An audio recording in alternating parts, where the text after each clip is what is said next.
Hello, hello, hello. What's going on, guys? Welcome to the stream, man. How are we doing? Hopefully you had a pleasant weekend.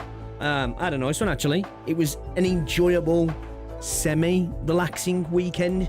Boys, the Premier League's back next week. Fucking get in. I'm excited. But, how are we doing, man? Hopefully the day has been treating you well. We are back for more CANTO VII, and I'm excited to see where we're heading. Right, we got some intriguing, I guess, allusions or alluding to revelations in the last stream where we saw these sort of like I guess it was sort of like a what we think was a memory. It was all kind of weird, right? It's like, was it truly the real memory? What happened? Intriguing. We all had to play it out like a play because Blue Man said so. Sansons said so. So yeah, that was interesting. Intriguing to see him now. He was just like kind of says, you know, continue on. So I'm like the whole La Mancha Lance becoming more and more intriguing. Actually, the more I think about it and like what it represents and like why is what it is, I guess. But I'm sure we're going to learn more today. So we'll be doing more CANTO VII today. It's unlikely that we'll get it finished today, right? But we're locking in now, so we'll be probably finishing it in the next couple of streams, I'm assuming, right? So we'll be doing more Limbus Company, probably all the way up until we finish CANTO VII. And then we're going to do some AK. I do need to do an evening stream 1 or 2 times this week because we need to do Enfield. I haven't pulled on the new unit. I haven't really played any of the new patch, so we need to lock in and do that. I want to do some of the Rooted Realm because I was looking forward to that as well. Have we got new Delver yet in Enfield as well? I want to check that out also. And yeah, see if we can get lucky because I don't have many pulls. But we'll see. I might skip the weapon this time. I usually go for 6 in Enfield, but I might actually just go with the Battle Pass weapon or something, maybe. We'll see. And I do plan to actually start Morriman soon. I've been saying it for ages, but There's a couple of things I wanted to maybe check out as well today. I got a couple of videos. We've been saying for a while we need to start learning a little bit more about Enfield in terms of combat and stuff, right? And so we got a video here, Limbus Company tanking in you, which we might not necessarily watch today, but then we've got a better tutorial for Limbus Company as well. This is an older video, but I thought, you know what? People talk about how shite the tutorial is in Limbus Company, considering how much nuance there is to the combat in the game, right? The game kind of just throws you in as like, here's a few basics, have at it, which I somewhat like, right? Because it kind of leaves everything up to the player, but I suppose it could definitely be a little bit better, right? Could definitely be a little bit better. So that might be an interesting one to check out as well. If you guys have got any good stuff as well, slap it in React Smash also, guys. I have tried to clear up some of the React there for stuff that we're probably not going to get round to checking out. There's still some stuff in there that I probably will check out, but I'm slowly trying to clean it up. We are going to do some music stuff again soon, so if you have music, we are going to be doing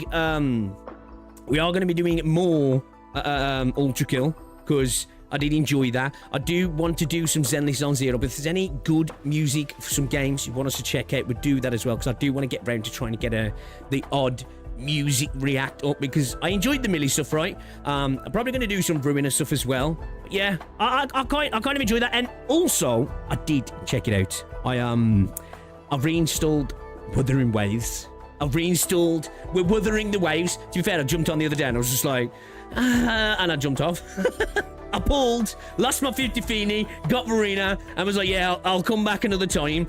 Man, where it feels like to me a little bit at the minute, it's like a bit like Star Rail. I want to try to give it a chance again, right? Just for the pure fact of like, I think I should, right? But man, it's kind of like Star Rail in a sense. I jumped back on and I was just like, oh, man, I'm overwhelmed a little bit here. Like, I don't know, man. I don't know. But we're going to try. So, I might check out the Wira concert as well. I've heard good things about the Wira concert, you know? So, maybe we'll check that out, because we like to listen to... I've already been seeing the best concert ever, and I'm like, okay, all right, let's calm down. But it's expected, right? It's expected when it comes to Wuthering Waves, because it's the best at everything, right? So, but you know, I'm gonna check it out, because Wiwa does have some decent music. Whenever, like, obviously I haven't been playing it recently. For me, Wiwa has like good music. There's nothing that's ever been really stand out for me, but maybe there's some new stuff that actually slaps. You know what I mean? That really stands out.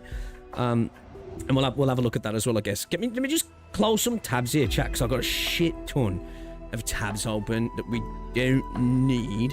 Let me move that over there. Let me get chat up, see what's crack-a-lacking here as well. Hey, there we go. There we go. Looking beautiful, chat. You're looking beautiful. What's cracking? Yo, Flix, what's going on? Kyoxano, welcome to the stream. Maria's welcome to the stream. Yo, Ken, what's going on, dude? Josh, welcome. T. Wiseman, currently works, won't be able to watch you in the VOD and have fun. We'll have an amazing day at work. I'm really happy that that's all going good. And yeah, man, I guess I'll see you in the VOD later, but you'll be watching it now, so hello. You know, Inception, time Inception things. Might play it until the end of the second node. Adorable Centurion, what's going on? Welcome to the stream. Hello. Arcadia, Dom time. Yeah, baby. No, not Enfield. I posted a gem alert in React Suite. We'll have a look. Art Night says good music. Art Night says amazing music. Chat eating good indeed. Maybe a Trails playlist too. Yeah, could do. Let me just catch up. Yo, Commissions BS, what's going on? Welcome to the stream. Zera, welcome to the stream.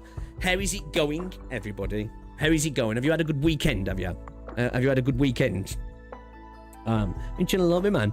I must admit, I'm really happy with the Arknights PC client.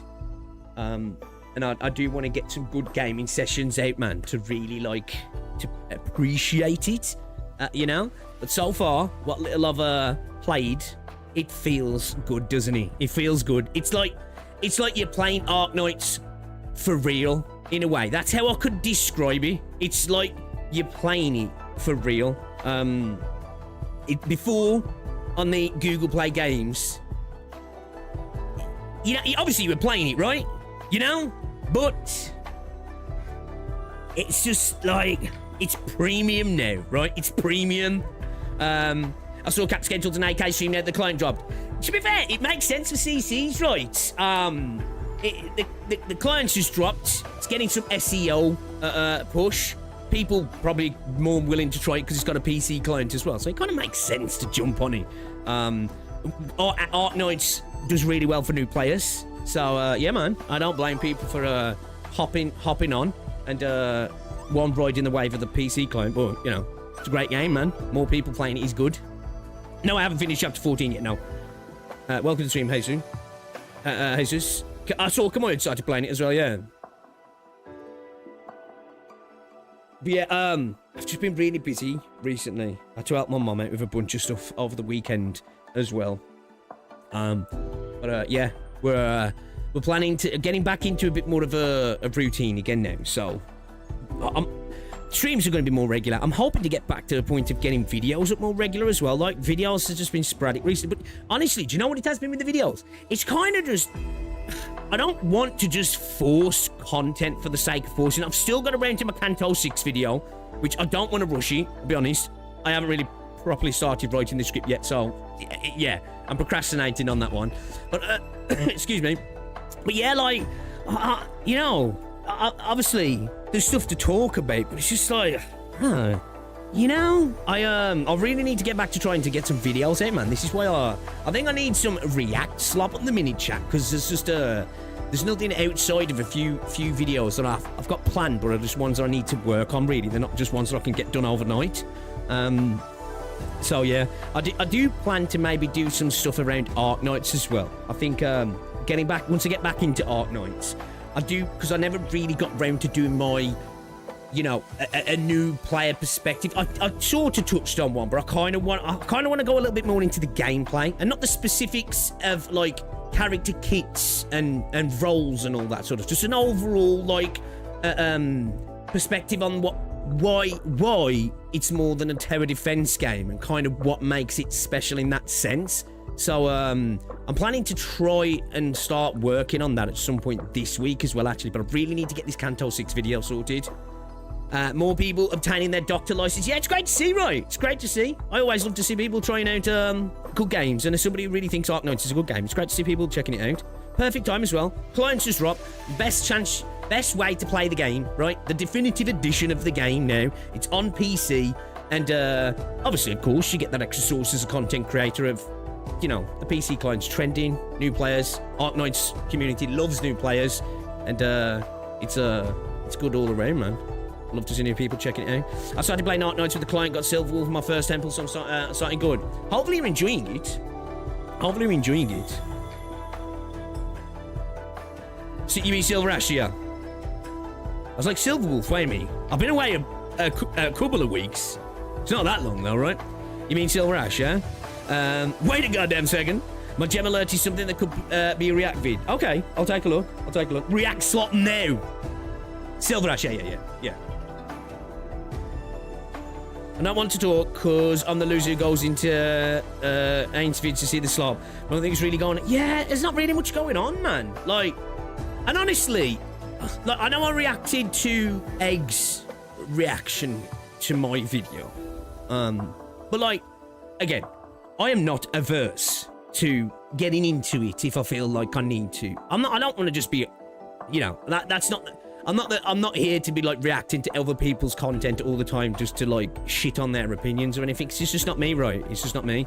So yeah, like I haven't even seen any like interesting op-ed kind of videos where I'm like, ooh, interesting discussion here. I kind of like want to get involved in this and talk about it. I haven't really seen anything. I thought one might have caught my eye around Azure Pamilian, because I saw a Smack Pareto video, how to kill your game before it launches, and then I saw, I think he was reacting to parts of Styx's video, but yeah, I'm not that interested, right? I'm just not that interested. I think it all seems to be around the fact that it's what I was saying. I was thinking might happen, that maybe we don't get Azure Pamilian in global when it releases in CN, at least CN, and maybe Korea and Japan as well. And like people talking about, you know, it's a way to kill your game. Maybe in global, but I don't think it is, because let's face it, if the game does well in Japan and China, it's going to do well, right?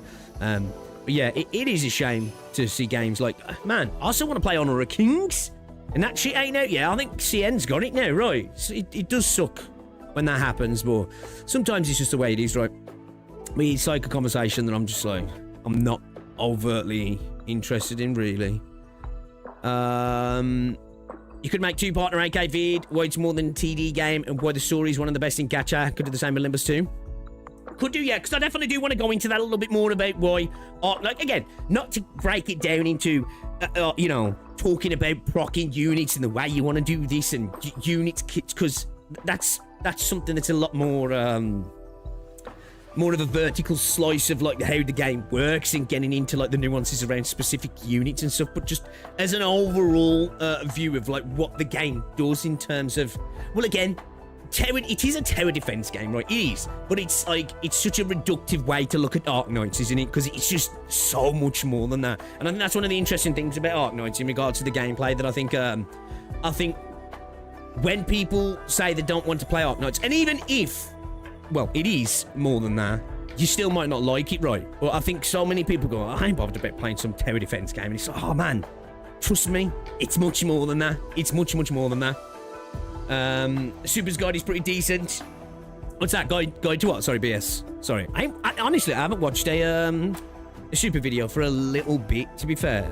It's because I'm not playing AK at the minute. So, once I'm back in, we will be checking it out. Because I tend to watch a lot of Super's, you know, little quick guides and stuff, because I very much like Super.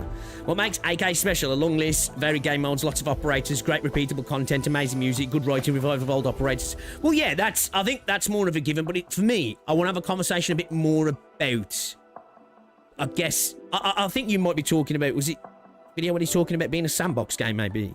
Yes. That's kind of the sort of conversation I want to talk about, actually, about that a little bit. And it being a lot more active, player interactive in terms of a tower defense game, you know? A lot of tower defense games are sort of like set and forget, aren't they? You know what I mean? I'll probably give it a fair shot now that I'll actually have storage for it. Gone in completely blind. I want to see if my brain's still up to par. This slop is very dry. Yo, Cheese! What's up, dude? How's it going, my brother? The slop had a purpose. Egg Tontas. What's up, DNS? DNNS, sorry. Pixie no react slot for long that people barely start posting here.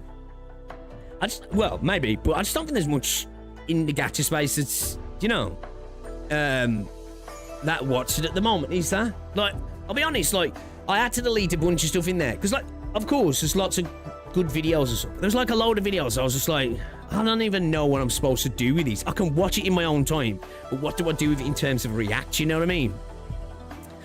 A tower defense game where the towers are hot. The game is getting me to think more than the usual keyboards, man. Definitely. I think, Arknights is definitely... Now, it says, I guess in terms of gacha, it's the thinking man's gacha, right?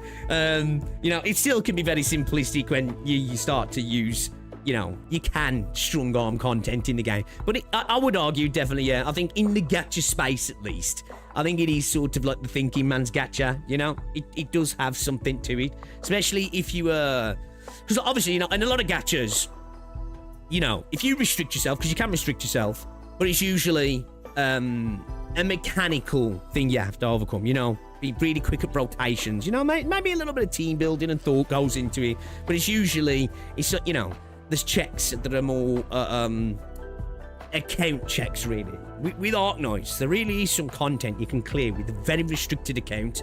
So yeah, it is a game that just blow the cobwebs out a little bit, for sure. I came in for the tower defense, now I'm stuck with the story and the gameplay. Yeah, man. Yo, what's up, SSS? Super made a new proper players guide. Oh, is that for, the PC client? Was he? Might have to check it out. I'll have to check it out. Doing well? I'm doing good, thank you, dude. I'm doing good. Starting to lock in again now. Because, throughout summer, with the World Cup, I was drinking far too much beer. So I've not beer on the head now. I'm cleaning up my diet again. Reducing sugar to pretty much as small as possible. I'm still having Coke here and there. And I'm looking to lean up now. Because Because, like, this stuff's still going on with my car, man. This garage is pissing me off. They're still saying, oh, it's booked in. And I'm like, man, I'm getting to the point where I'm like, you know what? I'm about to take my deposit back and just go look for another car. And I was even saying to Rosie, I was like, do you know what? Maybe we get something that's just a couple of grand cheaper. And fuck it, we book an holiday. You know? I'm kind of in that mode with it at the moment. They've really done my head in. I came for Lappy and now I'm stuck for Green Cats. I think it's also that most drama channels are keeping to their games. Yeah, see, like, for me, honestly, I had that drama with Saint, right? But that was more just a Saint-specific thing, right? I honestly, I don't want to make content where I'm, like, beefing with other CCs. It's, like, it's just not a thing. Now, don't get me wrong, I'm not above clapping back at somebody. I'm not here to play some moral stance of like, that's beneath me, because it's clearly not, right? Yeah, like, I've responded to 3 creators now who've spoke about me, and that's it. And then I've made a video speaking about another one. They didn't speak about me, but they just said something that was going to happen, and I just was like, I think it was a bad look for CCs in general. And that's it. That's it, like, yeah. And there's not really any, like, developers really messing up, is there? You know what I mean? Like, I do like to talk about that stuff in the gaming space when a developer comes out and completely buggers things up. There's nothing really going on that's interesting, if I'm honest. Developers just seem to have their head down. Games just seem to be doing what they're doing. And, yeah, there's nothing spectacular going on in the space, is there, really? If you like strategy, Chaos Hero Nightmare brings a new character. Arabella. I do like Chaos Hero. I haven't played it since Christmas, so. Thinking man's gacha until I play. Well, yeah, you got those sort of units, you know, your Wishadells, your Wangs, your Tragodias, those sorts of things that kind of, you know, you can just, you know, just bypass that part of the game to a degree. Oh, nice getting his PC client to introduce a new wave of players. Yeah, it's really good to see, isn't it, Kino? It's really good to see. PC client to just general up-to-date beginners go. Oh, okay. Nice beginners go. Oh, makes sense, right? It's going to be a new wave of players, so perfect time to do it, actually. I won't watch it on stream. I'll be someone that I'll just watch off stream. There's no point. Majority of my community are not new. I'm newer than a lot of people in the space because the game's been out for 7 years and I haven't played it for that long. But like, I don't necessarily need a new player's guide. So yeah, I'm telling you, man, the garage need to figure it the fuck out. Last Sunday, I got an email saying it's booked in for Nissan this week. Sweet, awesome. No rush, honestly, because I've got my car back on the road at the minute. You've got my deposit. You've got the money that I paid for the test drive. I'm in no rush. I don't need the money at the minute. You know, that's the car I'd like to take. I'm happy to wait to get it fixed. And if Nissan figure out that it's a bigger problem, then I can walk away, right? I'm paying cash. I can walk away and I can look at something else. I'm genuinely in no rush. All I want is a little bit of communication. So I got that email on last Sunday, and then nothing. And it's Monday now. And it's like, even if I just got an email throughout the week to say, oh, by the way, it's gone out to Nissan, I'll let you know as soon as I know. I'm happy with that. But it's just like, nothing. And even if they're like, oh, yeah, man, it's taking longer than expected, I'm cool with that. But just give me some sort of regular updates, you know, even if it's a once a week, leave me on red for like 7 days, 8 days, while the car's supposed to be potentially going in. And really, you know, even if it takes a few days at Nissan, like, I know what Nissan can be like. Nissan can be a pain when it comes to that sort of stuff. So like, I can even wait on that, but it's just, I'm at that point now where I'm like, just for the sake of it, I kind of want to pull out of the deal because I'm giving them a decent chunk of cash. I'm buying cash, and the car's really nice. So do you know what I mean? I really like the car, so I kind of don't want to, but yeah. So I'll have to see. We'll have to see. I haven't played any Effective Breakthrough this time. Historia. Gacha CCs are probably just dealing with their own shit at the moment. Yeah, maybe, yeah. There's some stuff in there for you that might be good to know. I want to play CZ and Reverse 99 again. We got Reverse Foam and I'm already committed to 3 gachas. Limbus, AK, and Morrimans. Reverse is a great game.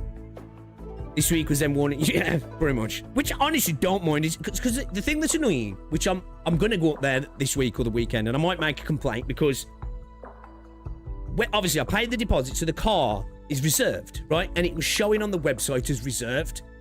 But I went and checked the website today, and you can book a test drive in the car, and it's like, am you taking the piss? Am you trying to stall me in the hopes that somebody just comes along and buys it as is?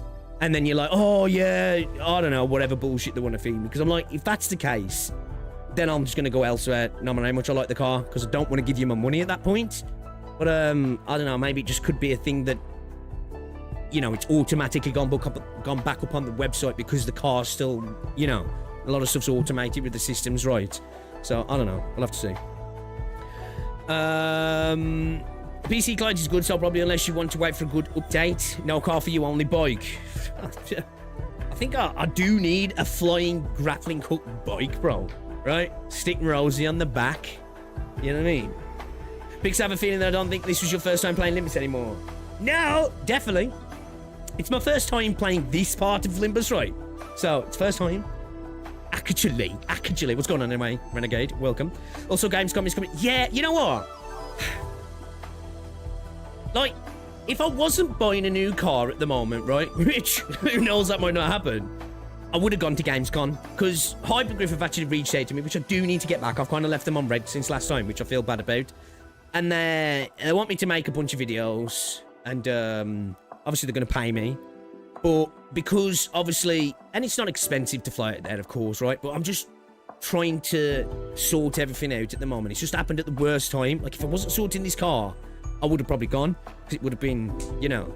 But it's just been, like, just come at the worst possible time for me, really. So, yeah, that would have been nice, because obviously it's a sponsor directly from Hypergriff, right, to make content for them while I'm there. And I don't know what content, maybe it would have been, God forbid, honestly, I know Sticks and some of the CCs love that sort of stuff. You know, if they'd have asked me to get up on stage, fuck that. I ain't doing that shit. Right, I like making YouTube videos and stream. I ain't standing up on stage. No way. Bro, I did, you know. I need to respond to them. Ask him to pay for your car. Win-win, right? Hybrid wants Speaks to make some vids, but he wants flicks and stuff, so he said no. I think it is specifically around Enfield, more than anything.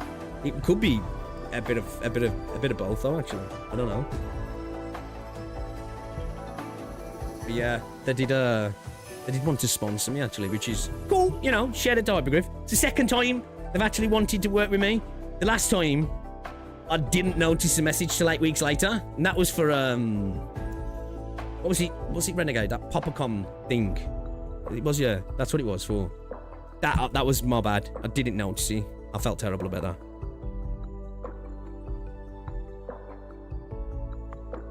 Everyone speaks to make some vids, but he wants to flick some stuff. So he said no. One day with CPM sponsorship, but not today. Get them to pay for an Enfield branded car. Hey, yo, if they want to buy me a car, I'll drive around with a car with like fucking Arcane on it or something. I don't give a fuck. Right? Anime waifus on the car. People might think it's cringe, but like, bruh, this was free. Probably, yeah, JT, probably is. Makes sense, right? Because I'm pretty sure they've got a booth there, right? Pretty sure they're going Gamescom, aren't they?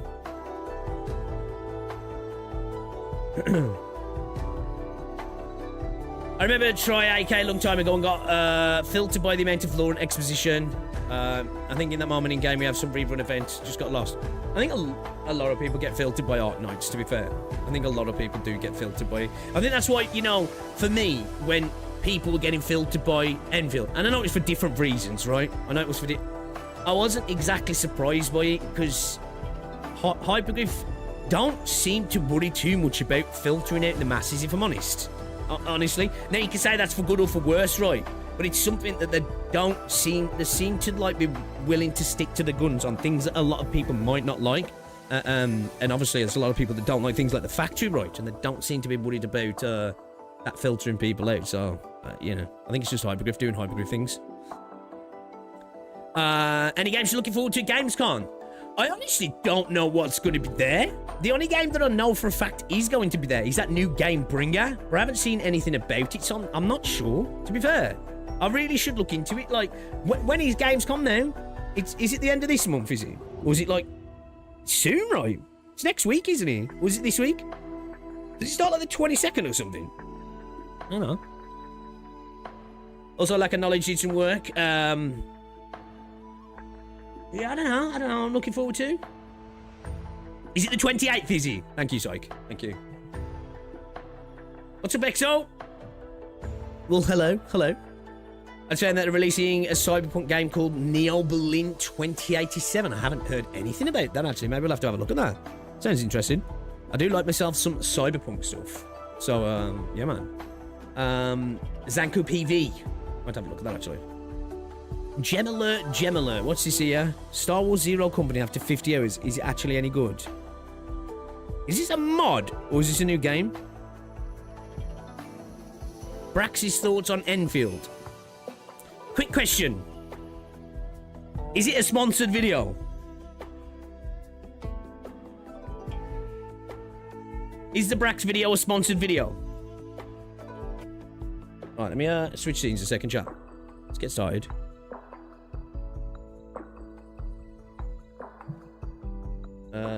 Make it so you can be seen. There we go.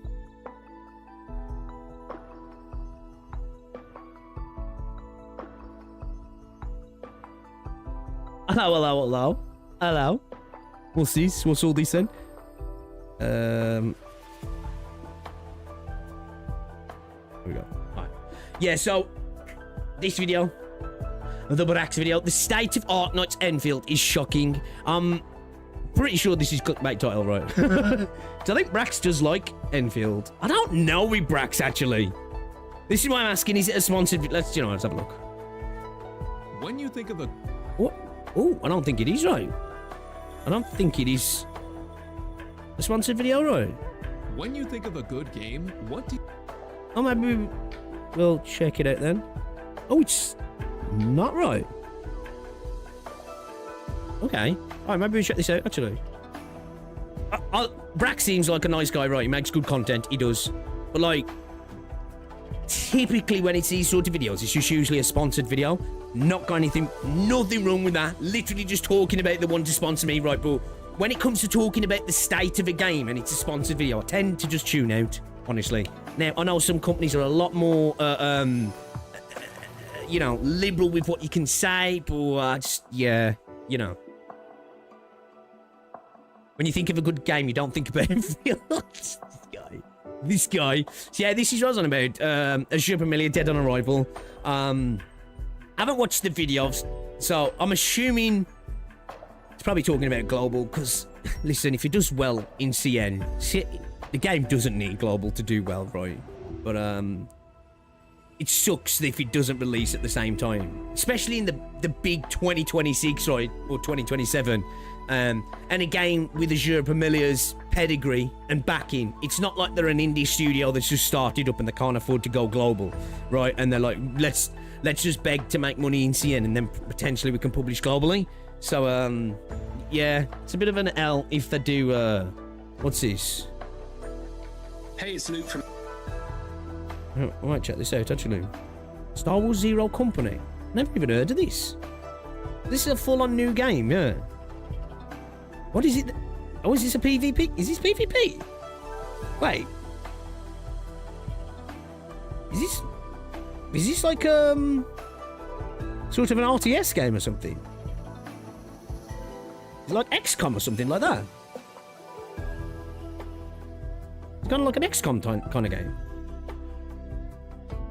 Star Wars XCOM. Okay. All right, maybe. Oh, you know what? That might be interesting, actually. I didn't even know about that game. That's out the blue for me. So, is that dropped or is that like coming soon? Has he got like early access to it or something? I'm assuming. Small react, but dedicated people. What's this? What's this? I'll have a look at this in a sec, actually. Enfield made for me. 1 Million Moons, Project Moon. So, yeah, this was, I was going to check out, where was it? Let me close that down. Let me just finally watch later. So I was going to watch that tutorial vid. And, I think we will watch this Brax video. I think we will watch it. When you think of a good game, what do you think? Let's watch that Brax video. So I've got this one here, Limbus Company tanking in you, and then we've got the betterer tutorial to Limbus Company.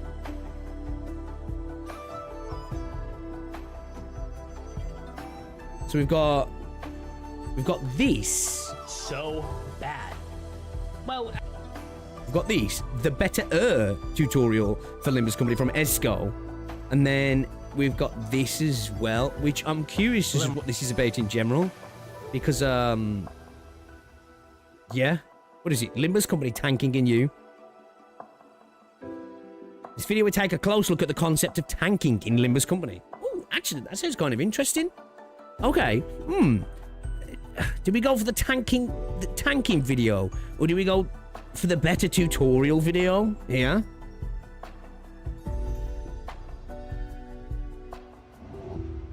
Coming soon, is it? Let's get that what's it video as well. Let's throw that up there.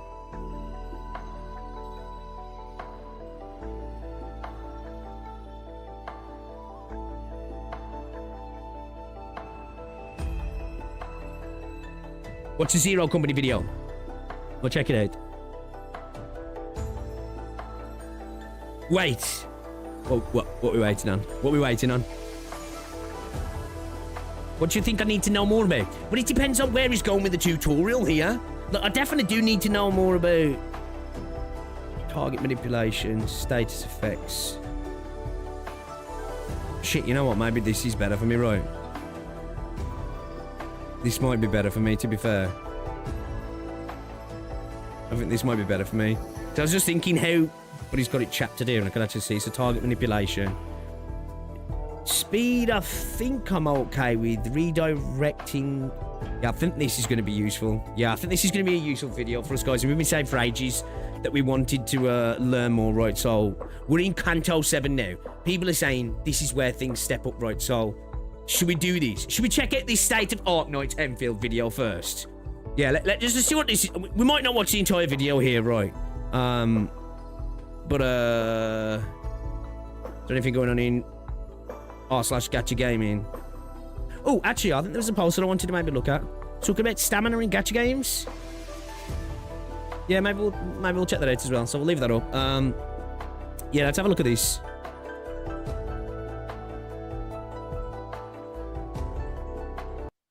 Get rid. All right, let's have a look at this one then. Let's have a look at this one then. Because, as I say, we don't usually watch Brax content on the channel. And I'll be honest, it's usually, I don't usually react to sponsored content in terms of for, like, when obviously, game companies reach out to CCs to, like, can you make a new video about the game because we just got a new patch? And it's not because I don't believe what the creators got to say. It's just typically it's the sort of content that I'm not too bothered about watching. But I think we've got a non-sponsored Brax video here. So we'll just see what's cracking. The State of Arknights Enfield is shocking. I've got a feeling this is a clickbait title because I'm pretty sure dude's quite positive about the game, right? And the recent patch is pretty good, and the direction of the game's pretty good as well. So is it shocking good or shocking bad? Or let's let bro spit for a second and see what he's got to say, shall we? When you think of a good game, what do you think of? Maybe you think of The Witcher 3 or a game Definitely. like Dark Souls 3 or maybe even Cyberpunk 2077. Maybe your favorite game of all time was Skyrim or Minecraft or maybe... Ooh, I can't say I've got a favourite of all time, but Dragon Age Origins, Mass Effect 2, Final Fantasy 9, Metal Gear Solid. Maybe I'll chuck Final Fantasy 12 in there as well. Yeah, I'd say that's like my favourite. I can't read. If you put a gun to me, I'd probably say Mass Effect 2. But it's like, yeah, it's so tight. I don't know if I ever put one game above. Fallout New Vegas is definitely up there as well. Man, back in the day, Obsidian were obviously goated, but BioWare, damn, what happened to BioWare? Such a goated game developer back in the day. even an FPS game like Overwatch. Hey, it could be worse. At least it's not League. I certainly don't think of gacha games in the upper echelon of gaming history. Genshin Impact... True. Hear me out, though. Hear me out. I agree with this totally. I actually agree with this. This is why when I see people talking about, like, this is peak gameplay, best content, there's some great gacha games out there, right? And us waifu enjoyers, and if you're a part of anime culture and that, gacha games kind of offer something for you that other games don't, right? But there's two gacha games that I consider up there with not my top tippity top games, but not far off in terms of genuinely good games outside of gacha, is definitely Limbus and Arknights now. It is that they are actually good games. You know the term, it's good for a gacha game. Nah, they're just two good games in my opinion. You know, now you can dislike either of them, but personally, as products, as games, as narrative experiences, with the gameplay and everything all together. Now, obviously, I know for a lot of people, be like, just the fact that it's a gacha game knocks it out of that like upper echelon. But for me, they're fucking up there, man. They really are up there. Definitely made a mark and converted a bunch of free-to-play gamers into daily Primogem wage slaves who are certain that visual novel storytelling is the best way to enjoy a game. Of course, Genshin Impact isn't the only game guilty of this. Pretty much every gacha game out there, from Wuthering Waves to Epic 7, has dailies that they want you to do. I don't think anybody expected the daily grind to change with new gachas coming out, but there were certainly hopes of something different. Maybe a I agree. I am definitely, like, for me, you know, when people talk about, like, man, the gacha has to evolve. I made a whole video about this, right? For me, it's about these systems. This is what we want evolution in. This is what will push the gacha space forward. Gacha game that you could play long term that would be more respectful of your time, but still have plenty of non-limited fun content to participate in. When Arknight's Enfield was announced, it appeared to be one of the most promising gacha games of all time. It's got what I'd consider to be the best looking character models in the genre, an existing IP to build off of for story and world building, and a combat system that's completely different from pre-existing mobile. Let me just go back a second. But still have plenty of non-limited fun content to participate in. When Arknight's Enfield was announced, it appeared to be one of the most promising gacha games of all time. It's got... Obviously, I think this is probably... I feel like... Obviously, this is a personal thing. I'm guessing he's stating, like, the feeling around it before. Was it that, though? I don't know if, like... Obviously, it was hyped up because it was Hypergriff, right? Rightfully so, because the previous game, Arknights, is a fucking banger. I think it gets, just like any new gacha game that looks pretty as well, gets hyped up anyway, just because. But I don't know if it was ever, like, I feel like from day one, like, I think people who were looking forward to it were really looking forward to it, right? One of them, and I'm still in that camp. Great game. But I can't, like, I don't know if there was ever those... I can't remember, like, being a sort of consensus that it was considered one of the most promising gacha games, personally. I think at least within, I guess, my circles, I think people were very sort of, like, there was definitely splits and different viewpoints of what people were expecting and wanted and stuff, right? For me, it was one of the most promising things, but it quickly became a disappointment. It had everything to be very big, just like look at the numbers pre-registers. Well, that's fair. That's definitely fair, because it did, right? I think every new open world gacha game, though, now just blows up on pre-registers, right? Every gacha game is marked as the best new gacha game of all time. Yeah, like, that's what I'm saying. I feel like just by default of being a visually impressive game, everything kind of gets put up there where everybody's like, oh, is this the Genshin killer? You know, and by a fact then, de facto, it becomes, I guess you could argue, the best gacha game in terms of success, I suppose. But, I don't know, I'm being nitpicky here. Like, I just don't know if I kind of thought like that. Like, from day dot of playing it, when I first played it in one of the tests, I was like, shit, this is me. This is me all over. And I still kind of think like that. In terms of the action gacha games, I believe it's the best one. But that's a personal thing, right? That's definitely a personal thing. But I'm just more thinking about the overall sentiment, I guess. Anyway, let's move on. What I'd consider to be the best looking character models in the genre, an existing IP to build off of for story and world building. I definitely agree with that. I've been on the book of saying this multiple times. I think Enfield does have the best character models in gacha. I think it does. A combat system that's completely different from pre-existing mobile action RPG slot. Despite these accolades, at the moment, Enfield appears to be a punching bag for the general gacha community, being a game touted as having the worst gacha system. Is it a punching bag for the general community, or is it specific corners of the community that are just really loud that makes it seem like they are the general community?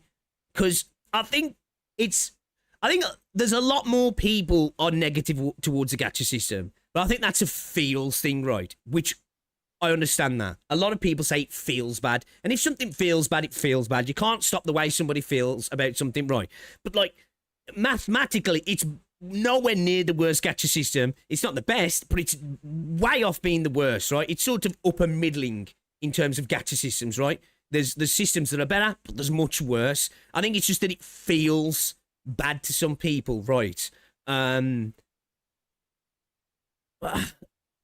definitely parts of the gacha community that shit on it. We know those parts of the community that do that, right? In history by some community members. And while that's objectively untrue, FGO exists, the gacha does feel terrible from a subjective standpoint. When comparing gacha data, It's like, it doesn't feel bad for me, I guess, but I suppose it's because my eyes were open to exactly what it was from the start and how you should approach it. But at the end of the day, feels are subjective, and that's it, right? That's just how it is. Enfield's gacha system is actually slightly better than the new industry standard in terms of the odds of getting a rate-up character. Yep. The new industry standard being the Hoyoverse gacha. And that's not even taking into account the weapon system. Now, it would be nice to be able to get more Arsenal tickets, I agree, from other ways, right? But then you add the weapon system in with the 4%, and then the fact that it's a rebate from pools, it's just like, it's elevated, you know what I mean? It is one of those systems, though. The more lucky you are in character pools, you don't want to be ultra lucky in this game. It's like a weird one, right? Typically, you're like, I want to get things as early as possible. But in Enfield, it's like, if you want the SIG weapon anyway, at least, you kind of want to be a sort of less lucky in a way, don't you?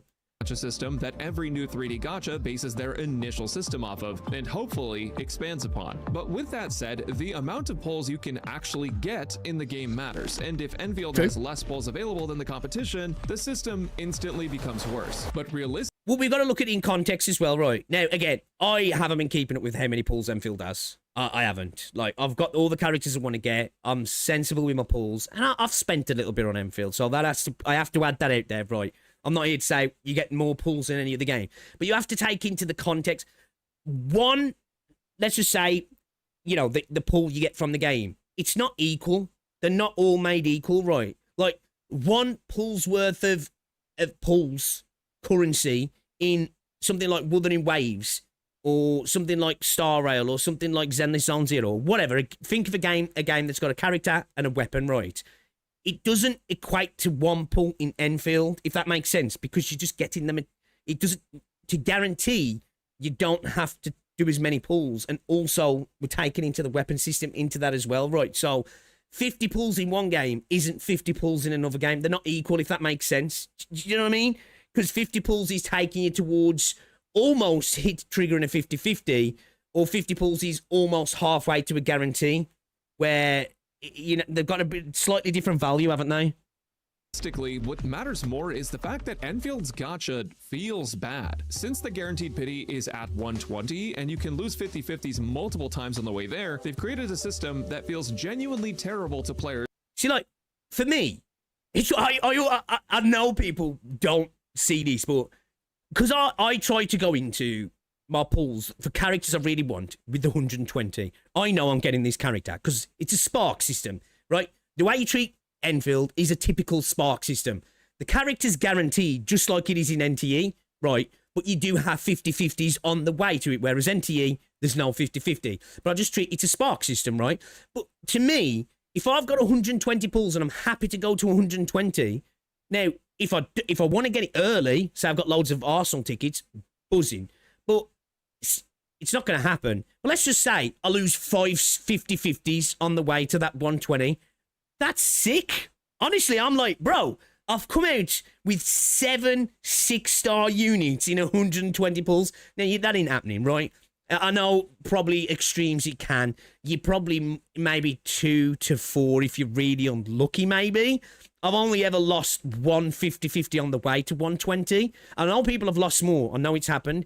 But the way I take it, because I was going in spending 120, you know, I've come out with multiple units or multiple dupes still for 120. I'm happy about that. Honestly, I'm coming out to that with a smile on my face of like, shit. Plus, it's giving me a shit ton of Arsenal tickets as well now. So not only have I got more characters, I've got more weapon pools. It's like a win-win right now. If I'm going in with a gambling mindset of, I got 50 pulls and a dream, and then I lose two 50-50s, understandable. But you kind of, the systems give you an out, and you're choosing to just fucking spin the bottle, right? You know, you're spinning the bottle, really. Who are used to having a failsafe after losing their 50-50, which again, having that failsafe has been an industry standard for over 5 years now. Pulling on other 3D gachas versus Enfields after saving up pulls is like if you just ran a mile and are looking for a nice glass of water. You're offered 2 glasses of water. One of them is normal, regular old water, and the other one has been infused with charcoal powder. Despite the charcoal water having antioxidants and technically being better for you than the regular water, it's going to feel awful to drink, and you're probably going to choose the regular water. I kind of like that analogy. It's cozy, it's not over convoluted, it's easy and refreshing. It feels nice to drink regular water because it's simple and it's what you're used to. That and it's what we need to live, but we're kind of ignoring that with this analogy. We're drinking too much water. Drinking the charcoal water means that on the way down, you have to deal with the potential grittiness from the powder and off taste, and well, you get. A lot of the disappointment is from OG AK players expecting something close to that, though. Oh, there definitely is. Like, there's you've got some people from other games who have their disappointments with Enfield, and then Enfield's in a special place that it's got a community from a game that's just a different game, right? And there's that disappointment there as well. So like Enfield's sort of in a special place, which you'd probably argue maybe a worse place, right? These people can say, well, it had this massive IP, it should do well, but it's an IP that has a community that has got a lot of expectations because they've been treated pretty good for 7 years, haven't they? So like it kind of, I suppose it's a hard spot to come into because you've got the criticism for non-Arknights players and then the disappointment from the expectation of Arknights players as well and what they wanted as well. So yeah, it's understandable. Nobody wants to drink water that looks like venom anyways. But despite the perceived problems with Enfield's gacha system and the fact that it does genuinely just feel bad to lose multiple 50-50s, how the game is perceived isn't as much of an issue as you might think. After all, if Enfield is a punching bag for the gacha community, Genshin Impact is a punching bag for all gamers everywhere. And despite that, the game is doing exceedingly well. Honkai Star Rail is in a similar boat. Anywhere you look on social media, there's likely some sort of hate campaign, but the game is still doing really well. I wish I could make $40 somebody said this to me the other day. It goes back to the age-old thing about money, right? Somebody, they said it was a random comment on a video that had nothing to do with it, but they were talking about Enfield and that it's doing badly. That was it. I think I was talking about something else, and it was like, man, there's so little to do in Enfield that these people are talking about stuff like this, and it's like, are you, whatever? Let's put that stupidity to the side. And I responded back, and then they said something about that's why it's not doing very well monetarily. And that's why I think there were something along the lines, I'm paraphrasing here, that Wiwa's better because he's doing more. And I was like, well, by that very argument, typically Wiwa players are not going to accept that Genshin, Lads, and Star Rail are better games than Wiwa. So, like, what are you even making that argument for? Like, how much revenue a game makes has got nothing to do with the quality or subjectively how much you enjoy it, right? Now, you could argue there's a correlation. Something needs to be sort of good to a lot of people to do well, fair, but it doesn't mean that you have to enjoy it. It's stupid, right? On a bad month. Ultimately, a gacha system that's widely considered to be bad will stop some people from trying the game. True. But it won't kill the game entirely. The only thing that will kill a game is whether or not the game itself is actually fun to play. It's also the same reason boycotts on games don't really work. Yeah, this is why I said, man, like, of course, monetization of a game matters. But at the end of the day, gacha games can have kind of crappy monetization. If the game's good, the game's good, man. Now, it would be better to have a great game with great monetization, of course, but a bad game with good monetization isn't going to be successful, whereas a great game with bad monetization has a lot of potential to be successful. It's just the way it is, you know what I mean? For every one person on social media who says a decision is bad and quits to boycott a game, there's... Just finished that tanky vid. Don't watch that shit. He uses the most recent final boss, other bosses very recently an insult to role in the game. Insults are rolling the game. Oh, there's lots of spoilers. Okay. All right, then. No worries. Thank you. Appreciate that, man. Legend. 9 other people who don't like the decision who keep playing the game anyways because it's fun. And then there's also like 100 people who don't even know that there's a boycott happening or that people are even upset to begin with. So then that begs the question, what is happening with Enfield? Well, to understand Enfield's faults, we first have to understand what Enfield succeeds in. Okay. So first off, the character designs are all incredibly well done. Yeah. Arknights as an IP has some of the best character designs in not only from a creative aspect, Arknights in general has amazing designs, and I think Enfield does too, but just purely from a fidelity standpoint, from how they are made, right? Even if you don't like the look of some of the characters, they are the best looking for me in terms of fidelity, and they've got it. If they don't have the highest poly count, they've done some fucking witchcraft, right? Because they look like they do. Of gacha, and it reflects well in Enfield's designs as well. Many of the characters in it are absolutely beautiful, and players definitely want them. It's me. I'm players. I also think I might be in the minority opinion here, but I actually think Enfield's combat is fun. It's definitely hard to optimize. It just baffles me. Obviously, this is his personal thing, right? It's a personal thing. I just... that feels that he's saying that that's a hot take. I'm like, how is that considered a hot take? I mean, the combat's fucking great, man. Like... And it's already starting to show.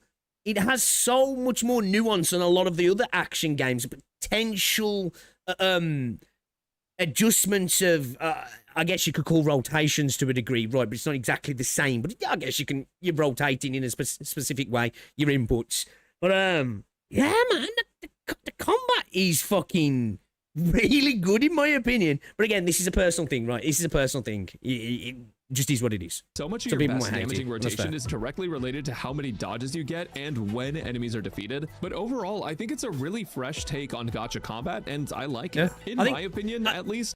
Let's even be let's even side with, because some people say it's rotation. I suppose at the end of the day, every single game is pressing buttons. You can break it down to that, right? But let's say it is, and I think you could argue that it is. It's just so much. For me, Enfield does so much more to separate itself from the other rotation-style combat games that it just feels quite unique in that regard, right? When you compare it to maybe Silver Palace, Rua, NTE, maybe Zenless does its own thing as well a little bit. And Genshin's all around the reaction system as well, right? So it's sort of a different thing in itself. But, obviously we've seen Rewind and Cadence and Project 2/3 and Azure Familiar all look like they're going to lean heavily into rotation stuff. I think Enfield, for me, does enough to separate itself from the others personally. I do. I think that. I also think that the world design of Enfield is very well done. Yep. And personally, for me, again, this is where Enfield shines. Not only the best character designs in the game, or not so much the best character designs, because Arknights and Limbus and Reverse 1999 probably at the top in terms of character designs, but in terms of character visuals. But the environmental designs, I just don't think anybody's touching them at the minute. Rua has some amazing stuff. A lot of lighting, does a lot of heavy lifting. I think raw visual design-wise, Enfield clears, man. I just think it's the best world in terms of exploring and looking at for me personally. Stands out exceedingly well in a sea of gacha games that are all trying to copy Genshin Impact. Never mind the music being phenomenal, but the idea that you can industrialize the world and make farming for characters and upgrades easier if you put in the time is a great idea for a game where you got a lot more interaction with the world, haven't you? Thing over and over. Arknights Enfield follows in the footsteps of OG Arknights and makes everything very easy to automate, so that if you put in the time to play the game and set up your automation, you no longer have to play the game. And this is where I think Enfield falls flat, because unlike other gacha games, Arknights Enfield respects your time too much. Okay, so the duality of man, right? The duality of man. This is like the great thing with video games sometimes of finding the balance. Too much is too much, too little. What the fucking hell's the point? Do you know what I mean? It's that duality sometimes that we scream for less, scream for more, and then when we get it, we're like, whoa, I don't know, I don't even like this, you know. I don't even like this. Now that we've let that sink in, let's talk about it. When you grind a character in Genshin Impact, you have to go around the open world to collect Ascension materials. It'll take you like 10 minutes to get everything if you're fast. Same deal in Wuthering Waves. Well, in Enfield, that's become hyper-optimized. Now it only takes you 5 minutes or less to get everything because you have zipline set up everywhere, and you can also grow the Ascension materials in your ship while you're offline. When you want to gear a character in Genshin, you have to grind out artifact domains. This can take days, weeks, or even months to finish. I remember when a certain Man, and as well, when you look to things like echoes, it's never finished now. Of course, to clear content, you don't need to have this hyper optimized thing, but the potential for never being finished is always there, right? You know, there's always that 1% of a substat, you know, the god roll, the required substat that would just make this perfect. It's pretty much unobtainable for 99% of people, right? set came out, I spent 4 weeks doing max refreshes on resin and spent 100 fragile resin on it, and I didn't even finish one usable set of it. Honkai Star Rail is the same, Wuthering Waves is similar, but it's much easier to get gear since you can technically farm infinitely for the right main stats on your gear, with Overworld dropping echoes even in co-op. But it can still take weeks at a time to get a good set. Now take Enfield. To gear your character, you need 2 things, actual gear and weapon essence. And to get gear, all you have to do is set up your factory and log out.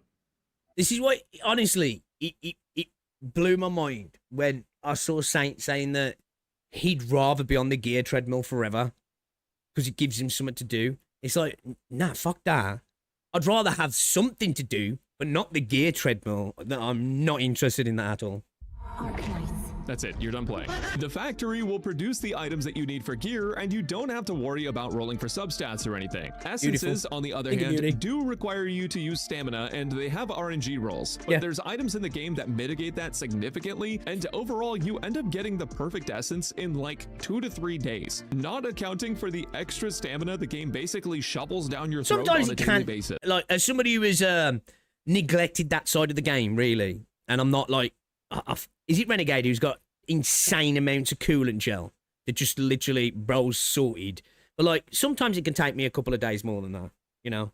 And sometimes it takes me more than a couple of days. Not weeks, though, at all, you know? But sometimes it takes me more than 2 to 3 days. But that's more that me being a slacker sometimes as well, though. You know what I mean? I'm still using fucking Arcane's temporary kit because I haven't done the new base stuff. I mean, the new factory stuff this patch because I want to do stuff on stream. And the factory stuff I'll do off stream, but I still want to do all like Rooted Realm and everything, like, you know what I mean? I'm slacking hard at the minute. Cuts down on gear grinds by months, literally months of saved time logging. I need 10 minutes for a good weapon essence because of pre-farm. There you go. I'm lazy. Stock bills, but even then, it doesn't feel like that much of an incentive, especially since you get them so quickly. And setting up your factory for them isn't even hard to do. Ever since the game launched, you could go to Kyosten's channel and yo, this is everybody's go-to, man. To be fair, I think I've used some of Renegade's blueprints as well, but it's pretty much everybody's go-to, right? Find a blueprint that hyper-optimizes your base builds to produce the maximum amount of the best item, and you can do it in... Kyosten is just him. He's just him. You know, just him. He's just seconds. him. So what does that leave to do in Enfield? Okay. Story? Dailies? I'll say where I think, for me personally, Enfield succeeds, right? It doesn't demand, like, annoying grinds that I don't find enjoyable through gear, RNG gear and all that sort of stuff. It doesn't matter. I don't like gear treadmills, personally, especially when it comes... I don't mind if you've got main stats and that's it. So when you start to have multiple substats and there's variances of high, medium, low versions of those substats as well, right? Pain in the arse. I'm not a fan of that, right?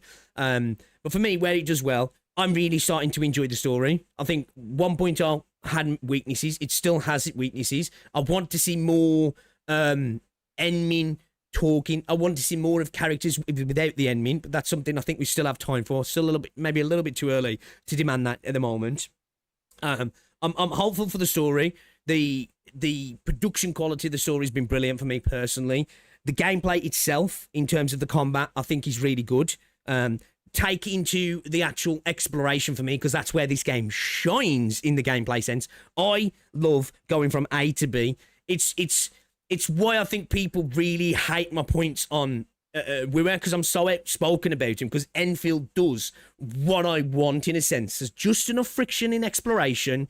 There's just enough desire to explore, and the way the maps are designed just feels good to explore, but feels natural. You feel like you're in a real place. It's a fantasy world, of course it is, but as I'm changing from different terrains and different areas, things feel like they're consistent and they work within the world, and I love that. And just the exploration for me feels like a sort of PS2, PS3 era action JRPG. It kind of feels like that, and I absolutely adore that about it. Endgame, I think definitely could be better. Umbral Monument for me is sort of like a TOA, but it's much better in the sense that it doesn't feel just a pure stat check. It definitely has some of that. I haven't done the majority of the content in these Echoes of War, and I feel like there's a little bit of that there on some of the stages. But that being said, if you want mats, you're good to go. It's just for trim medals, which I do want to get personally. I love things like Delver of the Cryptic. I love that they're doing that sort of stuff. I want to see them do more of that stuff. I'm excited of the potential of an IS mode as well. What I like about the end game at the moment, I don't think they've quite found... CC was good as well. I don't think they've quite found the holy grail of endgame, but I like that it seems like they're testing a lot of stuff, whether it's through little events or little temporary modes, or these semi-personal, permanent seasonal content. I definitely do like the experimentation and the testing that's going in there, which makes me hopeful that we are going to get that mode where it's just like, yo, this is the shit, you know? Because obviously, when you think about endgame, for me, in any gacha game, Arknights has the best endgame. You know, IS is the best endgame, and they do some of the best events, if not the best events, when they're firing on all cylinders. So I'm hopeful for that, and I like the experimentation that's going in as well, personally. Endgame? That's basically it. The only reason to log into Enfield is to do the story, complete your dailies, and clear Endgame. And yes, that is similar to every gacha game out there, but here's the main difference. Okay. Enfield allows players to optimize the ever-living heck out of their playtime with in-game tools. Farming items and gear for characters in a majority of cases just does not take that much time. It's an infinitesimally small portion of the game, whereas in other 3D gacha games, farming for characters and their gear is a majority of the time spent in game. See, like, for me, I understand the argument, right? I don't know if this is where they're getting to, that because it's so efficient, you end up not playing the game as much as you possibly would, so you ache for content, and you might play it less, which I'm that guy, right? If I haven't got anything to do, I won't just jump on the game for the sake of it. And I actually stretch my content in Enfield because I really like the game. I like to come back and just have things to do. That's the best way to play Enfield for me. Is just take your time. It really is, personally. Play the game how you want to play, right? But I do not want this. I do not want to be like, well, the only reason I have to play is to farm for a character that in a few months isn't going to be part of my main rotation anyway. So what am I doing? I'm infinitesimally farming for something that I'm never going to obtain for the character that I'm going to stop using soon. That is a waste of time for me. That honestly, it's a waste of time. Now, for everybody, it's different, right? But this is why I would rather have that, and then it's like, okay, I've got nothing to do in the game in the minute. Let me go play another game, rather than the game being like, Bucko, you need to come back today. We need you back today because you got to do this piece of content 15 times again because we really want you to get that substat that you really, really want. You know, you really, really want that. I don't care about that. So like, I'm in no different point of appreciation of the game because, you know, when a game gives me that, I ain't playing it anyway. So I'm in the same boat. You either make it efficient or I just ain't doing this shit. I don't care about that min-maxing. Like, I just don't care. It's a single-player game for me, personally. You know what I mean? I'm just not doing it. And on top of that, Enfield's dailies are so minimal that players can complete them in about a minute or two. Yep. And as someone who's Beautiful. broken free of gacha FOMO, it doesn't even feel like what's dailies what's your routine for doing your dailies? Like, I usually just go in, I spam one of the instances for like whatever I feel like farming that day, whether it's like weapon stuff or character mats, T creds. I level a character up one level. what else do I do? Just trying to think what else I do to get my dailies done now. I feel like that's all I ever do. It feels like it is a thing that takes like 1 or 2 minutes, all right. Are worth it. 80% of the game is already automated. The only thing I'm missing if I skip a day is a bit of premium currency and my daily stamina, which also can be stored for other days. What else is there to do? Well, their more recent limited time endgame mode, Contingency Contract, was a really great endgame mode as far as gacha is concerned. But in terms of boss mechanics, it does ultimately stay a DPS check, dodge the AoE endgame. There's no puzzle mechanic. He's right there. The puzzle mechanics, this is something I've been desperately begging for.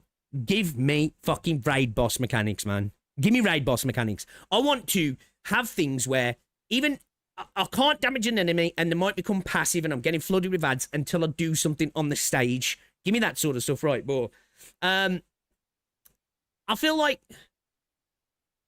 this isn't the same thing, right? Because it wasn't puzzle stuff, but some of the mechanics were really quite good in the sense that, like, obviously, if you want to go for the maximum stuff, you know, there's definitely a DPS thing there, right? But with the way some of the contracts were set up, man, for a first run on CC, I think it was a really good job, personally.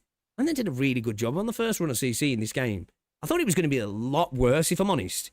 I thought, like, you know, first run, contingency contract, they need to work things out. This is going to be a bit of a mess. I was actually quite impressed with how well it landed, personally.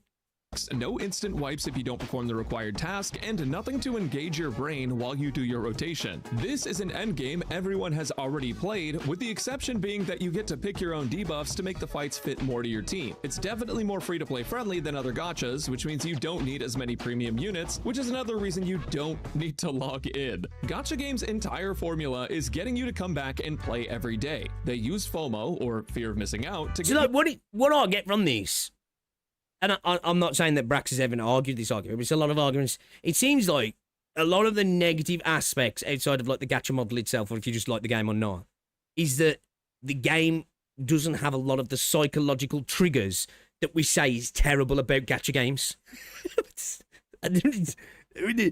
Big W's, right? You know what I mean? Like, a lot of the time, people are like, man, this is what I hate about gacha games. A, B, and C, and typically it comes down to FOMO, psychological triggers, daily logins, the stuff that's there just to keep you hooked just enough that you're more likely to spend on the next banner, right? And it's like, the game's like, well, we're not going to hit you with those. And then people are like, well, that sucks. Now, obviously, he's not necessarily saying that. Like, that's where you need replacement content in terms of content that keeps you logging in. And that's where we hope we start to see the groundwork that Arknight's made coming across, right? That's where I want to see things like raid sort of content, the expansion of things like Delver of the Cryptic, this Rooted Realm. Do something for the love of God with etch-based salvage. I know people keep saying that that game's dead, that mode's dead. Do something with it. If we do get an IS mode, okay, fair enough. And that's what you do, right? You replace that FOMO-based daily grind content with genuine content, right?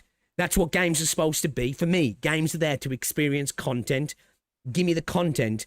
Because people's argument usually, well, that's a gacha, that's how it's supposed to be. It doesn't have to be like that. And I am cognizant of there's always a problem that developers have, that they can never keep up with how much a player consumes content, right? Something that can take them 6 months to develop can be completed within a few days. That's just the fact of how video games work.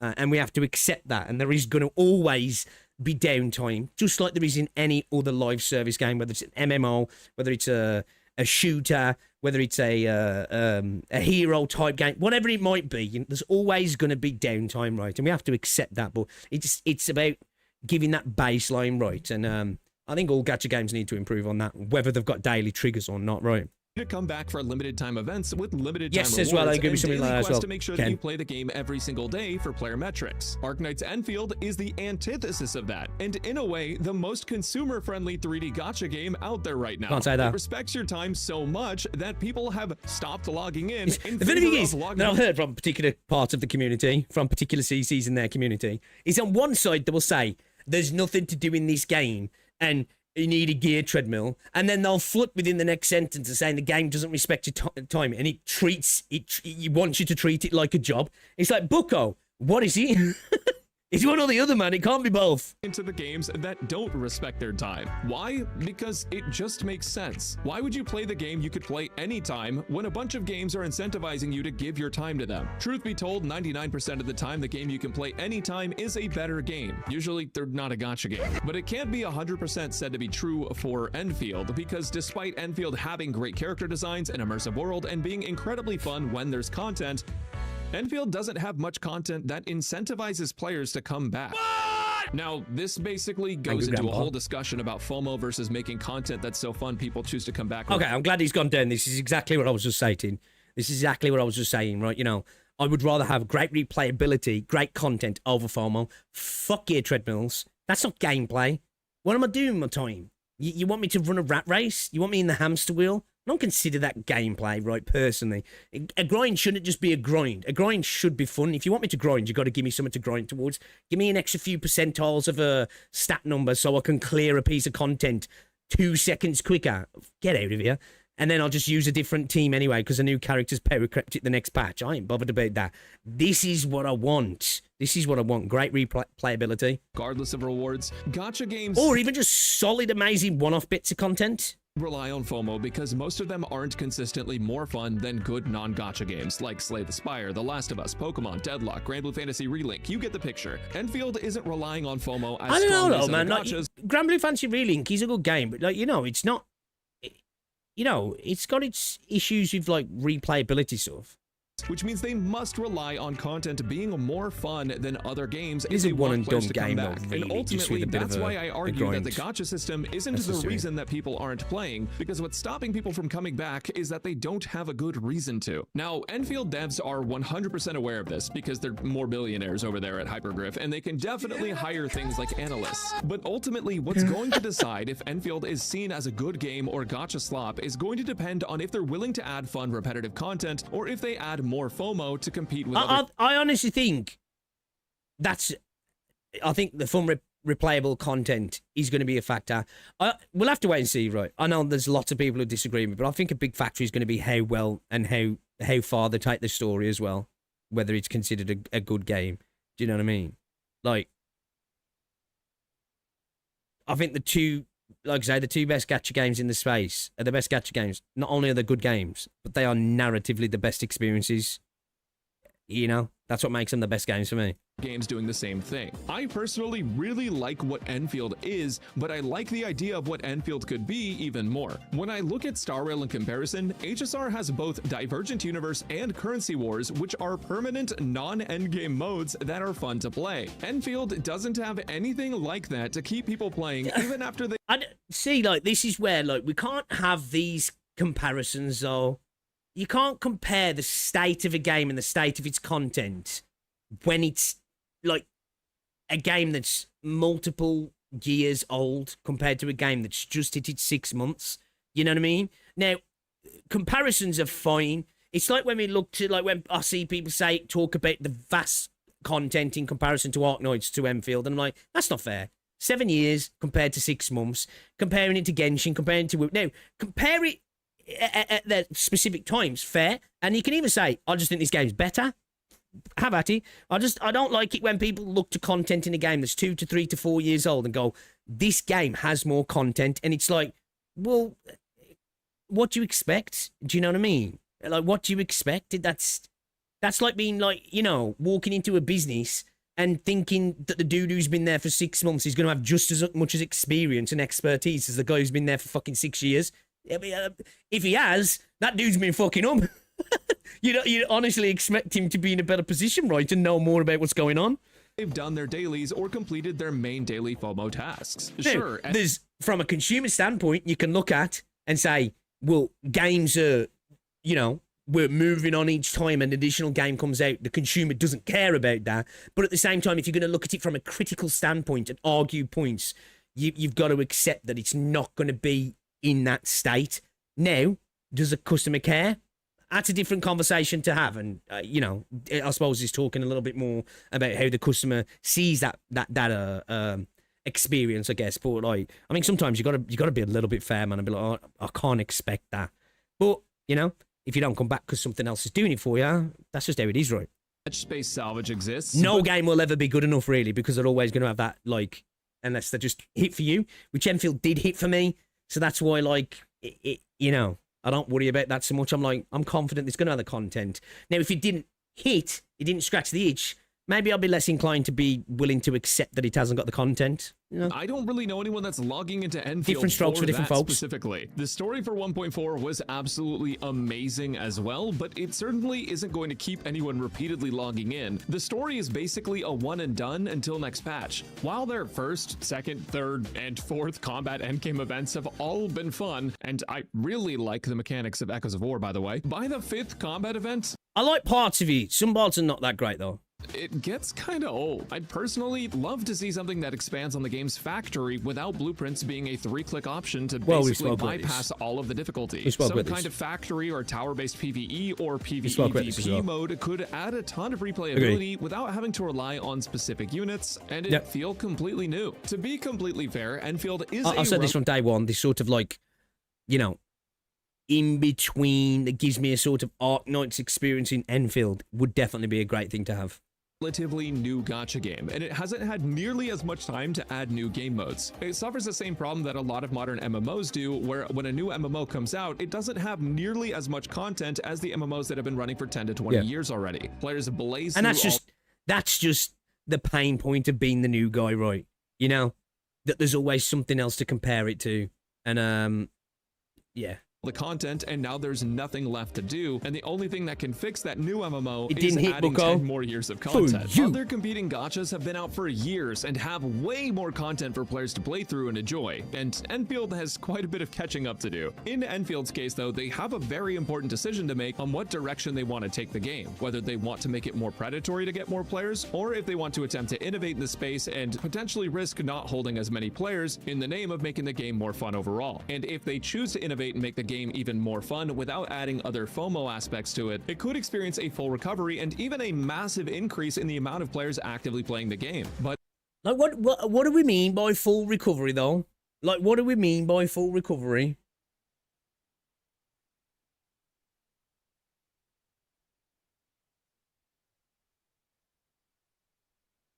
Hold up.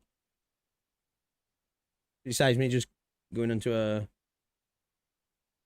bitty, there we go. I think he's already done the legwork for me. It saves me Googling here. Oh, he's going to make life hard for me, actually. No, oh, there we go. Like, what? I don't know what we mean by recovery. Do you know what I mean?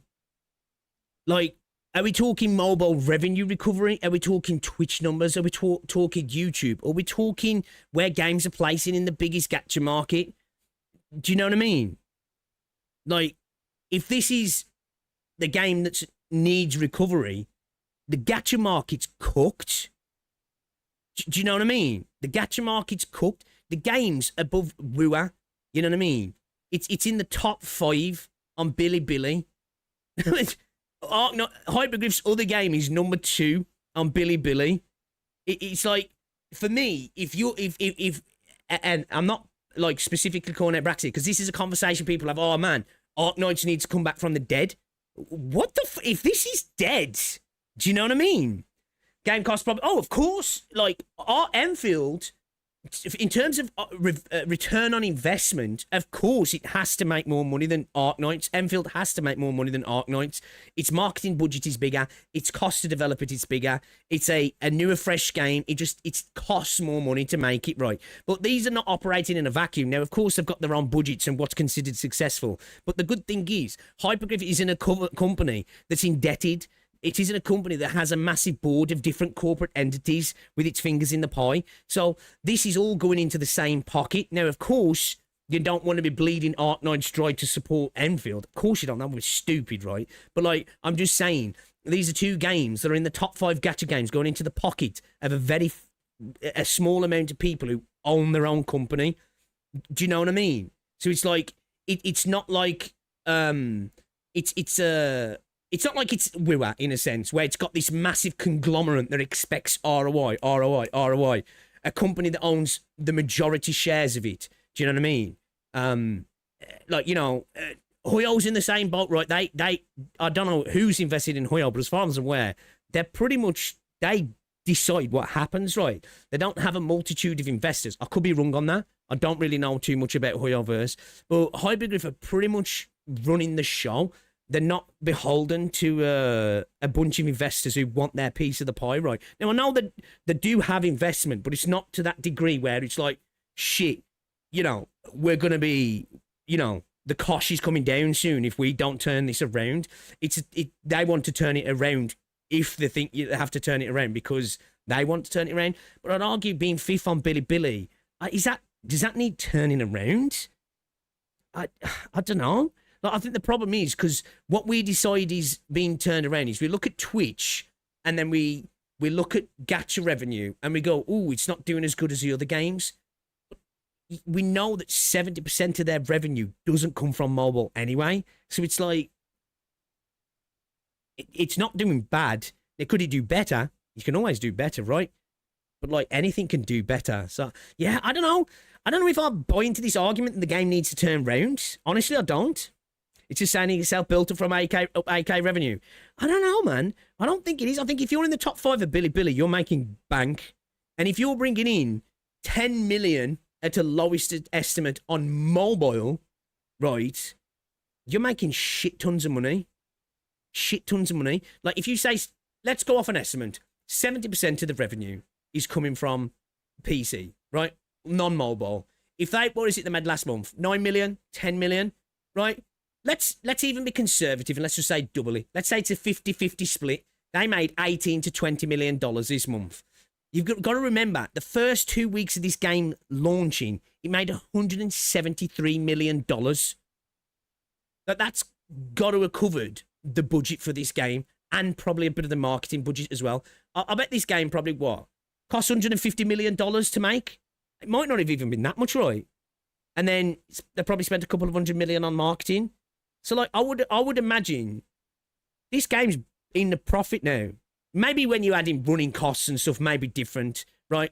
But it can't be far off breaking even. So, like, I don't know if it's necessarily in a sustain mode. I'd argue it's probably in profit mode, but it could be more. Of course, it could be more, I was talking about in this Discord yesterday, when it comes to video games, like any corporate entity, your biggest outgoing is wages, right? That's your biggest outgoing. And what is there, like 1,600 people at Hypergriff? Was it 1,600 or working on Enfield? I think it's at Hypergriff, right? That's a hell of a lot less than Hoyoverse, which of course makes sense because they're making multiple games on multiple fronts. You got to look at, I was talking about this in Discord yesterday. Overheads are a thing. There's two, let's say there's me and Flix. There's Pixel Corp and there's Flix Corp, right? And Flix Corp's making $50 million a month and Pixel Corp's making $12 million. You'd look to Flix Corp now in terms of being able to engage investment and potential using debt to your advantage, taking $25 to $50 million, right, is going to look good on the books, right? But let's say Flix Corp's overheads are $42 million a month, right? Because they've got multiple businesses all across the world. They're employing thousands and thousands of people. Their marketing budget's through the roof. They're doing multiple things all at the same time, right? So their net profit each month's $8 million. That's what they get to keep, right? And Pixel Corp over here, his outgoings is $5 million, right? So he takes home $7 million. Do you know what I mean? In that thing, you're like, ooh, he's only making $1 million more than me now, with a massive turnover in comparison. Now, of course, when you look to reach out to investors and loans and stuff, having a big turnover can help you sort of get that sort of stuff. But also, overheads can be a thing to be worried about. There can also be some of the companies like that, people like that, investors will look at me like, well, there's some assets there for me to acquire if things go wrong. But do you see what I'm saying? The actual money we put in the bank could be sort of similar, ROI is the main thing, right? People forget in the gacha space about overheads. Like, I would imagine Hoyoverse probably operate with some of the biggest overheads in the gacha space, right? They're making what they've got. We've got Genshin, Zenless, Star Rail, what's the fucking other one they made years ago? There's Impact Third and the Tears of Themis. Does Tears of Themis still run? Let's just say they've got 4 major games of running. They've got about another 4 or 5 coming out, right? These motherfuckers have got 8, 9 games, so their overheads, just by a factor, are going to be way bigger than somebody like Hypergriff or somebody like Kuro, right? You know, they're running 1 to 2 games, maybe 3 games. They've got a couple of things going on, maybe developing something else as well. Obviously, you got Hypergriff who got Watch It as well, their other game, and Popacom as well. But these are tiny, like, one-and-done budgets. It's not a consistent spending margin for them. They're probably operating skeleton developer crews as well. So, yeah, their overheads are just going to be minuscule in comparison, right? Now, of course, Hoyo are not doing bad. Hoyo are making that much money. They're building fucking nuclear reactors, for God's sake. So it's not exactly, I'm not saying Hypergriff are making more money than Hoyo, but Hypergriff are making a fucking shit ton of money, right? But I'm just, you know, just talking about the overheads. Sometimes you look at it and we go, well, this game made 20 to this game's 10. They've obviously took more money home. We don't know that. We just don't know that, you know what I mean? But ultimately, while Enfield won't die off due to a lack of players, like many love to claim on their tribalistic mass misinformation campaigns, it's certainly coming up on a turning point that could decide the future for the game. Whether they decide to chase what's been proven to work over and over and introduce more FOMO and reasons to log in, or if they hunker down and commit to adding fun and engaging repetitive we know what they should do. We know what they should get for the latter route, right? Because the former route will not make a better game. Now, people can come and go, well, look, Enfield's making more money now. Hey, it's the better game, which is stupid. I would much rather Enfield be laughed at by whoever, say, look how much money they're making in comparison. I'll rather take that and a good game. Do you know what I mean? Because it doesn't matter to me how many new cars or apartments, lowlight boys, any more than it matters to me of what's his name from Hoyoverse buying a new yacht. I don't care about that. I care about a good game. As long as the game makes enough money to get reinvested into the game and it continues to get better and I get to experience it, happy days. That will keep people coming back for more fun than I am a FOMO. consumer Making their through gacha and through. system more I couldn't give a free-to-play fuck about how much will money they're certainly making. entice a particular demographic into trying the game, but it certainly won't fix what's been broken this whole time. My name is Braxophone, and thanks for watching. Okay, I think there's definitely some really good points in this video, right? I guess I just fundamentally disagree. This idea that, again, going back to that image I just showed you, a Billy, that Enfield's in this state where it has to come back from. I just don't think that's the case. Now, if you want to talk about Twitch tracker, I guess we can entertain that argument that maybe they could do more to get more people engaging with the content on YouTube and stuff. You know, my YouTube streams of Enfield tend to do all right, but I'm more known for Enfield content, so I guess. But I do notice that people who try Enfield and upload videos, they get a lot less views. I think that's a thing that if they want to build up that engagement, then maybe need to work on some stuff, right? But yeah, I don't know. I guess I'd love to know what you guys think. I think it's doing just fine personally. It's a good game. I like it. I know lots of people don't. I honestly don't think it's a sickly game. I don't think it's a sickly game, man. That's in a state of peril, if you will. I don't believe it. So we ain't gonna watch this, then, yeah. Shall we watch this, or should we just jump into the game? What do you reckon? Shall we watch this, or do we just jump into the game and then we watch this tomorrow? What do you reckon, chap? What do you reckon? It's doing just fine. Nah, best I can do is another IGN stream. That was, oh my god. Please. No, that was like the fucking worst fucking thing they ever did. That was. It was, I still don't understand that. It benefited nobody. That didn't. It was insane. I heard you get more views if you do stuff consistently, but I don't know. Hey, I'm happy with my views. I'm looking.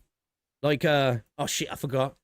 Nah, it's my career. Sain said it's my career. I need them views, bro. I need them views. Watch a Zero Company video. I might watch that tomorrow. I might watch it in an Enfield stream. Game, tutorial, more React slot watching. They have a club in Fortnite. Yeah, true. Escune and his once video per season upload schedule. Do you think the Fortnite stuff helped? Nah. I think people who play Enfield have probably jumped on Fortnite, if anything, just to like get the skin for the sake of getting the skin. I don't think people who play Fortnite, maybe there is some crossover, right? Because of course there's crossover. Like you can't look at gamers as in groups like that. I'm sure there's people who play Fortnite who play gacha games, right? Game's free, so there's a crossover in free. So I'm sure there's people who enjoy Fortnite who like to play gacha games as well. And then there's probably a bit of a crossover, you know.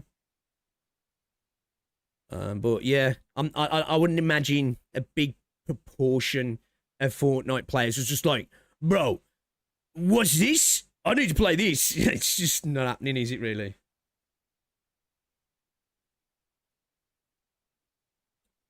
Esco did a great job with the tutorials, but his opinions are usually quite excessive. Reacting. Okay, all right, let's watch this then and we get into the game. Let's watch this again to the game. We haven't had a bit of a react for a while, have we, properly? Okay then, so as somebody who has been very much enjoying Limbus company and sort of scratched the surface of combat, still forget even really basic stuff, right? But this is a game that, when it comes to kits, shit, man, there's like a lot, right? There's a lot. Like, it's a skill being able to read in this game, right? It really is. But the game, I don't think it does the worst job, but it sort of throws you out to the wolves, right? It's like, here's the basics, figure it out kind of thing, you know? It's like your dad teaching you to walk, and the second you've took 2 steps, he's outside having a beer and a cigarette, and he's just leaving you to stumble around the living room, right?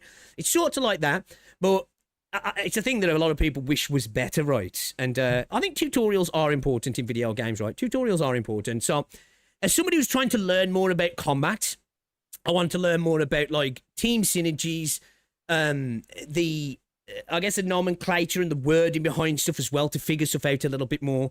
And I guess the more the layer below the surface level, a little bit more nuance. I want to understand that a little bit more. So I guess we can start here, and then we can start to watch some videos that, like, maybe a little bit more hyper specific about parts of the game itself in terms of combat, so I can really start to learn, because I genuinely do want to learn more about the game. And I think this is a good way to do it, right? So let's watch this one from Esco, a better tutorial for Limbus company. So let's get into it. Preemptive like. This video slapped. It's done like 400k views. 2 years old, but pretty sure everything is still going to be, you know, useful as of now. And looks like there's some interesting chapters. So, yeah, man, let's go. As Limbus Company continues to improve in every aspect, be that story, ID animations, or basically anything else in the game, it begs an important question. Right. Why is the tutorial still so bad? Well, as much as I wish I had an answer to that question, I don't. So I figured I would... They're too busy cooking story, aren't they? They're too busy cooking story. They're like, why do we fix that when we've got Cantos to write Bucko? Who gives a fuck? No one's here for the gameplay. I am, actually. No one's here for the gameplay, though, man. They're here for the story. Take it upon myself to finally make a long-awaited sequel to my first tutorial video from a few months ago. That video is basically mandatory to watch before this one, since... Ooh, do you know what? Okay, I'm good on clashing and stuff, right? And I think I'm okay on ego resources, but I'll tell you what we might do.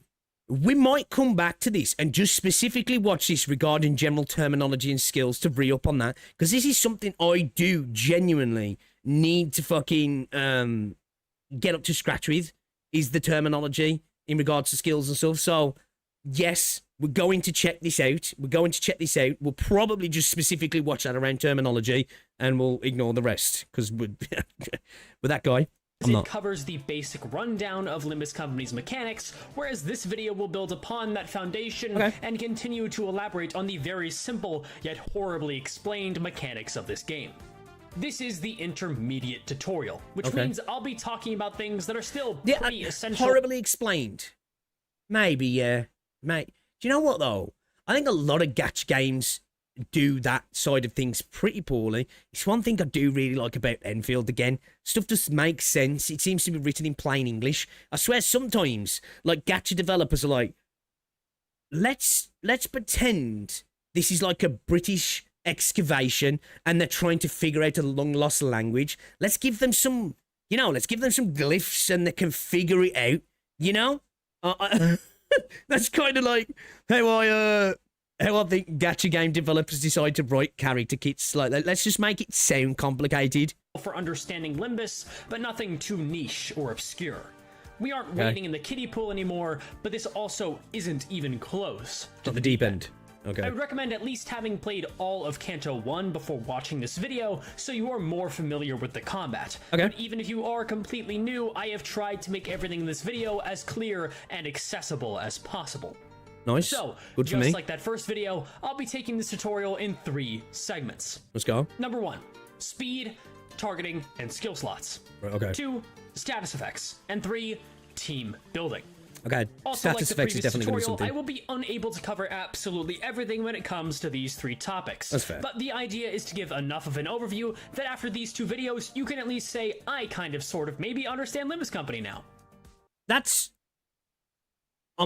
kind of, almost, sort of, there to kind of, sort of, maybe understanding Limbus Company now.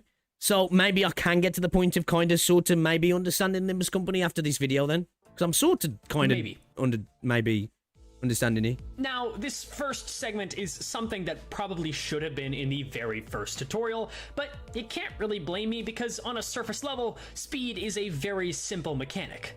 Every ID has a speed range, which can be found by clicking / tapping and holding on the ID in the center tab and looking down here. As of making this video, the lowest speed range is 2 to 3, and the highest is 5 to 8, with an average speed range being around the 4 to 6 or 3 to 7 mark. Every turn in combat, you roll a speed value within that ID's given speed range, assuming no mod. Brother, what is up with YouTube keep doing this to me? Thought the quality looks shit. I was just about to roast bro's video. Like, bruh. Okay, so... average speed 3 to 7 means you can roll a 3, 4, 5, 6, or 7. Okay, makes sense. Modifiers, of course, and that value can be seen next to the ID's skill slots or on the bottom of the dashboard here. Speed can be used for multiple things, often conditionals on certain IDs, but the main thing is for redirect. 6 plus speed, coin power plus 1. Okay, yeah, makes sense. Clashes in combat. Yeah, IDs with I know that. Being able to jump somebody to stop them attacking you, you need that speed. I know that. Okay, I get this stuff. Speed value, then the enemy can redirect attacks in focused encounters. Again, simple concept, but fundamental to understand. Yeah. Speed matters far less in regular encounters. It's like, I think even still at its core, clashing is like the most important thing to know in this game, right? You know, so understanding speed's like fundamental to that, right? So like knowing that you can redirect clashes and stuff like that, especially when one of your boys is about to get ganked, and yeah, so definitely important. Since you can't manipulate your targeting nearly as much. Going back to focused encounters though, there's quite a bit more to talk about when it comes to redirecting. Yeah. Let's say you're in a focused encounter against this little up-and-coming sous chef. Sous Chef Bongi is ready to unleash his primal Bongi Blast, which has a base power of 3 quadrillion, a coin power of 1, and infinite attack weight. Naturally, this attack is completely unclashable, and if you were to hit win rate, you would lose this battle, but lucky for you, Sous Chef Bongi is on low HP and rolled a 1 on speed. Since the Primal Bongi Blast is the only skill being used by him this turn, we can redirect that skill so that the ID going last on our team, in this case Base Hong Lu, would be clashing against it. But since everyone else on our team is faster than Bongi, he will be long dead before he can expedite the annihilation of the human race, because we will hit him before he hits us. This concept, which I call redirecting downwards, can be a lifesaver in fights where you can't just clash and win. Okay. Redirecting downwards, this is the best tool you have against enemies who have some skills that are too powerful, inconsistent to clash. Okay, yeah, makes sense, right? The idea is to delay an enemy's attack until they are dead or staggered, but it will only work if you can do so before the enemy would use their attack, either due to being faster than your team, or by reaching the skill that will clash against that attack. This is... okay, so typically, like say, this is what I say about the nuances. If I'd use the speed to be the one to just basically redirect, but here we're using the increased speed to just gank bro, basically, aren't we? A pretty big part of why extremely slow IDs are less good than fast ones. Makes Being sense. outsped by an enemy means you have less control, and you can't just rush them down. Yeah, with that, then not even like redirecting down. You can't. You're straight up getting struggling to protect units when you just want to redirect a clash. Full stop. Right. Control is very important in case you have no good clashing skills on a certain ID and need to redirect. Yeah. With all you've got in certain scenarios.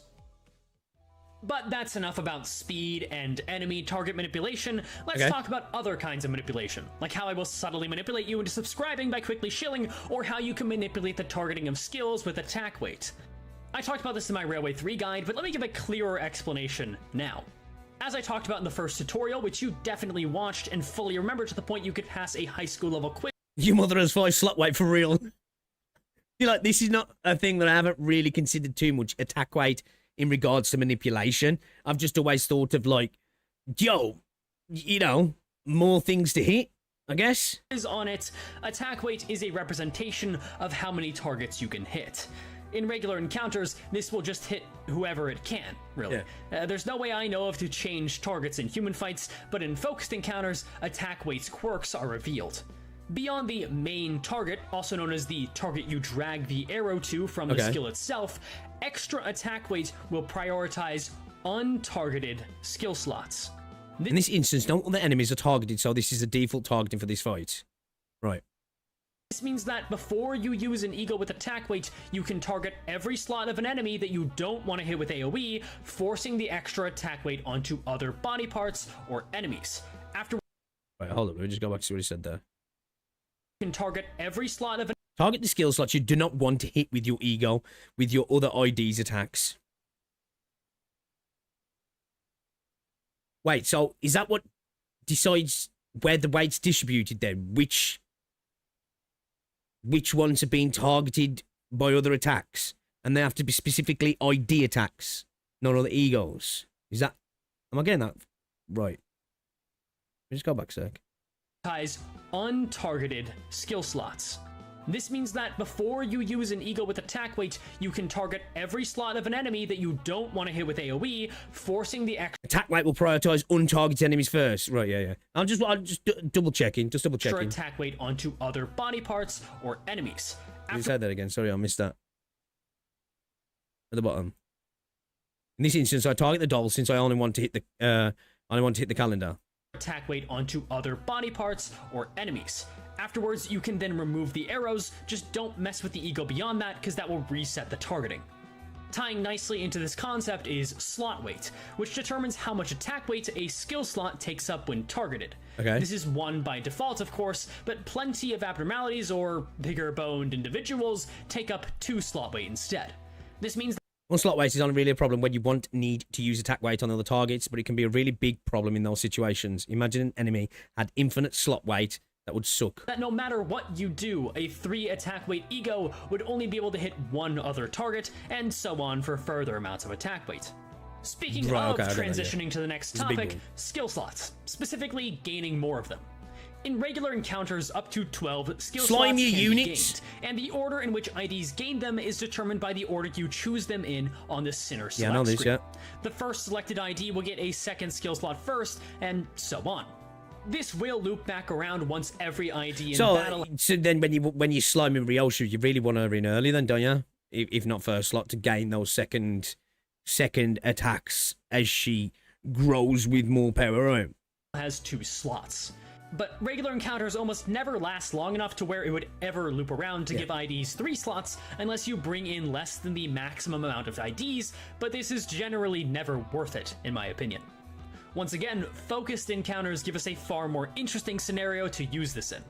In focused encounters, extra skill slots are not gained by default if you bring in the max amount of sinners.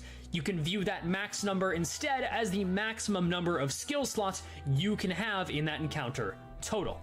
This means if you have an encounter that allows 6 sinners total, bringing in 4 sinners would give 2 of them 2 skill slots, based on who you selected first and second, and in that order. Oh, okay. So on turn 2, the sinner you selected first would have 2 skill slots, then turn 3, the sinner you selected second would have 2 skill slots. I find that for a lot of newer players, resources are often invested into only 1 or 2 IDs, which makes sense.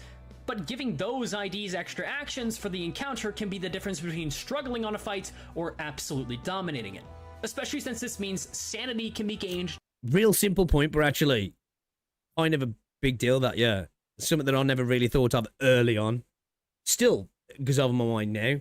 A real simple gameplay thing that is there, but it's like, yeah. Twice as fast, since you are taking double the amount of clashes. I would highly recommend taking advantage of this if you are struggling on any focused encounters, especially if they just so happen to allow an abnormal amount of sinners into battle. You can sacrifice some... Is that the game's way of saying, now, we're suggesting 7 here, but what we're really suggesting, bucko, what we're really suggesting is you bring a few more skills instead. Minimal turn 1 damage for long... If you have to take an attack on turn 1 due to missing a sinner, the long-term benefits are well worth the tiny downside. Long-term benefits. Tiny downside was my nickname in high school. Some IDs are much better candidates for second skill slots than others, and while that could be a video in its own right, I'll just put on screen some examples of IDs like that are particularly good to double slot, with some reasoning that you might not fully understand yet, but anyone you have that is leveled and... Oh, me, W Corp. Some resource IDs that use the status effects as a resource of their ramp. Yeah, actually makes sense, yeah. Building up that charge, right? Use your extra skill slot to build up the charge to, like, rip ass and stuff, right? Yeah. Uptide highest is gonna be your best option.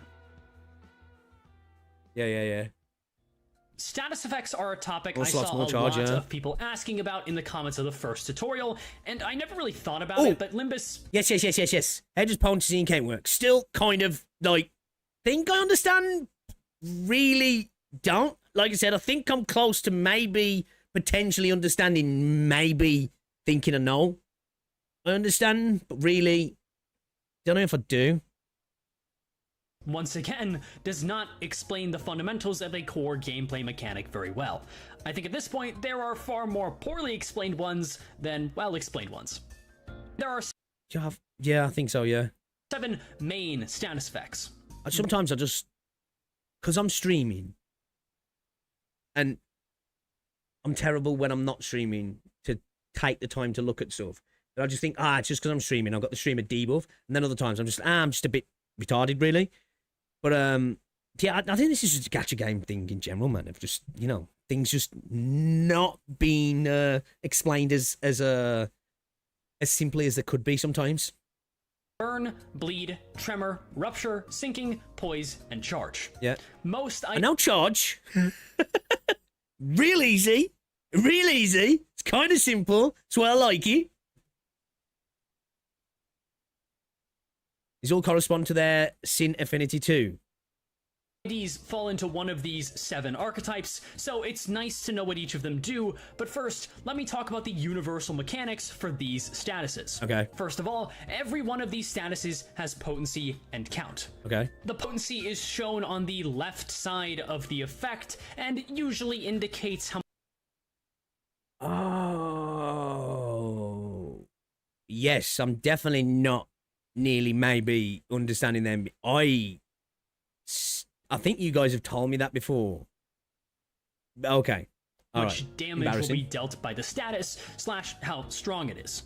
On the right is the count. This indicates how many times these status can... This is basically, you count sort of like...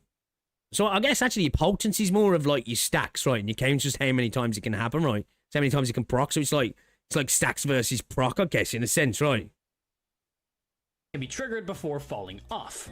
For example, let's look at Burn. This is a damaging status, and it deals damage on turn end by the potency, then lowers the count by 1. This is... Yeah. So actually that's... Yeah, okay. So it's just that's bringing your stacks down of the potential to do that. But the potency is sort of like, in a sense, it's like a stack of it as well, but it's just in a different deal. It's just the X potential, right, of its damage potential, i.e. potency. Shit, okay. Right, so 10 potent, so I use it from 7 to 6, but my potency's still probably going to be the same, right? Unless something's consumed or something, I would imagine, right? is the simplest damaging status to understand, since if burn potency is at 46, that's right, 46 damage would happen at turn end, and the count would be reduced by 1. Bleed isn't quite as simple, but it is another damaging status that uses potency and count, but it triggers whenever a full clash occurs, or also known as whenever a coin is broken on either side or a tie happens, or whenever a coin is rolled in an actual attack. Just like burn, the bleed potency indicates the amount of damage that will be dealt, and the count will be how many times it can trigger before falling off. Tremor is certainly Right, so with that then, say you get your potency, and the count's like 3. So you can potentially apply 3. You can potentially apply 3. Obviously, let's just say the potency is 10, like I say, but the count's 3. You can potentially apply 3 counts within that one attack through each coin breakage, right? We bleed. So you can basically slap 3 stacks of 10 potency bleed onto one as you in that one attack, in that one like clash, should I say? Sorry. Yeah, but bleed is more count hungry since it procs way more. So yeah, so like your counts would burn through a lot quicker, right? But you got the potential to dump them counts on a lot quicker as well, right? I'm thinking that's right? You trigger the bleed effect for each coin flip or coin clash, right? Okay, yeah. So my thinking's right then, yeah. Okay, all right, okay. Yo, this video actually massive W for me at the minute. Specifically this part, like. I'll probably forget it all as soon as I get into the game. But this is going to be one to come back on just to be like, yes, okay. You know, to lock in. 5 potency, 2 count bleed for the next 2 coins that the enemy roll. He's going to take 5 damage for each defense skill point prop bleed. Yeah, okay. Exactly. That can result in very funny instances where enemies explode mid-clash. Okay, yeah. When the enemy clashes an attack, right? So less on a turn thing, I guess, really. Okay, so it's just like something you can really build up. It makes sense. Like now, when you guys have been talking about like sometimes being careful with bleed. I think specifically when we're dealing with like the middle, right? And you were like, you gotta be careful because that shit can really start to stack up fast, right? And you can be in a bit of an issue. That makes sense now of why that's such a problem. A more unique status, since it doesn't do any damage. Instead, Tremor relies on Tremor Burst, a separate effect that often goes hand in hand with Tremor. When Tremor is bursted, the target's nearest stagger threshold is raised by the Tremor potency. Stagger thresholds are a whole other rabbit hole, but thankfully they're pretty simple to give an overview on. Let's say we had an enemy with 100 HP flat. Almost every single enemy in the game has at least one stagger threshold, and when their HP is equal to or below the stagger threshold, they become staggered. So with this enemy here, their stagger threshold is at 80 health. So if we were to have 24 Tremor on the opponent and then burst it, they would immediately be staggered regardless of damage dealt, since the stagger threshold is raised up to 104, and their HP is then lower than the stagger threshold. Tremor's count also reduces by 1 at the end of every turn, just like Burn does, and no, bursting Tremor does not innately reduce the Tremor count, though that is a common misconception. It doesn't reduce the count. So, okay, cause this is one thing I definitely don't, like, Tremor I don't understand. So, like, you could basically apply the stacks of Tremor and you can have another character or another skill if you've got 2 skills for that character that just basically consumes that Tremor and creates the burst right there and then to just basically go into staggering a unit off the bat. Say you clash with a 2 coin attack, you trigger bleed per clash. Then if the attack has all coins, you'll have 2 more triggers when each coin is individually flipped during the attack. Okay, yeah, I think I'm understanding that then. Okay, I didn't know that before. I was just thinking each time we clash in terms of the individual clash, not so much per fucking coin toss. You know, just, right, we butt heads, I've applied bleed. I didn't realise I could be stacking multiple bleed within those clashes. All Tremor bursting skills have 2 parts, but then reduce count. Right, okay. Okay, because Tremor's definitely one where people talk about it, I'm like, I still don't get Tremor. I'm not gonna lie. So this is, yo, this video's kind of a goat. Rupture and Sinking are both pretty similar in their function. Rupture is a damaging status, and Sinking is a hybrid between a damaging status and a debuff.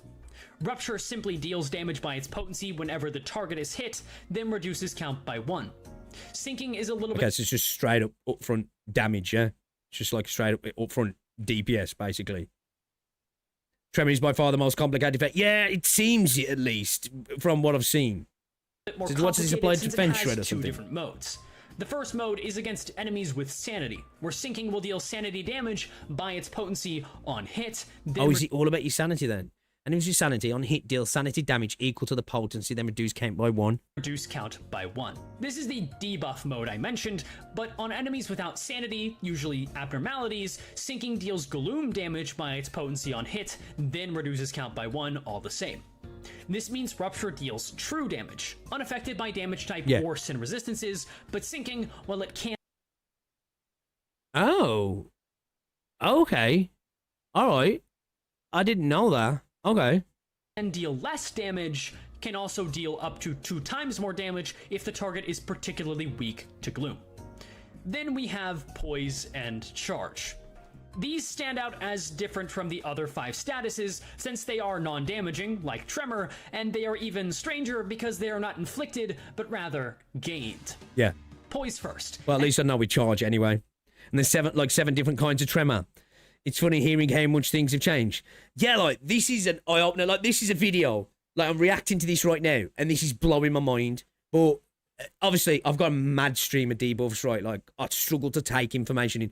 I will be re-watching this video to try and, you know, and then obviously I'll be implementing in-game to be like, you know, that click moment.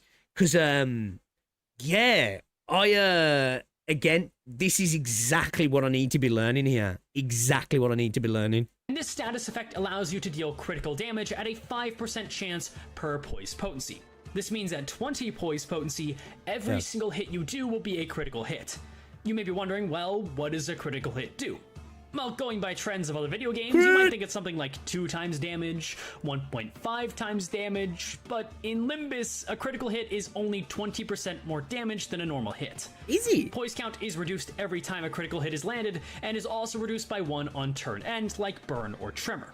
Despite the low damage bonus, this is the best status to run overall if you're depressed, because it makes a really nice noise whenever you crit, so always be sure to run Poise whenever possible in order to fill your... It does, to be fair. It does. I thought it was, I thought the crit was more than that. I'm not gonna lie. Daily dose of dopamine. Charge is the last main status effect to talk about, and is the most different by far. Not only is it gained instead of inflicted, but as of this video, charge potency can't be gained, outside of the initial 1 potency that comes alongside gaining count, since you can't have a 0 on either the potency or count for any of these statuses. Instead, it's just literally because you stack it and consume it for an ability to gain something from it, right? Charge is just count, and what's more, charge... I like it. Nice and simple. Nice and simple. Count Tell it to me straight. Nothing. Charge is just a number, and it is usually spent by IDs that have charge in their kit for some kind of benefit, or you must have a certain amount of charge stored up for certain effects to occur. It's you know, do something, get some charge, right? Get some charge, consume it, do cool things. No, nice and simple. This is a very case-by-case status, but it is by far the most basic because it is just a number that goes up and down. Yep. So those are the main statuses, but there are so goddamn many status effects that I am sure I was unable to scroll through all of them, even though I'm intentionally talking slower in this part of the video so that I can show off as many of them as possible. A question, honestly. I know there's some of you guys out there who are obviously quite informed on the game, right? And you know your shit, and you know enough shit at least, let's say, to clear content, right? How many of you guys actually know all of this stuff, man? I feel like it's not a massive amount, right? Because there's just like, not only like a lot of stuff. Obviously, I suppose it's a lot simpler once you start to understand things, right? Because typically that's video games, right? Things can look really complicated, and as you start to understand, it's like, oh, okay, these 5 things here are just variations of the same thing, pretty much, right? And they're implemented in pretty much the same way a lot of the time. You know, there's variations to it, but there's a lot with this game, right? There's a lot with this game. You know, just hover over boss and read. That's what I try and do, right? Where am I clashing? Let's just try and win my clashes. It's kind of where I'm at, right? It's kind of where I'm at. I'm wanting now quite a lot, but majority of them are just take more damage, right? I know like 70% of this stuff, it's actually really simple. Once you understand the base things, you can essentially apply it. Yeah, kind of, yeah. Yeah. See, it's one of them things, right? It's like what a lot of stuff can be in video games in general sometimes. Like, you can look at something like, shit, that looks overwhelming. And then once you've got the basic understanding, or should I say not the basic, but an intermediate level of understanding, it's just like, oh, okay, yeah, I get that. It's not that much of a difference. It's not really game-changing. It's just typically a modifier to some degree, right? On screen. Yeah, there's a lot, though. Probably not even half of them. None of the non-core status effects have count, and instead only have potency, or a value, and just go away whenever the turn ends. Okay. Some of the actually important ones to know are Paralyze, Fragile, Haste/Bind, and... So it's basically, your count is how many times you can apply that, unless it's fucking charge, over turns, and then bleed how many times you can apply by coin clashes, pretty much, right? So that's what you can, and then your potency is just straight up the damage of it, yeah? How many times the effect can trigger, yeah? It's just determined, the time is determined by the particular one, you know? Some can do it multiple times in one turn, should we say. Typically, others will consume as they go through and apply it, and then charge. You just stack your charge up and fucking rip ass. Aggro. Paralyze reduces coin power to 0 and affects as many coins as the potency. This status, as I mentioned, only lasts for one turn, so leftover Paralyze would not carry over to the next turn, unlike all of the main statuses which would. Fragile increases damage taken by 10% per stack, which is useful for dealing more damage. Once again, my insightful commentary is truly unmatched. Haste increases your speed by the value for a turn. Bind decreases speed by the value, and aggro is really odd. I made a video a while ago where I tried my best to explain aggro, but frankly, even that is borderline speculation. Okay. Aggro is a special status effect that is gained upon using skills generally found on tanky IDs. In focused encounters, IDs with aggro are meant to be targeted more often, and while that can certainly be the case, it's common knowledge that this is a very inconsistent status effect, and it only comes into play at Uptype 4, but I felt it was worth mentioning since it is quite prevalent. I can't really give you more specific stats than that, since Okay, so it seems like, in essence, it is supposed to be something that aggro's enemies to allow you to sort of tank damage, at least, if so you don't have to necessarily readjust clashes and stuff. You can concentrate on other stuff. Okay, well, it's not as simple as that, though, I guess. Only if aggro is on a lot of IDs after Uptype 4. Before that, it's on only a few IDs, but it is a unique status that warranted at least a small explanation. I would just be guessing at that point, but that is the general gist of what it should do. Okay. I really could go on and on about status effects, but my biggest advice is to just read them. Even if it's just at a glance, since some of them are very important to general gameplay, and especially some notable fights that you might get stuck on otherwise. Status effects are sometimes the main gimmick of a fight, and I don't plan to spoil all of those fights, so just mentally prepare yourself to read a little. Fair. Wise. Now, this is a big one. Team building. And while I could, once again, make a whole detailed video explaining the ins and outs and ups and downs, in short, there's no one-size-fits-all advice here. Limbus is easy enough for at least the first 3 cantos to use whatever ragtag team of ragtag IDs you have and still win pretty handily, especially if you remember that you can double slot IDs if you need. But what, in general, makes a good team? Again, this is dependent on what you want, and in my opinion, there's roughly 3 team archetypes. 1, a status team, 2, an ego team, or 3, the strongest shit you could find.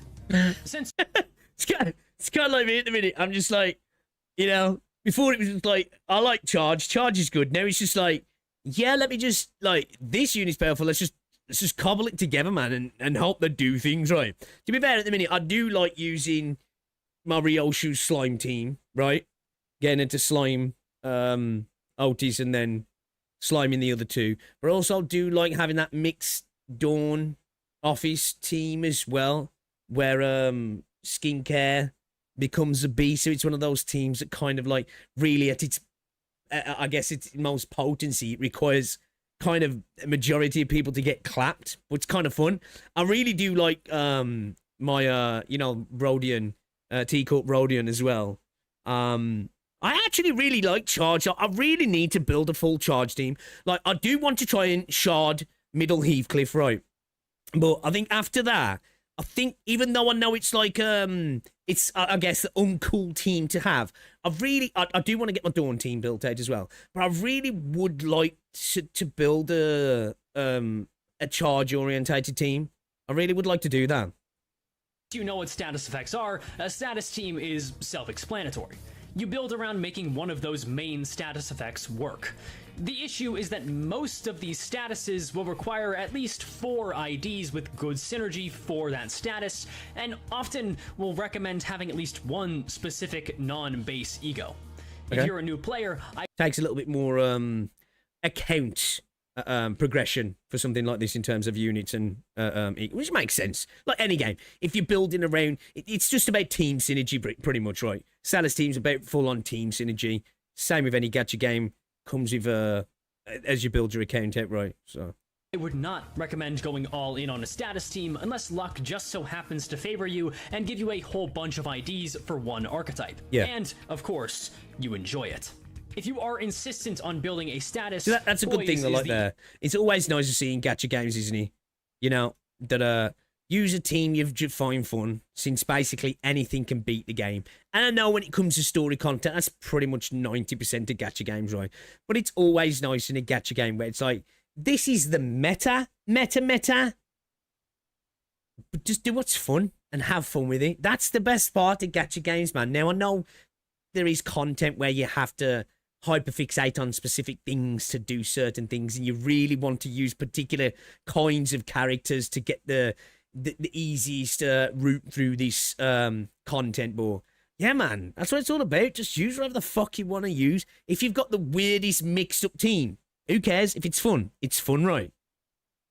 On building a status, poise is the easiest by far in the current state of the game, okay, due to the massive amount of poise IDs, and statuses you gain instead of inflict are always going to be less tricky due to less RNG factors being involved. The one I would least recommend has to be Bleed, since it has very specific ID requirements for a very shaky payoff. On the other hand, ego teams are much more general and reliable in their usage. These are teams you build in order to fuel ego, whether that be multiple, just one, or even every single ego you have access to on that team. Starting out, you will only have the 12 base ego, and these are the cheapest, costing either 4 resources or 6 resources. However, to use an example, I think the most effective base ego to build around, if any, is Merceau's Chains of Others. Okay. Even if your Merceau is unleveled and unloved, he can find some amount of value from using this ego, which is a strong debuffing tool that heavily nerfs the opponent's rolls and speed the following turn, while also doing the same to you. Chains of Others costs 2 Envy, 1 Sloth, and 1 Gloom. If you wanted to fuel this every turn, it would be best to have a focus on Envy, with plenty of Sloth and Gloom as well, obviously. The good thing about the base ego is that cheap cost. You won't need Chains of Others every turn, not even in the toughest of boss battles, but it's still good to be conscious of the ego resources you need in order to fuel the ego you wish. That's one thing, like, because obviously egos are a clutch, but I never really consider that, which maybe I should sometimes, depending on, again, it's like it says, depending on what you're building though, right? If you are going down that, then you really need to consider it. Yeah, I've never really think about my ego too much. To use. The issue with building, which I suppose though now, after watching videos like this and spending more time, spending a little bit of time reading stuff, whether it's on stream, off stream, watching some other videos, we can start to do that now, right? Because we're learning things here that are like specifically stuff with Bleed. You know what I mean? I was like, oh shit, that was totally, and the count and the potency. Like a lot of the time, I was reading those as interchangeable, and I was just like, there's numbers there. I get that. I'm not exactly sure what's going on with the numbers, but the numbers mean something. A team like this is if you would have to use subpar IDs in order to fuel the egos well. Yeah, it makes and sense. If you ask me, this is generally just not worth it. Okay, makes However, sense. when acquiring new IDs, the sin affinities they give you access to are definitely worth noting, and some ego can be worth building a whole team around, even with some suboptimal choices. Fluid Sac, Sun Shower, and really any good healing ego can justify a hard focus. But still, that's only That if makes you sense, actually actually. need their benefit. You're going for that sustain, it makes sense to focus on getting it right. Whether that be high attack weight or the healing. But still, in general, prefer strong IDs over convenient sin affinities. And So, speaking of because that, that's one thing, when people talk about sustaining this game, obviously, I know we like, some units, you get a little bit of health back, right? Because, like, we're done, right, with, is it with their ego? Is it with some of her skills? Because of what she is. But, like, is that typically where you get sustain from in this game, then? Is through egos? Because it's one thing I never really have bothered looking into too much is sustain, is healing in this game. classic strategy, just use the strongest IDs.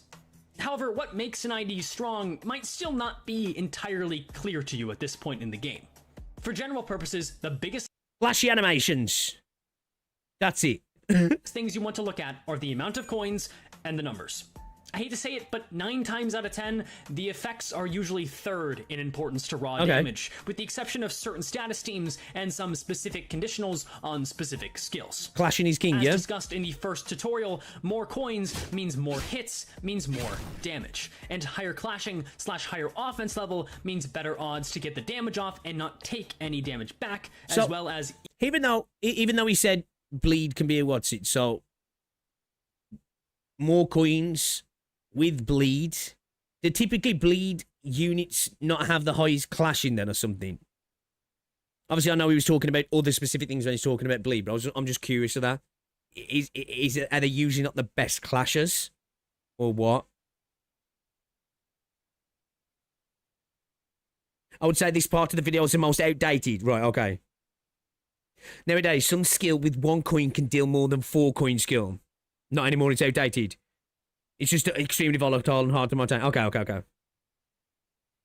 Bleed can clash like a motherfucker. Okay. easier ways to get sanity. Really, there are a million tier lists out there, and while they will all tell you various things, these are the fundamentals, and I cannot recommend enough that you come to your own conclusions based on them, rather than just foaming at the mouth for an ID strength tier list from some random person on the internet, which will probably include me soon, but that's not... So, like, really, it is cool. Clashing is king, right? Clashing is kind of king. Obviously, when it comes to specific bosses and stuff, you know, knowing exactly what's going on and the gimmick, but, like, clashing's still kind of king, then, yeah. Relevant. Even on a team of the strongest IDs, it is important to fuel at least a few ego, which should just happen by chance, but it is worth checking to be sure. This tab on the side of the Sinner Select screen shows you the amount of a Sin resource you have on your team total. It shows this using a skill 1. I'm not gonna lie, I've never paid attention to that. I need to start doing that. 1 as 3 of a resource, ABCs skill of 2 Limbus as is 2 always be clashing. resources, and a skill 3 as 1. And the amount needed for your equipped ego total on the right. Don't get it wrong though. Having a bunch of a certain resource can be a good thing, and better than a wide sin spread. If you just plan to spam 1 or 2 ego that cost Makes a sense, lot yeah. of those resources, or like if you do have like a healing ego, kind of makes sense to funnel it all into that one ego if you're playing for a sustain and then you're going to just use your IDs, I guess, to do the thing right. fringe cases only costs that 1 resource, then that's just better. Ultimately Makes though, sense. the best team building advice I can give is to not worry about it too much until you start struggling or reach just around Canto 4. At that point, you should have acquired enough IDs and some ego, whether that be from gambling your life away or from the battle pass. Once you actually have an ego or ID you wish to build around, that's when you can start to theorycraft. Since when your options are so limited near the beginning of the game, there's just not much to be done, and there's not much to be... Yeah, true. Especially with me, because, you know, for the first few cantos, I was kind of on welfare, right? We had some bad luck, didn't we? Like our early pulls. Like I remember seeing Cap's early pulls. Like, jammy bastard. She just got like god pulls. Like my first pulls. Like I've gotten pretty nice team now, right? You know, we've got some kind of cracked units. But yeah, those early days, man, we're a bit unlucky. He said. And that concludes the intermediate tutorial, and basically all of the essentials to be able to understand Limbus at large. Since you reached this point, you're likely either a very confused or a very invested new player, and if you want more videos discussing Limbus... I'm both. I'm both. But yeah, you now have the knowledge to understand almost every video on my channel. Okay, so bit of an outro here. So yeah, this is definitely one I'm going to definitely come back to like read over this stuff again, right? And probably do that when I'm off stream. Have this video up, play around with stuff, and be like, it clicks now, because genuinely, I said we were going to start to watch videos on understanding a little bit more about the combat mechanics, right? This was actually kind of eye-opening. This is a really good video. Now, I know you guys are saying maybe some of the stuff, especially in the coin count stuff here, a little bit outdated now. This video is 2 years older, right? So I'm sure like things have slightly adjusted and how good things are, and it's a gacha game thing, right? But overall, this was really, really, really eye-opening, actually. Specifically around the status effects was very, very helpful. Now, I'm just going to forget it all, but I will re-up this. I'm going to make sure I lock this in, because I really enjoy this game. So, of course, understanding the combat is going to be more fun, because I have fun with the combat. I actually like the combat in this game, so understanding it more is definitely going to be a thing that's a positive for the game. So this was we've got to subscribe, because this was a brilliant video. This is a real good video. Like the potency and count numbers, even still, I'm like, all I knew, I'd look at the numbers, I'm like, I need that particular thing there to be like 20 or 30 or 10. I didn't really know the potency versus the count number. Now I know that. That's actually a game changer. The way bleed gets applied as well. Didn't know that either. So yeah, man. Yeah. W video, man. W video. It's actually a really good one to watch. This was perfect time to watch it as well, I think, actually. So yeah. Shout out to Escu. Great video, dude. Does he? I think you guys are saying, is it like all Limbus content creators? Did they just drop off the face of the earth? 3 months. So not. So it's still, 3 months ago was not inactive, or they're like a partial uploader, right? But when they upload, they don't do it much, but when they do it, they bang. So yeah. They make videos like that though. Makes sense. That was a good video. That was. I really enjoyed that, actually. I really enjoyed that. Very informative chat. Very informative. All right, let's play some Limbus Company then, man. Play some fucking Limbus Company chat. Let's do it. We get chat up. There we go. Play some Limbus Company. Editing probably takes time. Yeah, the thing is, some people just, content, like, I upload regularly, but it's not my career, right? For most people, it's not easy. It's a fun little hobby, It's a fun little hobby. People just upload when something interests them as well, right? Editing does take time, especially if you've got a job. Especially, if you're in your early 20s or something, and you're going to school and you're working, just finding time to game, let alone game and then make stuff about games is hard thing to do, right? We finally reached 2 hours of yapping. Yeah, a bit of a yap session today, right? It's fine. We're gonna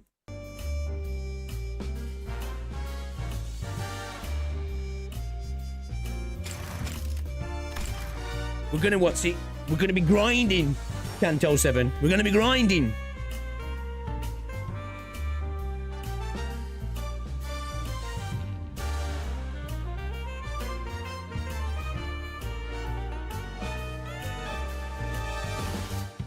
True, SSS, yeah, true. Hey, big something gone from me now. I come back and you got new ops.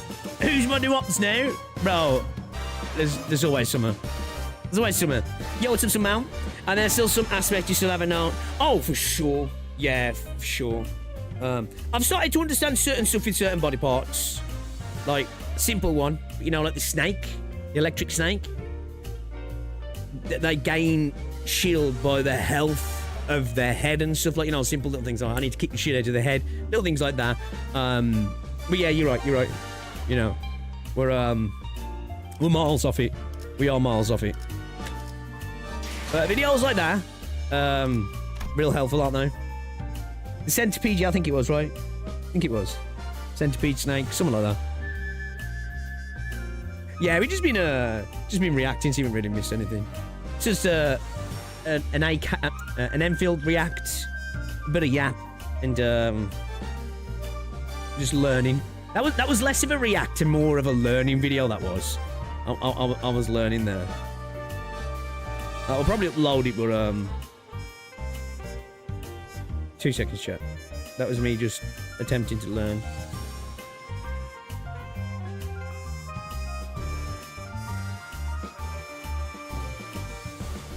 Alright. Let's get back to it. Let's get back to it.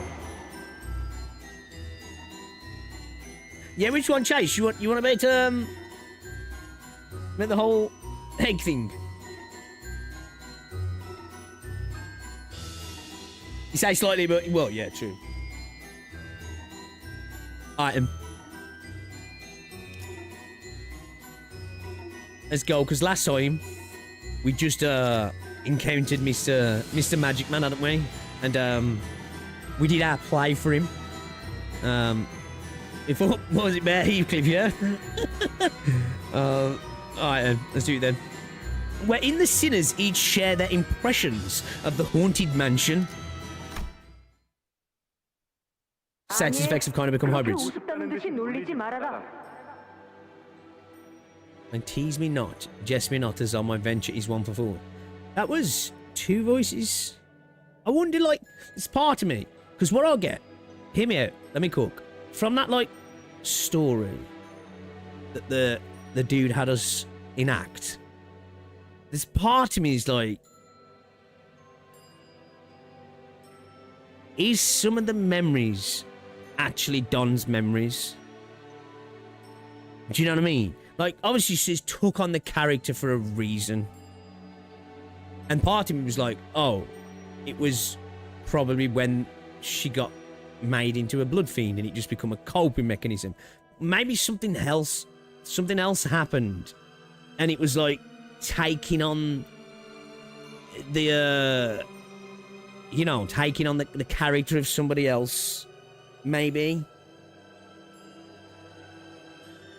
out of, I don't know, guilt or what. 그건 네가 모험이라는 것을 잘 몰라서 하는 소리라고 하지 않았느냐? 우리는 지금부터 유례가 없는 치열한 고행을 치르러 갈 것이다. It's intensity unprecedented and monumental.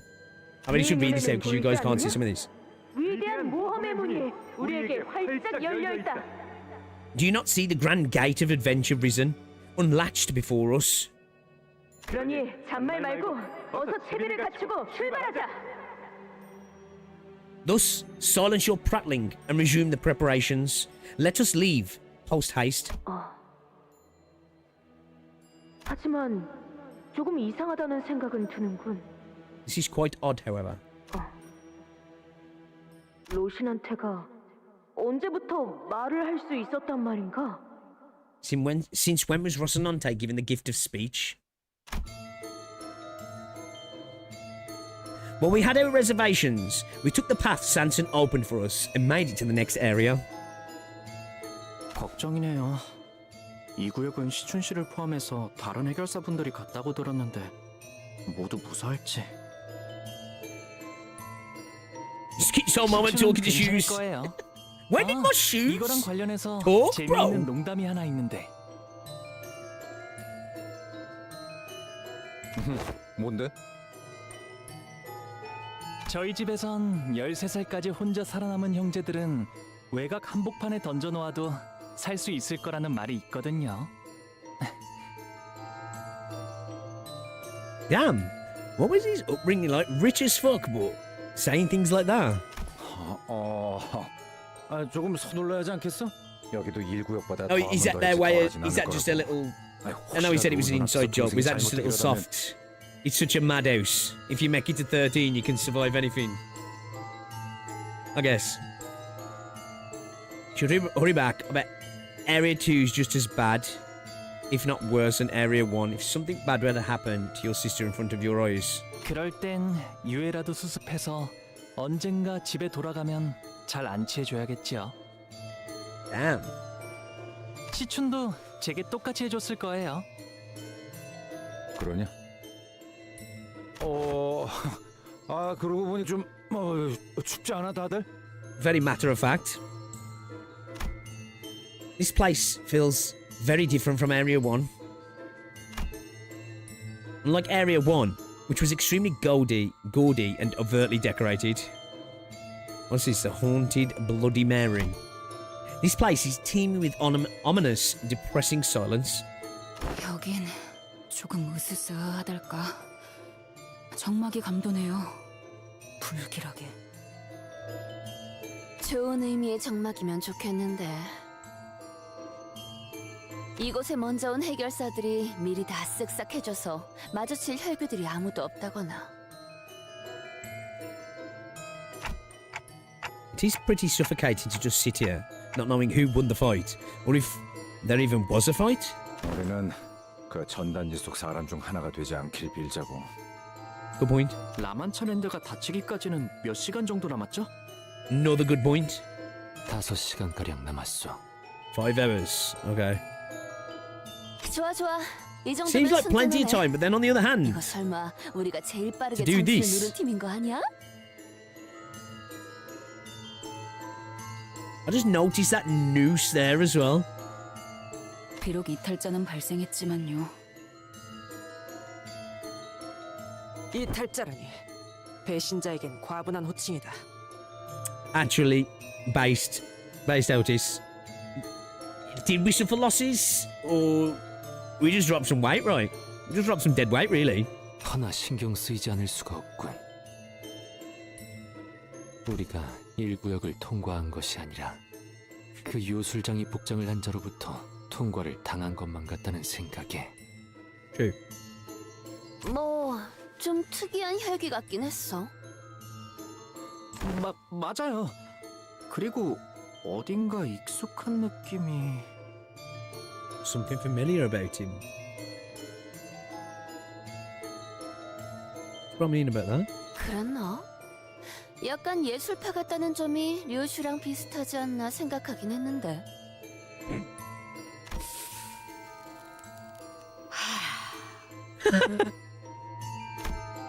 The ocean court let out a cloud of smoke.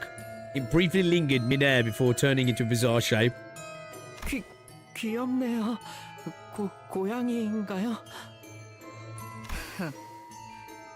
질질 짜고 있는 내 놈의 모습이다.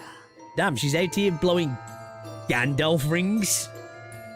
통역을 잘못할 경우 벌어질 모습을 표현했지. 응? 여기 좀 특이한데. Ooh, what is it? 이거 좀 봐. 지도를 보니까 의무실이라는 곳도 있는 모양이야. I thought I just saw first aid crosses. 어트랙션을 타다가 다친 분들, 너무 놀란 분들, 혹은 피가 긴급하게 필요한 혈기분들은 이곳에서 도움을 받으세요. 친절한 문구구만. 라만차랜드는 혈기와 인간들이 행복하게 살 수 있는 공간을 위해 만들어졌다고 했었죠. 이 지도 설명만 보면 그래도 옛날에는 어쩌면 그 뜻대로 되었을지도 I wonder if it 모르겠다는 did 생각이 then. 드네요. Like, was the people coming here, going on rides, I don't know, trip over, scrape your knee, bit of blood. You go to the first aid station. Why is there some like crazy chick there, just like, get it here? Let me clean that up for you. You know, put a plaster on it. 그게 무슨 소리요? 제대로 되었을 리가 없지 않은가? 이런 건 돈키호테의 사전엔 있을 수 없는 모험이요. 악인들과 공생하여 행복하게 살아가는 장소라니. 그러고 보니 지크프리트님이 해결했던 사건 하나가 생각나는군. 그것은 다리 위에서 벌였던 전투였지. 그때도 악인들이 아주 간악한 제안을 했다고 하네. 치크프리트님을 돈과 권력으로 압박하며 자신들과 한편에 서라고 꼬드겼다지. 하지만 우리 치크프리트님은 결코 이에 현혹되시지 않았네. 가증스러운 잔을 내뱉는 악인의 얼굴에 슈퍼펀치를 날려주면서 I love every 그 messages. 1시간짜리로 편집된 영상이요? 그거 딱 봐도 짜인 대본.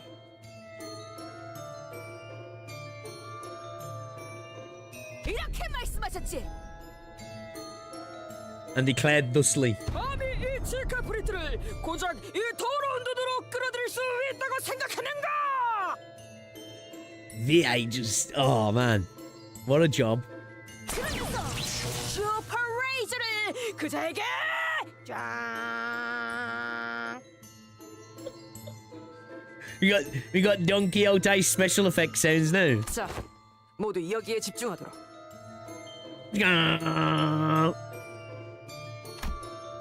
A timely intervention from Otis put a stop to Don Quixote's story. 피즈머니들의 흔적들이 이 어트랙션에 집중되어 있다. I, for one, would happily listen to our girl's stories all the time. She kills it, man. 이름은 헌티드 블러디 메리라고 되어 있군. 뭐 유령의 집 같은 건가 보네. Microwave Don, you know. 아, 싱클레어. 유령의 집이라는 거엔 진짜 유령이. 잠깐. 저도 어렸을 때 가족들과 놀이공원에 가봤다고요. 그러니까 그런 식으로 놀린다고 제가 놀란다거나 그럴 일은. 있냐고 물어보려고 했는데 난 놀이공원은 처음 와보거든. Damn, your first time's here. 죄송해요. Right, David? Like, you can tell, like, not only a stellar performance, somebody who's enjoying the job. 에이, 아니야. 그래서 진짜 유령이 나오는 거야?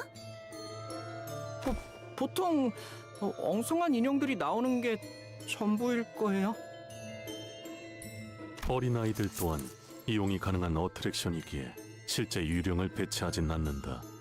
공포를 조성할 만한 장치가 있을 뿐.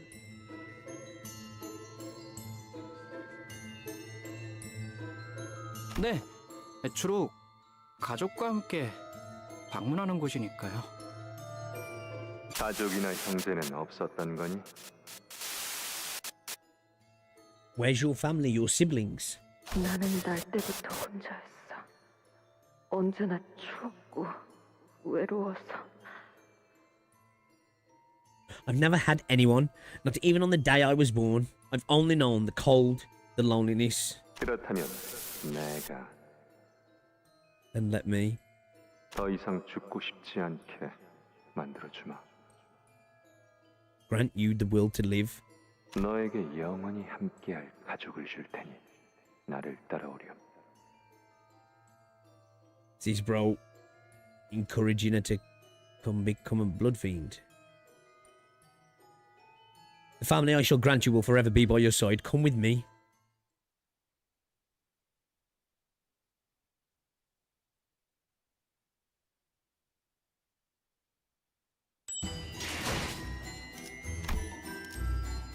The Thick Plottons. 721, in which is recounted the sinner's adventure in the encounter with haunted Bloody Mary, the nature of which is unclear whether it is a haunted mansion or a blood fiend's den. These titles, man, I love them. So, yeah, man, I can't wait to see what's what, but... Because when I think about it, yeah, obviously it makes sense now. What? Haven't we ever heard Don talk about family or anything like that, right? It's always just been about, like, adventurers and fixers and stuff, right?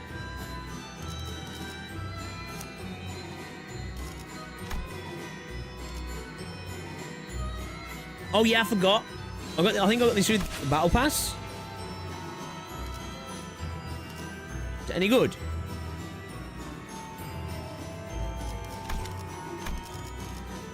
Or can you have 2 at a time? Do you reckon should have it, huh? Ain't no Vin Diesel!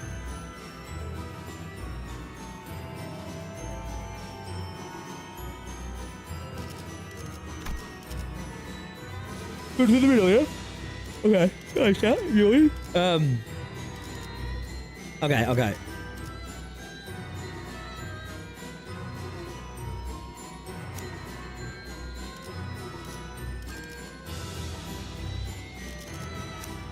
결투 의뢰로군.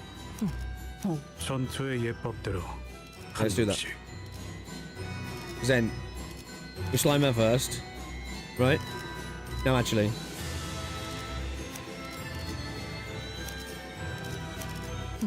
That's what I want, right? Slime her, he comes in, we slime both of them, yeah. 결투 Just 의뢰로군. in case.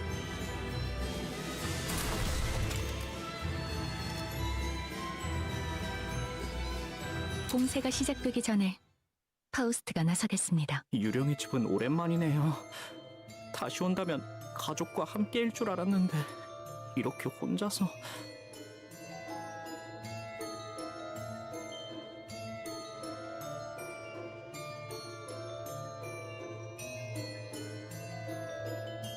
혼자라니 섭섭한 말을. 동료들이랑 함께 온 거지. I don't need to switch my on, actually. 뭐 식구 같은 거잖냐. Ooh. Keeps saying kinda like family. 잡담은 거기까지. 아래에 무언가 있으니 전원 확인할 수 있도록. 역시 이미 몇 차례 전투가 치러진 흔적이 남아있군. 썩은 내음이 허파에 들어차는 것으로 보아 흔적이 만들어진 후 꽤 시간이 Miasma 흘렀으리라고. of rot. 이번 토벌에 참여한 해결사들로 보이는 자들은 없는 것 같구려.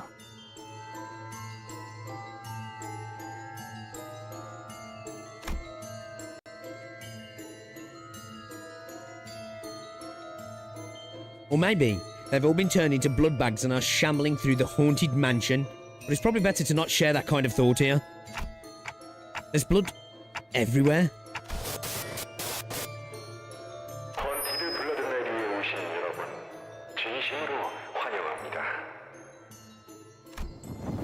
The portrait from which the voice was echoing from was torn in half.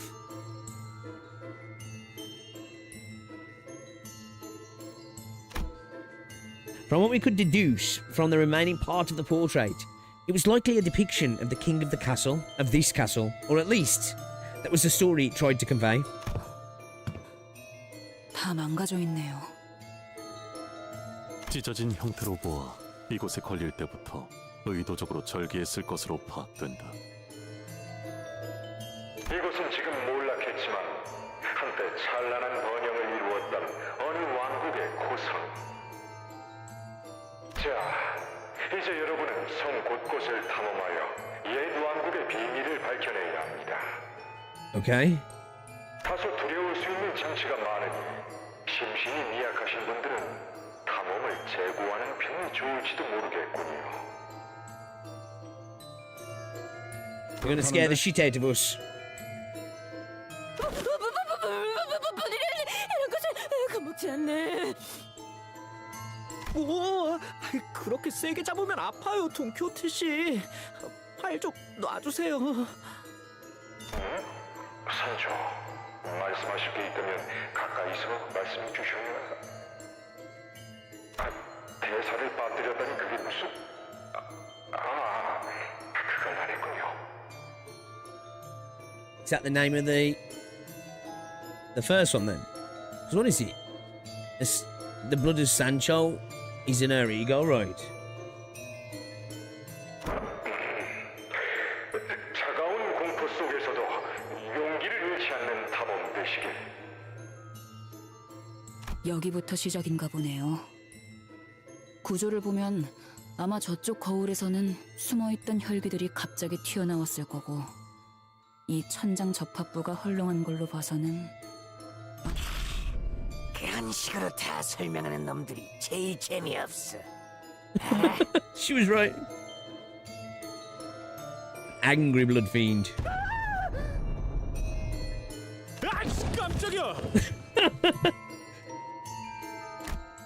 Huh? She was right. 헌티드 블러드메리가 가지는 묘미는 당할 걸 알면서도 소리 질러주는 저런 손님들이라고. 전 그런 상냥한 타입은 못 되어서요. I was like, come on, stop ruining it. You're supposed to be scared. 숨을 쉬려고 했는데 이놈 때문에 열이 받아서 안 되겠어. Oh, you caused us to have a fight, yeah? Nice one, Fishy. Nice one, Fishy. Eerie blood bag. Sinister blood bag. Target has bleed, heal by 15%. Okay. Oh, like this music. 그려낸 대로 낙인을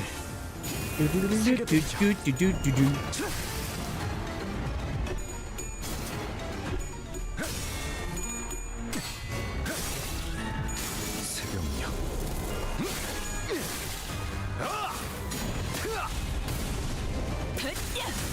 쳐다보기.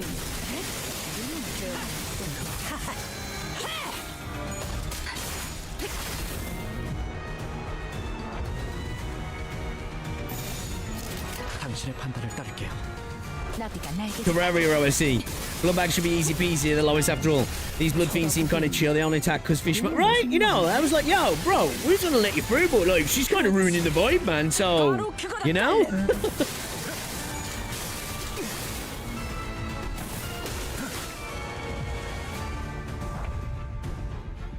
여명의 빛과 같이. Right, okay, that's exactly sort of what I was thinking of. 쳐다보기. 우리 엄마 멋있는 Spooky, scary skeletons. 포장지 한번 벗겨야겠군.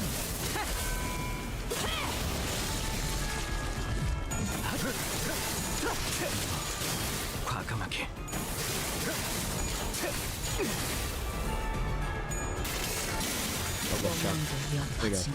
I lost chat. 설령 노가미를 추락하더라도 괜찮으니 이 노을이 식지 않도록 더 뜨겁게 타올라라.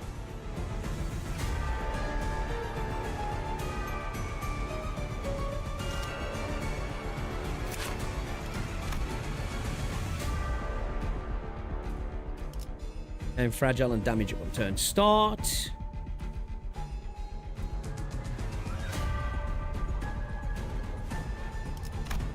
Game withered at the start of the encounter. Start for blood for a long time. Uses 15 base defense level and base defense level. On hit, target has bleed, heal 50% of damage dealt. 5 bleed, coagulated blood. Gain defense level max to the value. Prioritize target with bleed. So he gains fragile if he fails to do any damage. And 2 offense level up next turn.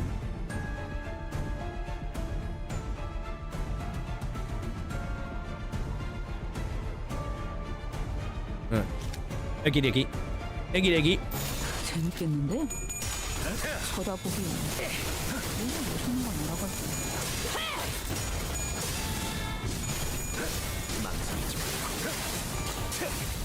낮도 밤도 지 숨이 닿도록 베어낼 것.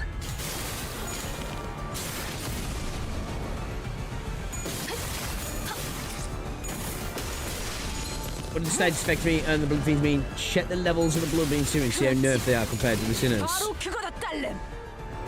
아프진 않았습니다. 역시 우리 사관에 많이 지쳤군. 엄마만큼은 못하지만 스승님을 나도 행복하게 할 수 녹이면서 뵐 수 있거든. 이 끝에서 다 함께 기쁨을 나눌 수만 있다면 그 어떤 두려움도 저를 도망치게 할 수 없을 1-3 거야. speed. Fatal to lust. Okay, so that's 10 counts of bleed with 1 potency, right? 4 counts of burn with 13 potency. Yeah? Counts on the right? Potency on the left. Correct, chat? Are we remembering?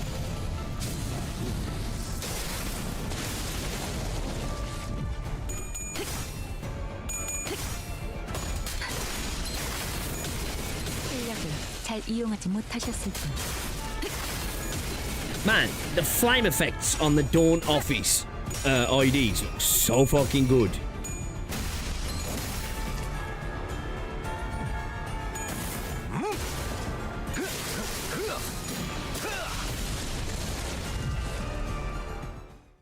Get slapped. Get slapped. What did that say on the wall in the stage then? A plus G.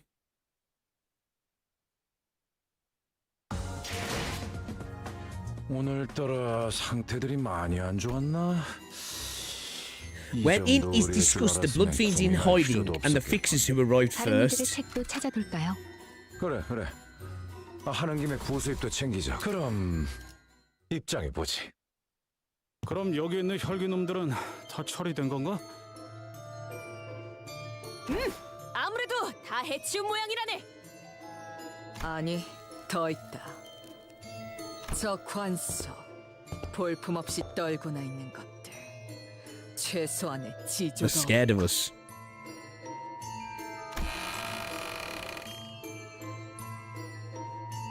We opened the coffin Ryoshu singled out. 깜짝 놀랐잖아. And several blood fiends came tumbling out. 이쪽이야말로. Ryoshu, can you see through walls by any chance? 목숨을 구걸하는 놈들의 비열한 냄새를 맡았을 뿐. 그놈들이 다 갔어. 누구를 말하는 건가요? 우리를 사냥하러 온 놈들 말이야. 우리의 놀이기구를 다 부수고 다니던 놈들. See on about the fixers. 아, 누구인지 알 것 같아요. 그분들은 무사히 앞으로 가셨나요? 앞으로 갔을 거야. 제대로 보지 못한 건가? 어쩔 수 없었어. 우리는 혈기와의 만찬 장면에서 놀래키는 역할이었는데 그놈들이 너무 무서워서 계속 숨어 있었다고. 원래 우리가 관에서 튀어나오면 손님들은 모두 비명을 지르면서 도망갔는데 인기가 얼마나 많았다고. 마지막엔 같이 기념사진도 찍어줬는데.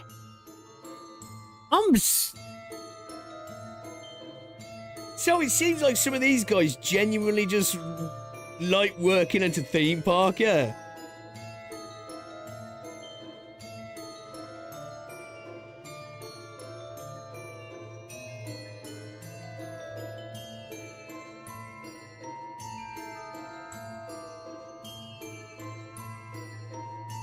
These guys are just trying to do a job. They're just chill guys trying to do a job, man. And the sinners are coming in and just fucking shit up. Or should I say the fixers, sorry. And us. 너희 그거 알아? B400ml만 헌혈하면 무료로 사진을 찍어주는 이벤트를 하고 있어. Oh, okay. That's why they enjoy taking photos. Just a little bit of blood. You know what, though? They only want a little bit. They only want a little bit. 400ml면 그렇게 생명에 지장도 없는 용량이잖아. 어디서 들었는데 인간들은 주기적으로 피를 빼줘야 새로운 피가 재생되면서 건강해진대. With the cost of living, you know, what's 400ml? 그렇지? It's still quite a lot, though. That's enough to make you feel woozy, right?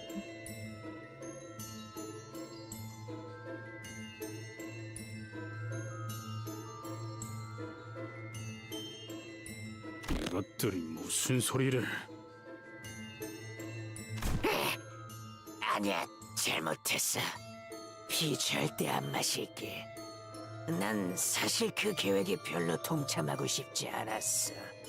이곳에서 벗어나고 싶었다고. 400 mil standard blood donation. Is he? I've never donated blood, actually. I've never donated it. It's enough to make you feel woozy, though, right? Because don't they say that when you give blood? What, they give you, like, they give you something, don't they give you, like, a little snack afterwards and stuff? And you have to sit for, like, 15 minutes.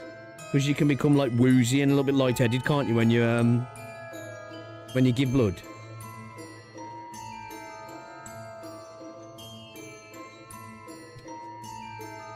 그러고 보니 우리 중에 이곳을 cookie to recover 탈출한 blood 녀석이 sugar. 있었다고 들었는데 어떻게 되었을까? 나도 같이 도망칠 걸 그랬어. Really depends. I don't really feel anything afterwards, but my sister passed out. Yeah, maybe I should. I've never donated blood. Something you should really do in it is good. Yeah, I've had plenty of blood tests and stuff. But I've never actually donated blood. I've never been a blood donor. Should really do it. Fix up. Play my part. That's when you get a message and yeah, Bucko, we can't accept this shit. You're cooked.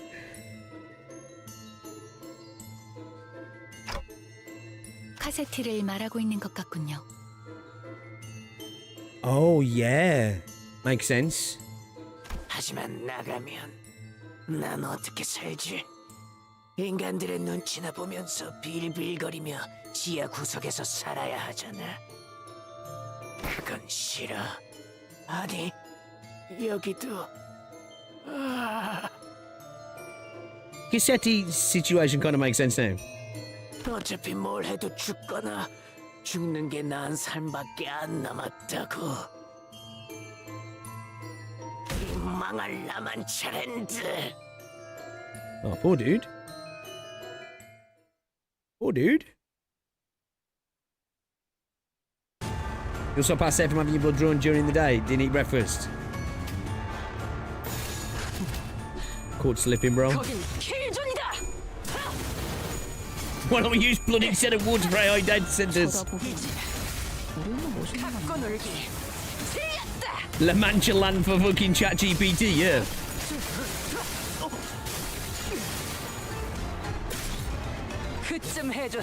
Sounds like a good trade. We get free rides at the park. They get free coolant for the fucking, you know, the data centers.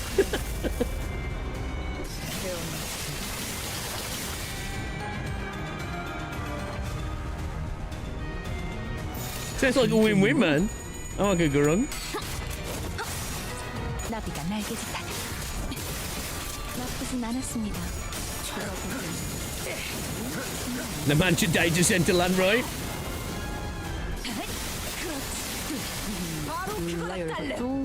이러면 아무것도 설령 못해도 녹아내려 추락하더라도 괜찮으니 여명의 빛과 같이 이거 분강 맞지? 쉽지 않도록. 그렇지, 필살! 바로 그거다! 브레이크 슬램! 새벽녘 이렇게들 허약해서야 나를 비추는 주홍빛이 꺼지지 않도록 거세게 휘몰아쳐라. 뭔데 옅어지나. Donating 400 mil to fuel the AR girlfriend is nothing for humans, right? 이 여전히 무섭고 You get it back, you know. It's free real estate, right? When you think about it.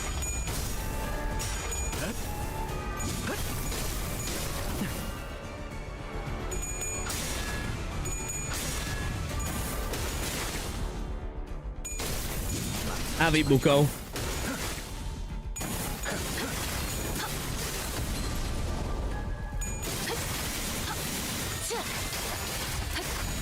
Bro, when Ryoshu and that Faust attack together, it looks so clean. Looks so fucking clean.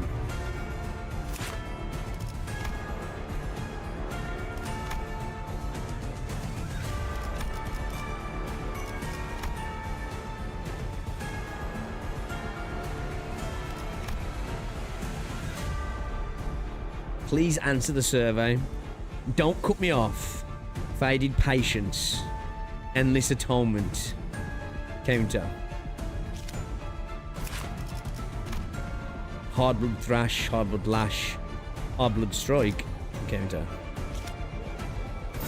그려낸 대로 쳐다보기. 그럼 끝이다. 이런 멋있는 건 알아가지고. Selling 600 milliblood, bros. Tipping.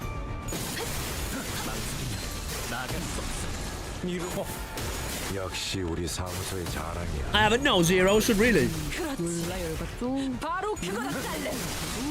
이렇게들 허약해서야. I think the count and potency though was a big thing because the amount of times I read something and it's like got the count and potency and I'm just like, I don't know what that means, really. 확실한 승리였어요.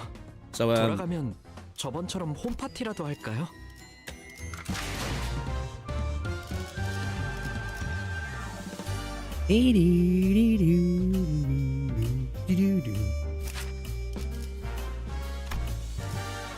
Flick 2 burn.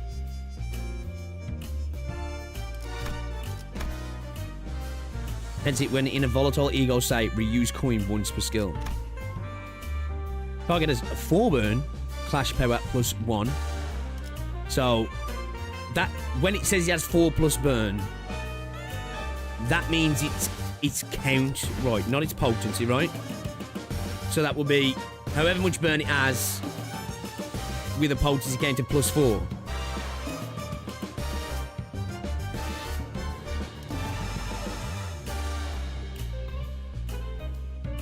Potency, yeah? Okay, cool. Potency upgrade, yeah, sweet, okay. So, target has 4 burn potency, we get clash power up 1.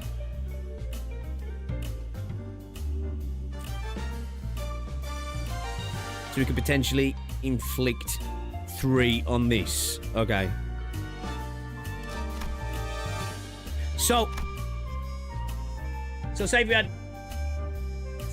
4 count on, and then we skill, we're down to 3, right? But then we apply another 3 on hit. We're up to 6 potency, yeah? With however much the count, sorry. With however much the potency is. Target has 10 plus burn, coin player plus 1. When in a volatile ego state, activate Blazing Strike instead. Yeah, you know what? This count potency thing's actually big. Genuinely actually big. On the end of the turn. Right, okay. Yeah, so, previous turn, let's just say we had 4. We go into this new one. We're down to 3. We had 3. We've now got 6, right? So, okay.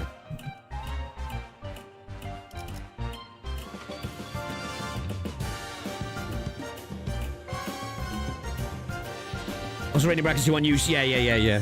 That's one thing I've decided to pick up, like, unused clash or when the combat starts, right? Because that's just like, that's where I started to learn with some bosses when it was like, oh, I need to stop this. And he was like, oh, actually, I can't. That's just there. It's not even about the clash or the use, like.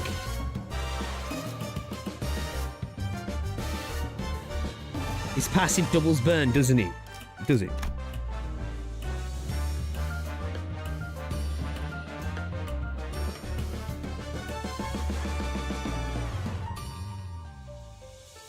On hit, inflict 1 burn. Main target as burn, final player plus 1.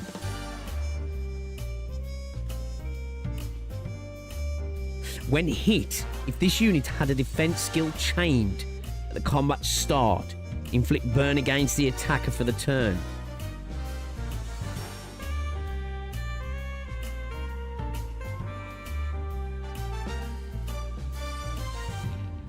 This unit inflicts 1 more burn potency with its skills, activate 6 times per turn.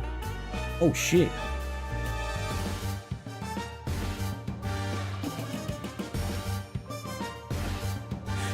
When the number 1 sinner to be deployed heads, hits inflict plus burn 1, count plus 4 times turn. That's the support one, yeah.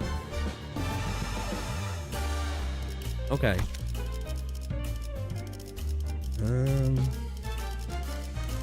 Let's have a look at bro.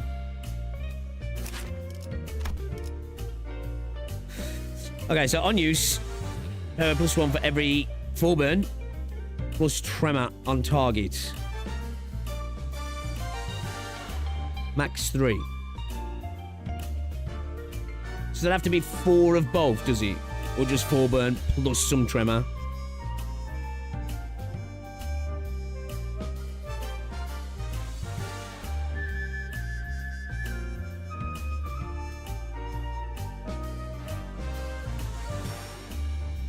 So on hit, inflict 1 burn. On the second hit, inflict 2 plus tremor counts. And on the third hit, inflict burn.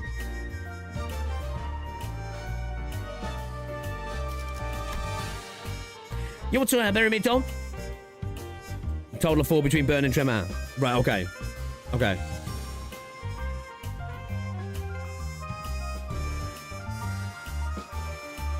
So it's just 4, basically. Can be either or. Okay, yeah. On target, max 4. On use, 20 light daybreak. It still gains extra coin.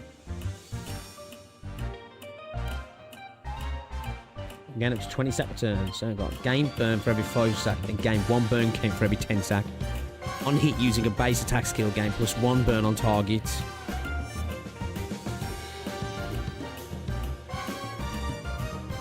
So this is the thing with him. Right, I see this right. Before use at 30, activate Cracker. What is it specifically? How is the quickest way to gain Light of Daybreak then? So the max stack's 30, and gain up to 20 stack per turn. What's the likelihood of that going up then? Turn start, gain 1 burn for every 5 stacks. That makes sense. Then gain plus burn count for every 10 stack. Okay. Right, okay, so we're just gaining burn the more of this we get. Activate Greg's passive first by gathering ego resources.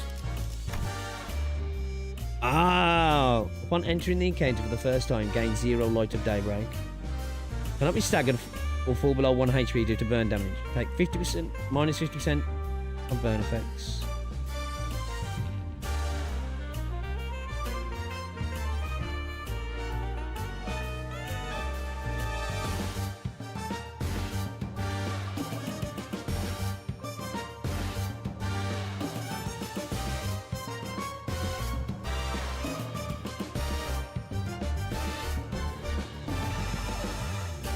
So this is a sort of like synergy stuff as well that really starts to get quite deep, isn't it?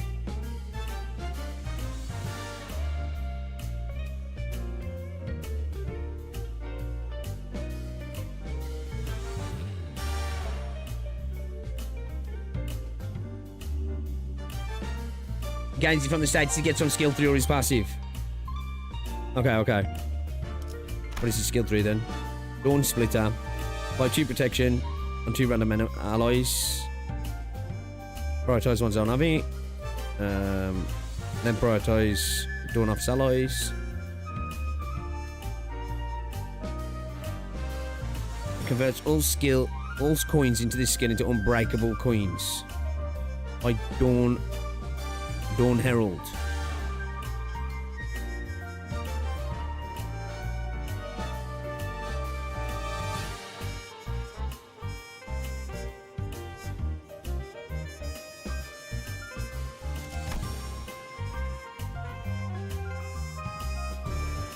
Okay, that's doing the counter gives us a Cracker Dawn, isn't he?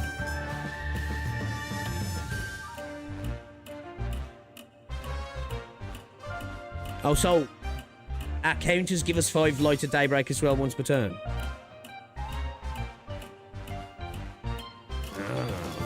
Alright. Alright, let's get back to it. We'll do more reading, but let's continue on. It definitely helped a little bit, that is. Light of Daybreak is just basically just charge skills. Yeah, pretty much, similar sort of thing, right? Build it up, use it, right? Okay. Here it is, recounted the tale of the forlorn king and the family that was once happy. Okay. 좁은 곳이 좋겠어.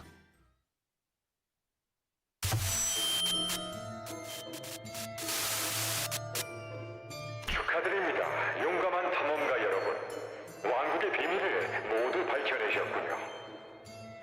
바깥에서 두려움을 마주했을 때도 언제나 용감하게 이겨내시길 바라면서 이후 혈기와의 오싹한 포토타임을 진행해줄 헌티드 블러드베리의 혈기들을 소개해드리겠습니다. Here for the photo shoot. 내레이션이 끊겼네요. 뭐 소개할 혈기들은 이미 저희가 전부 처리했지만요. 아마도 직진. So I wonder if these higher ups are treating this as just a way to filter out more fiends. And they got to worry about fucking, you know, sharing the pie that is the blood, and they get to bring more fresh blood in now. Yeah, like before, obviously it was a bit different, but now it's just what it is now. He would have given up, honestly. 직접 나와서 진행했을 것 Gracious 같다고 himself. 하시네요. Yeah, it's good job for skincare. The goat. 슬프게도 왕국의 비밀에 대한 단서는 앞서 다녀간 손님들이 모두 없애버렸고 Every clue that may have shed light on the secrets of his tragic kingdom's history has been pulverized by the guests who passed through before you. Is this Sansons saying that? Did the voice just change? Wasn't just the audio quality this time, right? 산손이라는 자의 목소리와 같군. Yeah. 여러분을 깜짝 놀라게 해주었던 혈귀 배우들도 전부 사라져버렸네요. 그 악한 자들은 모두 응징했다네. 심지어 내레이션을 맡은 분까지. 아무래도 포토타임보다는 이 왕국의 비밀에 대해 해설이 필요할 것 같군요. Okay. Secrets of the kingdom. Kingdom, yes please. The voice beyond the speaker began with a hint of excitement, as though he'd been expecting this situation all along. Or maybe he's expecting something to come of this. 왕은 아주 넓은 성 안에서 오랫동안 홀로 살아왔습니다. Okay. Great king. 아무도 없는 곳에서 살아간다는 것은 쉬운 일이 아니었을 테지요. 쓸쓸한 아침, 고요한 밤, 왕의 마음은 하루도 빠짐없이 공허함으로 가득했답니다. 그래서 왕은 너무나 외로웠던 나머지 가족이라는 존재를 바라게 되었습니다.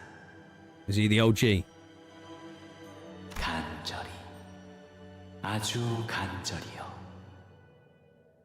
그래서 왕은 소원대로 평생을 함께할 피로 이어진 가족을 만들기 시작했답니다. 왕은 모든 가족에게 아낌없는 사랑을 주었어요. 그러자 싸늘했던 성이 어느새 웃음이 넘쳐나는 모두의 집이 되었습니다. Wait. Is that Don?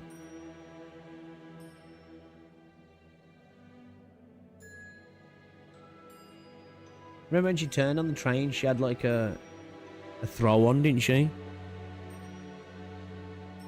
하지만 행복이라는 건 오래가지 못하는 걸까요? 행복이 이어지던 어느 날, 먼 왕국에서부터 한 기사가 놀러왔습니다. 기사는 성 밖 곳곳을 여행하다 온 자로 수백 가지의 모험과 수천 가지의 이야기를 품고 있는 자였습니다. Oh, I wonder if this is where she started to build a character from. 평생을 성 안에서 So I said it was 왕은 as she stole somebody else's identity. 이야기를 들려달라고 부탁했습니다.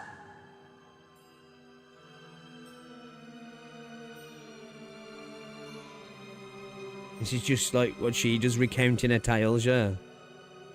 기사가 거절할 이유는 없었죠. 기사는 말했습니다. 내가 본 세상, 내가 겪은 모험, 그 모두를 왕께 들려드리리라. That's just how she talks as well, yeah. And verily I shall regale thee with the tales of the worlds I've witnessed, the adventures I've undertaken. I've done coded through and through. 왕의 가슴을 뛰게 하는 흥미진진한 모험 이야기로 가득 찼습니다. 하루는 거친 파도를 넘어 나선 항해를, 다른 날에는 어떤 이들의 절절한 사랑을, 또 다른 날에는 괴물과의 사투를. 이야기는 끝을 모르고 이어졌죠. 며칠 밤낮을 꼬박 세워가며 기사의 이야기를 듣고 있던 왕은 어느 날 한 가지 중요한 진실을 깨달아 버리고 말았습니다. 피를 나눈 가족만으로는, 성 안에서의 행복만으로는 자신의 공허함이 완전히 채워질 수 없다는 걸. Or he just needed family, now he needs something more. 그래서 왕은 자신의 빈 부분을 기사의 모험담으로 채우기 시작했습니다. 그러면서 서서히 가족에게만 향하던 사랑은 모험을 향해, 기사를 향해, 그리고 성의 바깥을 향해 키워나갔죠. I wanted to go travel. 가족들은 그것이 오래가지 않을 것이라 생각했습니다. 낡아 빠진 신발에 철로 만든 창을 들고 잠깐의 꿈에 빠졌을 뿐이라 여겼죠.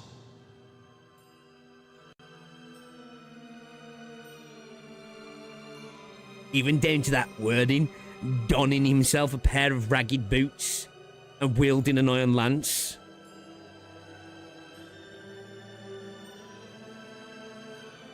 그래서 가족들은 기다렸습니다. 자신들에게 공허함을 되물려준 왕이, 창조자가 다시 자신들만을 사랑해 줄 것을.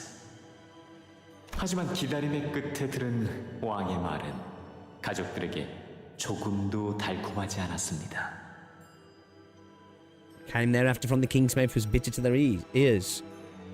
이 성을 허물고 성 밖의 모든 사람들과 친구가 되자 왕은 그렇게 외쳤죠. 가족들은 두려웠습니다. 성을 허문다는 건 곧 그들의 아늑하고도 영원할 터전을 부순다는 것이었으니까요. 하지만 왕의 뜻을 존중하고 왕을 사랑한 가족들은 모두가 삽을 들고 한 마음으로 성을 부수기 시작했습니다.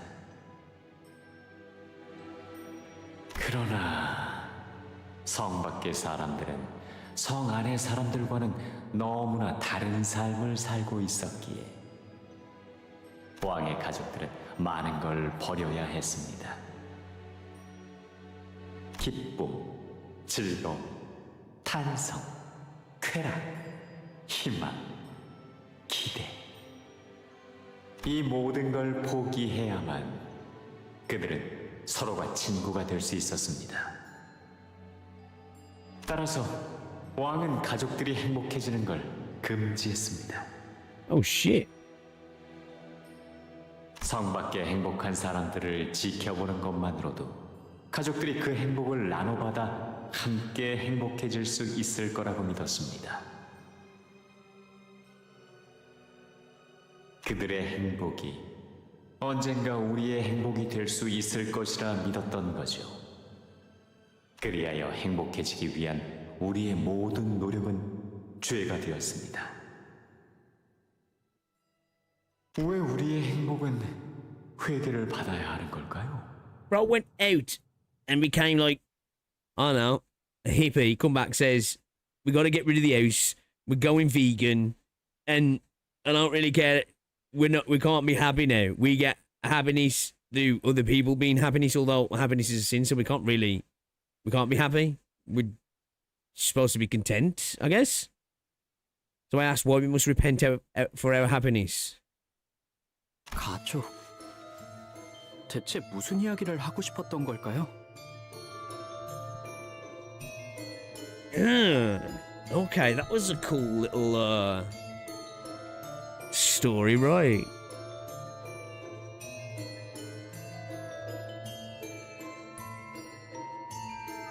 I'm intrigued. 구구절절 헛소리로군. A load of shit, that's what.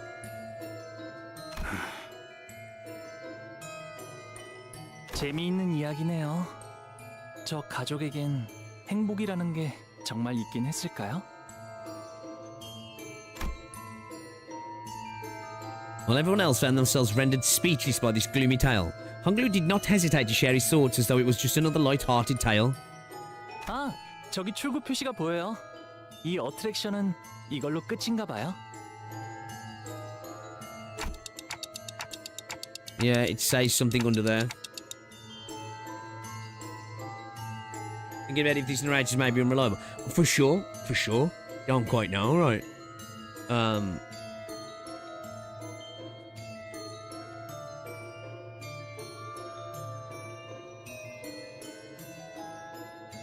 Interesting if that's... Because that silhouette did look like Blood Fiend Don Quixote. That was the case, and that was the origin of them. And that was the first one.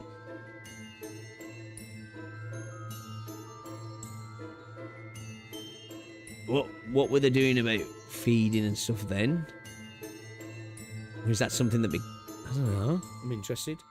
Say something under there. There was a sign on the wall with instructions written in bolded letters. All blood fiends must attend at least 1 weekly consultation sessions with the priest. 면담 시간. What's my impressions on the king?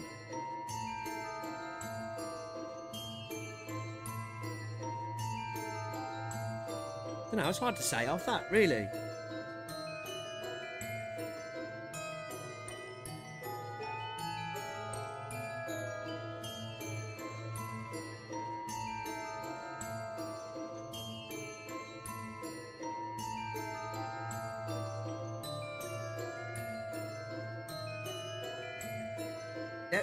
Definitely, like, somebody was missing something, right? First, loneliness, just wanted a family, gets the family, then wants something else, wants to see what more the world has to offer, and then comes back with, right, we now need to be watchers in a sense, right? Somebody who, like, definitely gets enjoyment purely through the indulging of, like, tales and stories and other people's stories, right? What does happiness mean to the blood fiends we've already met? I don't know, actually. Oh, Cassetti. It was power, right? I feel like he wanted his own kingdom, that was his place. That was his castle in a sense, right? Like, when you think about Cassetti, kind of like almost a bit of a reflection of that, of like being happy to just being holed up in his castles, doesn't need the rest of the world, maybe just has himself a first, you know, as in another blood fiend, and just chills there and feeds on people as and when.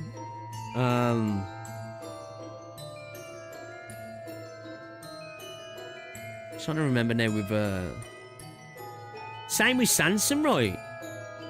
Sanson's whole thing was to get us to play a story, to reenact a story, right? So again, that, like,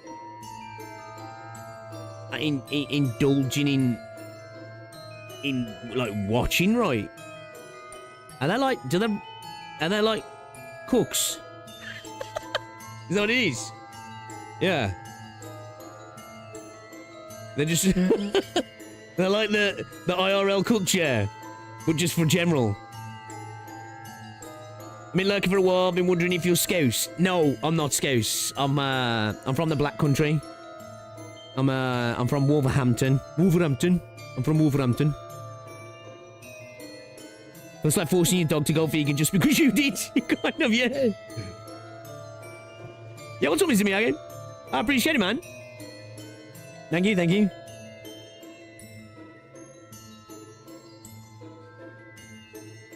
무엇에 대한 면담인 것일지.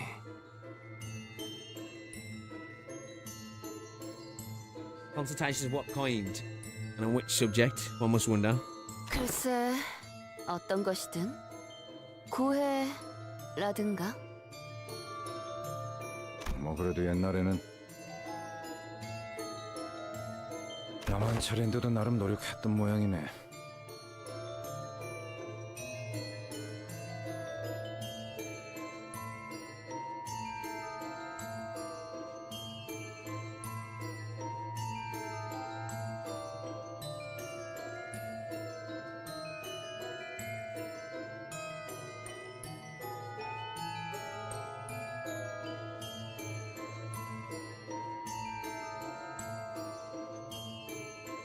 I wonder if that's what La Mancha Land's a little bit as well of. You know, getting people there and, again, get to feed. It's almost like this, like I say, this watching, right? 정말로 상생을 꿈꿨던 것일지도 모르겠구려. And dreamed of coexistence. 2 seconds, chat. 2 seconds. Hang on. 아니,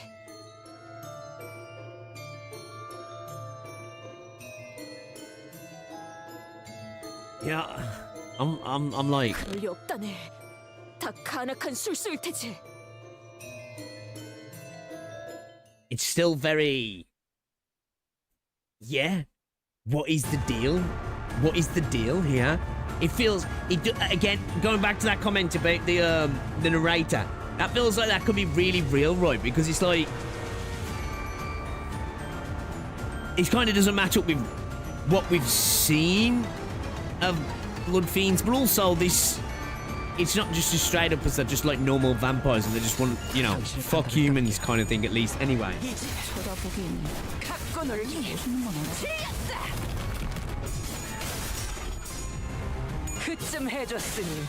Definitely do seem to get an enjoyment of playing the part, don't they?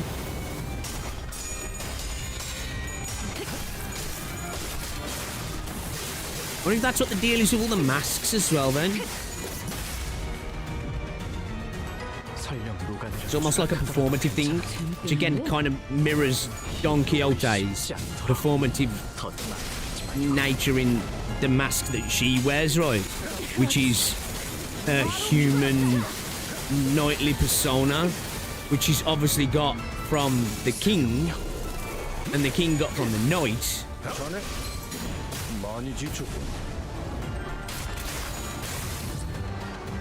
선배를 스승님을 행복하게 할 수 있다. 재밌겠는데? 이 끝에서 낮도 밤도 치고 기쁨을 나눌 수만 있어. 숨을 다하도록 배워내. 그 어떤 두려움도.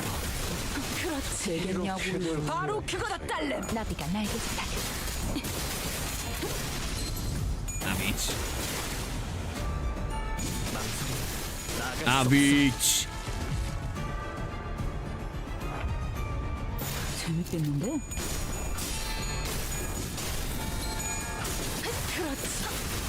바로 그거다 딸래. I'm really liking this Canto so far. I'm enjoying it. I like the obviously Canto 5 was just amazing, full stop. But like, you know, I feel like we're definitely getting like lore expansion now, right? Because Canto 5, we got like stuff around Wales and like the lake lore info, and then obviously Canto 6 in the intervalos, we got a little bit more around like the whole stuff with T-Corp, but then obviously a bit more hyper focused on Heathcliff's story specifically.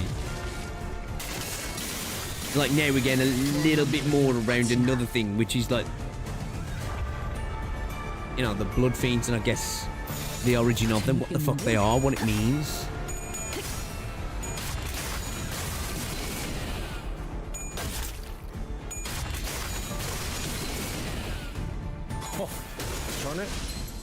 많이 지쳤군. 8, 9, 7, and 6 ties your top 3 cantos. 7 and 6 are tied for you.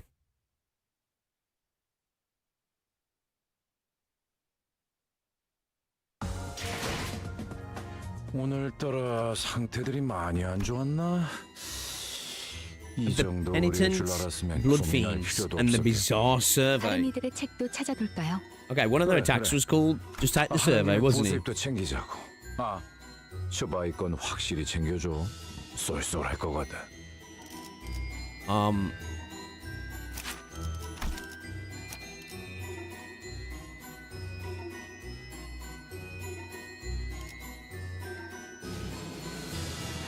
Let's stop on my middle.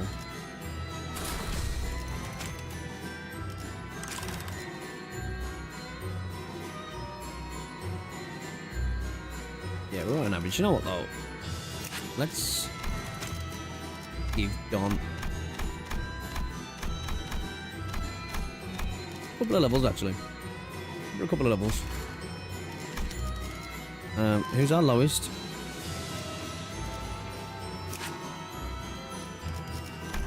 Give Fishy a couple of levels as well.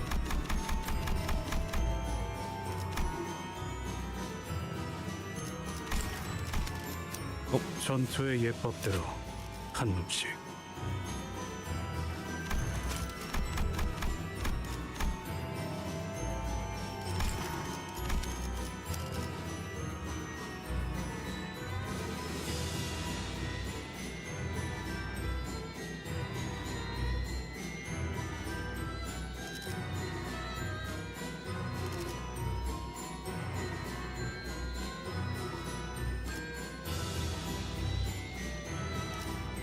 제가 파줄 상대가 있나 보군. CANTO 75. 볼 것도 없이 처형이군. What's going on here? After a short journey, we came upon a quiet and solemn-looking room. And in front of it stood praying blood fiend. A group of blood fiends looking at us in anticipation. Well, they all appeared to have gone through their share of battles. Many of them appeared injured and out of breath, clearly exhausted. 당신들도 상담, 아니, 회개하기 위해 오셨습니까? 무슨 소리를 하는 거지? 회개? 이 방 안에는 우리의 죄를 용서해 주시는 분이 계십니다. The one who forgives our sins. 하지만 그 전에 자, 심호흡을 하고 제가 말하는 질문에 모든 답을 해주세요. 첫 번째, 당신은 오늘 피 생각이 얼만큼 납니까? 1번 많이, 2번 중간, 3번 적당히, 4번 참을 수 없을 만큼 강렬하게, 5번 곧 미칠 듯이, 6번 곧 죽을 듯이. It was Virgilius who said to us so as well, didn't he? How much you believe? Was it Virgilius who said it? You'll always underestimate their hunger. 2 for mildly, 3 for somewhat, 4 for intensely, unbearably, 5 for it is driving me insane, 6 it's killing me. 얘도 상태가 이상한데. Was it Moses? CANTO 8 is a throne for me, but most CANTOs are pretty close in rating. CANTO 8 is amazing too. Every CANTO past 3 is interchangeable. 5's still my favourite so far, and then 6, but I really like this. We'll have to see how this ends. It could become number 1 or number 2. So far it's really good though.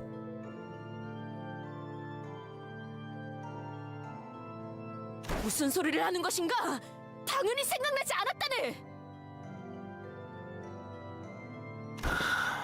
그럼 2번째, 당신은 오늘 혈액발을 먹었습니까? 1번 먹었다, 2번 먹지 않았다. Yeah, blood bar. 잠깐만. 말 끊지 마세요. 모든 질문에 빠짐없이 대답해야 신부님을 만날 수 있습니다. 만약 먹지 않았다면 그 이유는 무엇입니까? 이건 젠장 당연하잖아. 맛이 빌어먹기도 없는 걸. 벌레의 피를 빨아도 그것보다는 맛있을 테니까. 그렇지, 그렇잖아. 아이고. Guys, get ready. Bro's fucking... Bro's smirking out. 목이 말랐습니까? 네, 아니요, 네, 아니요, 네, 아니요, 네, 아니요, 네, 네, 네, 네, 네!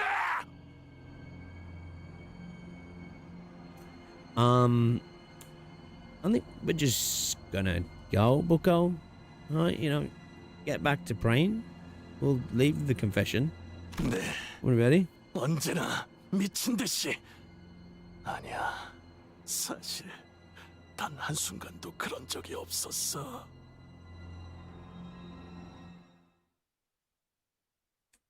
Yeah, bro's losing it. 재밌겠는데? 이제 쳐다보기에는 각건을 멋있는 건 알았어. Yeah, nah, you're not wrong, Federico. Like, there is times where Arknights definitely would benefit from a little bit more visual brutality, right? Enfield, obviously, he's going to suffer from that just being a CN-based action capture game. It's one of the benefits of this being a Korean game, right?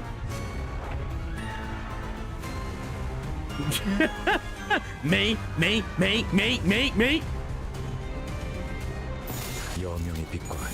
Is that, have we figured it then? Is that same steel?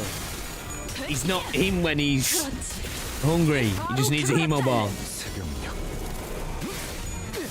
Not a Snickers, a hemo bar.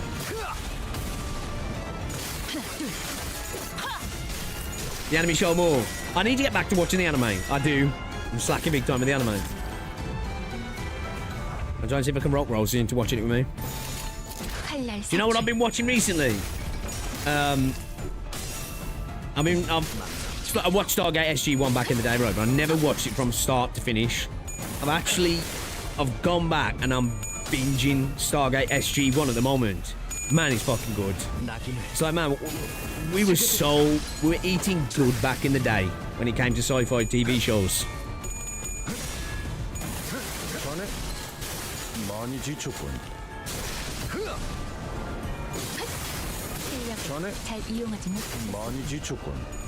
CM probably have just as much blood. The age rating will change. You reckon? Do you reckon? Maybe, I don't know. I think things have gotten better in that regard in China, right, Ball? Maybe. Stargate's such a classic. Fucking brilliant, man.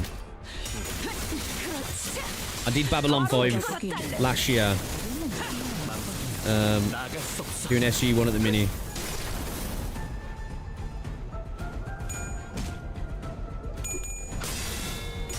Might binge DS9 next again. Star Trek's just one of them. Like, I don't really binge it anymore because I've watched so much of it, but I'll just randomly get the desire to watch particular episodes. Do you know what I mean? 나쁘진 않았습니다. 역시 우리 사무소의 자랑이야. 엄마만큼은 못하지만 그래도 연습할 수 있고. 거긴 최준이다. Couldn't be watching Avatar. Yeah, Andromeda, for Gene Roddenberry's work, wasn't as good. Definitely. Still, sci-fi I can watch. I think about some of the stuff we get now, or the lack of, yeah. Number one, after Babylon 5, what was it Crusade? I don't think that even got past season 1, did he? Or did they even finish season 1? Which was a shame, because I thought that had just started to pick up when it got cancelled.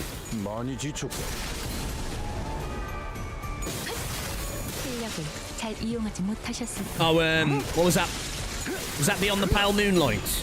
I think Flicks. Something like that it's called, right? And some of the best acting, like, full stop, man. That episode was amazing. 잘못했어요. 오늘도 죄를 지었어요. 고백하겠습니다. 나를 신부님께 데려가죠. 목이 마를 땐 신부님께 가면 된다고. 그러면 다 Repenting for the 괜찮아질 거라고 first. 했잖아요. 신부라는 자는 이 안에 있는 거죠?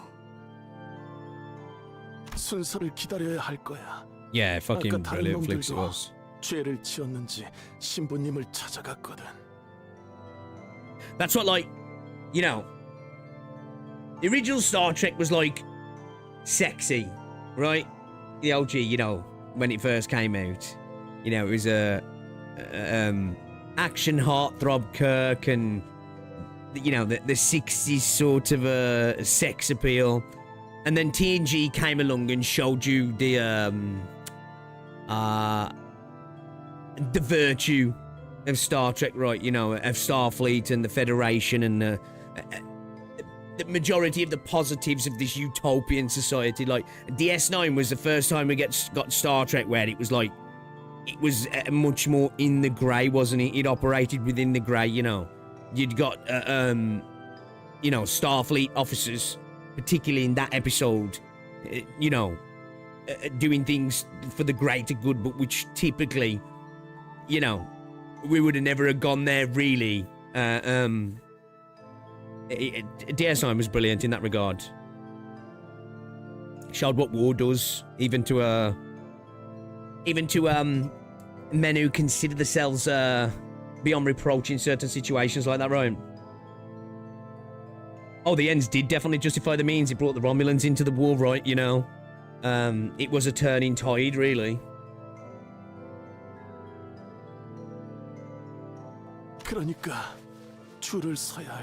But it led to what? The death of a high-ranking Romulan and everybody on the shuttle. The dude who made it. Right?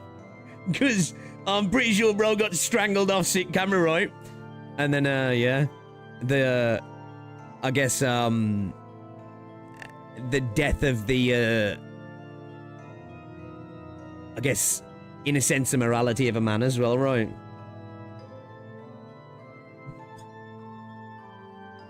신부님은 언제나 우리를 대신해 모든 죄악들을 기꺼이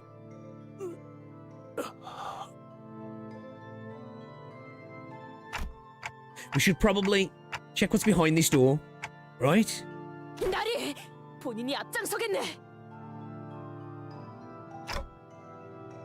Don's looking to print some DP. Whoa. 악인 놈들을. 확실한 건 우리가 문을 열어줄 때까지 결코 돌아가지 않을 거란 겁니다. What I'm certain of is that this intruder will never leave us alone until we open our gates. 이제 슬슬 결판을 내셔야 할 시간 아닙니까? We must put an end to these insolences soon, wouldn't you agree? 너도 얼른 물 만들어야 날 이해할 텐데. Suppose you'll understand me when you create your own... What, fiend? 안 그래도 오늘이야말로 끝내려고 했다. Worry not, I intend to put an end to this today. I've been planning to do so for a while. When we entered, we saw a dying blood fiend nearing his death.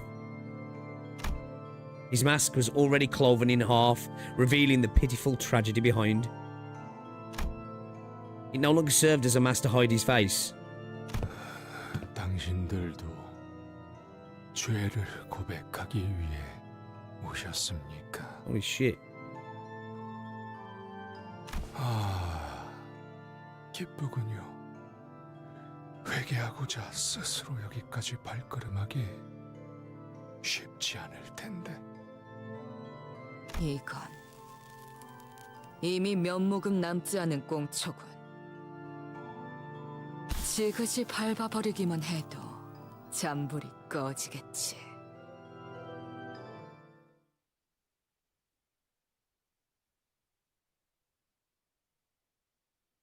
Truly is a facade on the outside, right? 오늘따라 상태들이 많이 안 좋았나? 이 정도 의뢰일 줄 알았으면 고민할 필요도 없었겠군. In which a truth that may be revealed by close inspection is spoiled by none other than Sanson himself. In which a truth that may be revealed by close inspection is spoiled by none other than Sanson himself. We're about to spill some beans. 건드리지 마. 저건 내 사냥감이야. Sishun and her men approach us, appearing to be in pristine condition compared to the priest. 시춘. 입도 열지 마. 또 쓸데없이 시간 낭비하고 싶지 않으니까. 충분히 숨통을 끊고도 남을 만큼 여유는 있어 보이는데 그냥 내버려두는 이유는? 뻔하군. 고문의 흔적이다. 이 구역의 장치는 이미 누군가 작동시켰군. 다음 구역으로 갈 수 있게 되었음에도 뭔가 더 쥐어짤 게 남았나? 응, 말했을 텐데. 라만차랜드의 토벌은 내 목표가 아니야. 그렇다고 당신들이 고문이나 즐기려고 온 것처럼 보이진 않는데요. 그래. 우리가 혈귀 사냥꾼도 아니고 그런 걸 즐기진 않지. 거긴 돈벌이하고는 상관없이 그저 혈귀들을 더 많이, 더 고통스럽게 죽이는 것에만 의의를 두는 집단이니까.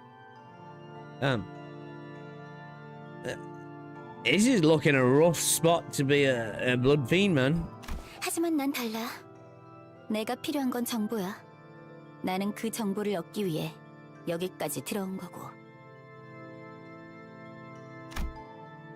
I wanted to know what specific piece of information she was talking about, but I was pretty positive that she wasn't going to answer that question anyway. 그렇지만 이제 슬슬 이것의 뇌를 터뜨리려던 참이었어. Damn, she cold as shit. 아무리 고통을 가해도 제정신을 차리지 못하더라고. 보다시피 이미 고통으로 한참 전에 미친 거겠지. 우리 집안의 흑수들이 생각나지 않아? 오빠? Oppa. Know that one. Oppa. That's brother, yeah, big brother. Oppa.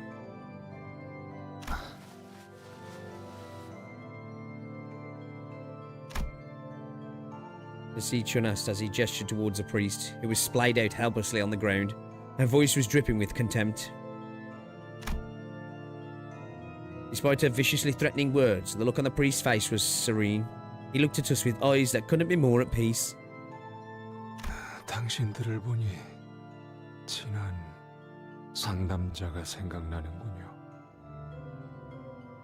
어느 날부터 로렌소라는 혈기가 이곳을 계속 방문했습니다. 처음에는 상담이 필요 없을 정도로 긍정적인 마음을 가지고 있었죠. He's doing a good job with his voice acting as well. 신부님, 오늘은 컨디션이 좋아요. 혈액반은 정말 대단한 발명품이에요. 신부님, 오늘은 혈액발을 110개나 먹어치웠어요. 앉은 자리에서 모조리. 이 정도면 아마 혈기들 사이에서 신기록일 거예요. 하지만 그런 마음은 그리 오래가지 않다고요. Did you get vampire diabetes? 신부님, 오늘은 혈액 바늘을 3시간 동안 핥아버렸어요. 피 한 방울이 묻은 그 바늘 맛이 잊혀지지가 않아요. Slippery slope, man. Starts with the hemo bars, next thing you know, you're licking needles. 혈액 바늘 오늘 하나도 안 먹었어요. 모두가 한참 전부터 알고 있잖아요. 이딴 벽돌이 대체 우리에게 무슨 도움이 되는 건데? 우리는 언제까지 이렇게 비참하게 살아야 하는 거죠? 저는 그 답을 알고 있기에 말해주었습니다. 알지 않습니까, 로렌소? 공존은 끝없는 인내에서부터 시작되는 법입니다.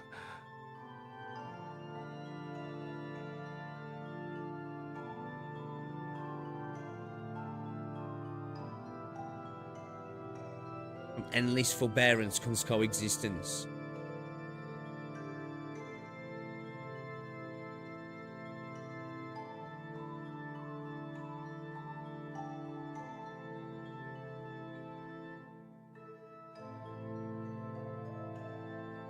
You can understand why Cassetti ran as well now, right? And I guess, like, going back to the story of the king as well now, I guess that forbearance, well, in that context, it was from the forbearance of happiness, right? To coexist with them, to watch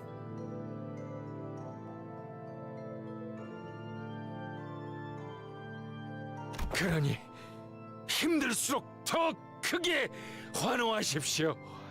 라만차랜드에서는 항상 웃음소리가 끊이지 않도록.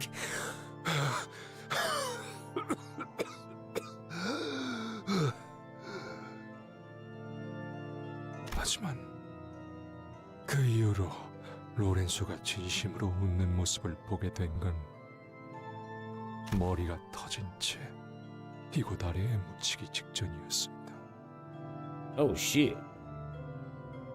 궁금하더군요. 죽지도 않은 이를 땅에 묻는 건 대체 어떤 의미가 있는지. 당신과 저는 평생 알 수 없을 일이지 않습니까? Buried alive. 도망자 카세티도 손수 그 시체를 묻어주셨습니까?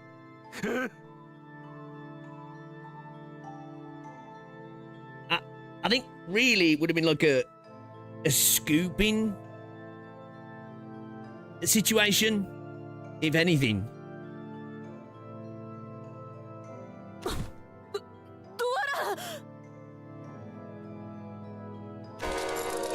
Don Quixote.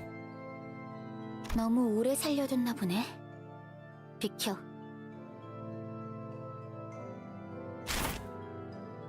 Decision swung her fan toward the blood fiend, but he was nowhere to be seen. Sanson's like, surprise! You got slimed, right? Bro got turned to fucking mulch.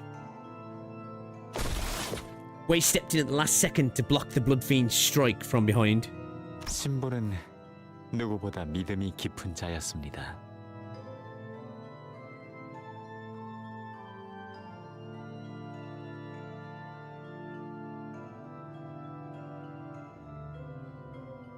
Trying to think of the images now in the silhouettes.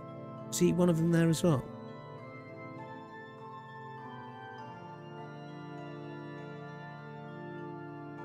언제부터? The magician. 모든 게 다 잘 될 것이라는 믿음. 마침내는 그의 뜻대로 이루어질 거라는 믿음. 궁극적으론 모두가 행복해질 수 있을 거라는 믿음. 그리고 신부는 우리 중 고통받는 자들을 외면하지 않았던 유일한 자였습니다. 그래서 우리 중 인내의 끈을 놓으려는 자가 하나 둘 생기기 시작할 무렵 가장 먼저 나서서 그들에게 손을 내밀었죠. 하지만 다른 이들의 마음을 돌보는 자는 그만큼 자신의 마음을 돌보는 것은 소홀해지기 마련. 이 한 칸짜리 조그만 방 안에서 신부의 마음은 병들어갔습니다. 우리 중에 이를 알아차린 사람이 몇이나 있었을까요? 이봐, 자연스럽게 끼어드는 건 이제 아무래도 좋지만 말이야. 이번에도 호락호락하게 동료를 데려갈 수 있을 거라 생각했다면 오산이야. 정확히는 이야기를 계속 이어지게 하기 위해 온 겁니다. 이 악인이 자꾸만 간악한 술수를 부리며 우리를 교란하려 하는군. 아니, 그럴 리가 있나요?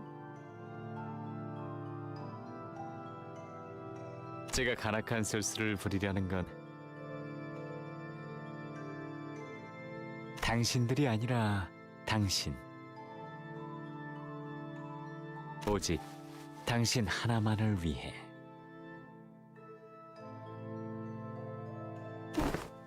무슨... 자, 분위기가 울적해지는 이야기는 여기까지.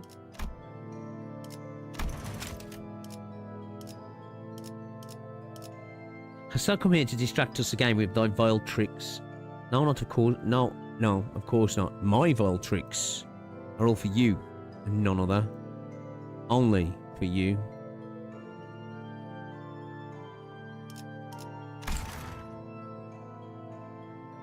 아직 당신에게는 이야기할 모험담이 잔뜩 남아있지 않나요? 위대한 모험가 돈키호테. 본인이 아무리 위대한 모험을 겪어왔다고는 하나 너 같은 놈을 위해서 들려줄 이야기는 없다네. 이런... 제가 배려가 부족했군요. 역시 혼자서는 부끄러우신가요? 그런 뜻이 아니라! 이해합니다. 확실히 혼자서 무대를 이끈다는 건 쉬운 일이 아니죠. 그럼 제가 도움을 조금 드리겠습니다. 멈춰라 로시한테! 이젠 떠나고 싶지 않아. Does that mean? 왜 내 의지에 발을 움직이는 것이냐? Was there a doorway there then? Was that a going out to somewhere? Was that Sanson in the doorway?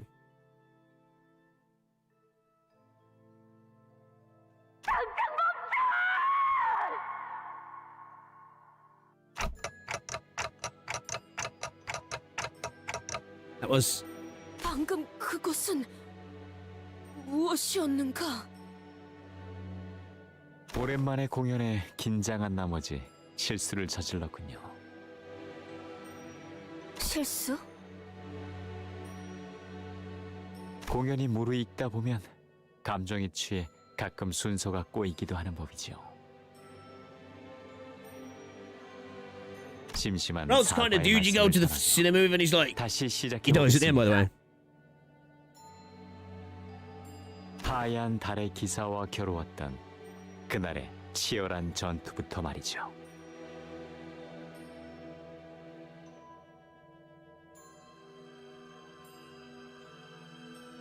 Something like that came.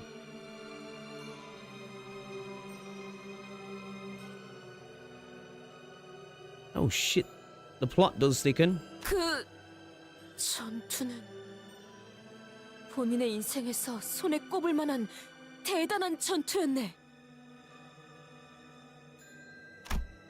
Don Quixote's voice falters once again, falling unnaturally quiet. Sanson must be working his trickery again. 그 대단한 전투가 돈키호테와 하얀 달의 기사의 첫 만남이었습니다. 우리의 모험가 돈키호테를 마침내 깊은 곳 어딘가 망각의 강으로 이끌어 주었던 그 기사 말이죠. To the river of oblivion.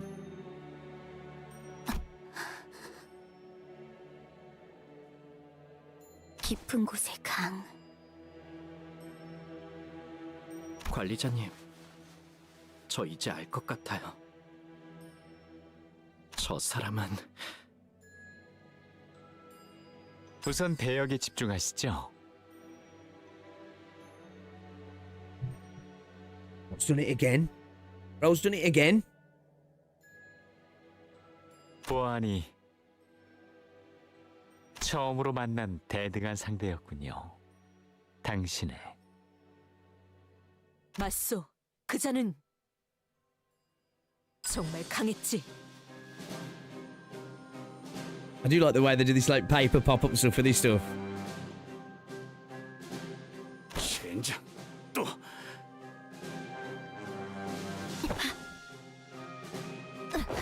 답답해. 하얀 달의 기사는 참으로 패션 센스가 엉망이었던 자였지. 웬 처음 보는 옷을 입고서. 또한 본인에게 먼저 결투를 신청한 건 그 기사였다네. 용기가 가상했지. 아마 도시를 떠돌며 명성을 떨치고 있었던 본인의 실력이 궁금했으리라 생각한다네.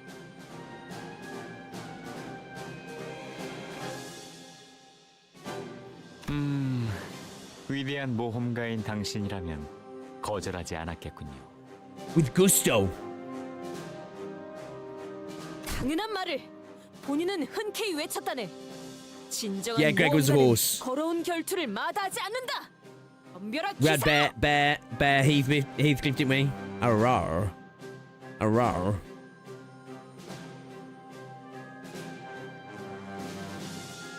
당신의 창과 하얀 달의 기사의 대검이 The storm of blades as your lance. 있는 힘껏 부딪혔죠. Rawr.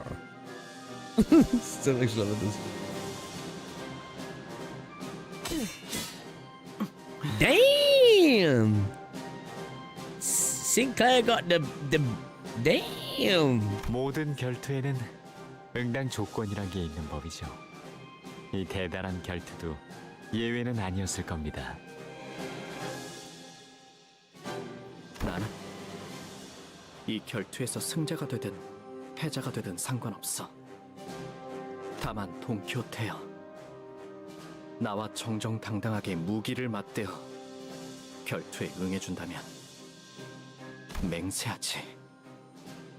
네가 그 무엇보다 원하는 것을 내가 Present 손에 thee thy 쥐어주겠다고. hands what thou seekest most. 대담하고 노기 등등하게 또 결투자의 무기가 서로 맞닿았고 로신한테가 결투의 신호를 알렸죠. We should have Gregor horse now, yeah? 이 결투를 로신한테만큼은 지켜보고 있었을 테니까요. 시작. 우리는 사흘 밤낮 동안 쉬지 않고 칼을 부딪혔네. 잠깐, 당신은 칼이 아니라 창을 들고 있지 않았나요? 말이 그렇다는 것이지. See, it's like more and more things I'm seeing.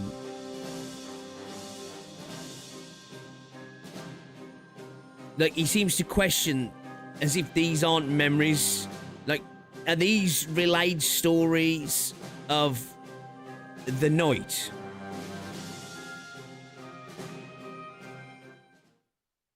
You know, because I noticed that last time she said something. I can't remember exactly what it was now. And then he questioned something. And it was almost like she was like, you know, oh shit. Actually, it almost came from an angle of like, you know? Which recounts the close and dramatic duel between the Knights of the White Moon and the valiant Don Quixote. Oh, is it a 1v1 again? Yeah, that was it. The helmet in the warehouse, yeah. Yeah, that was it. That was it. And it was the way she responded as if like, yeah, you know, I've still got that, yeah. Should definitely got that. Somewhere. 둘의 대결은 정말이지 막상 막하 우열을 가릴 수 없었기에 보는 이들의 손바닥에는 땀이 한 움큼 배어나올 정도였네. 주위엔 어느덧 응원하던 자들도 생겨났지. Man, Ryosha just looks fine in whatever she's wearing, man. You know? 돈키호테니 이겨라. Yay, Lord Don Quixote. 저 녀석 얼굴 한번 볼만하네. 그럼 저는 하얀 달의 기사 쪽을 응원할래요. 신선하잖아요. 와! 기사님! 힘내세요! 본인의 칼끝은 기사의 왼쪽 어깨에 내리꽂혔고 그자의 칼끝은 나의 귀를 스쳐 지나갔다네. 위대한 모험가 돈키호테가 결투에서 상처를 입다니 괜찮은 걸까? 괜찮다네. 결투에서 얻은 상처들은 명예로 거듭날 뿐 결코 명예를 떨어뜨리지는 않으니. She's no blemish of mine. He's but a scratch. 물론 본인의 실력이 조금 더 좋았다고는 생각하네. 마음만 먹으면 아마 최후의 일격 정도는 날릴 수 있었을 테지. 둘은 서로 전속력으로 정면을 향해 달려갔습니다. 최후의 승패를 가리기 위해서 말이죠.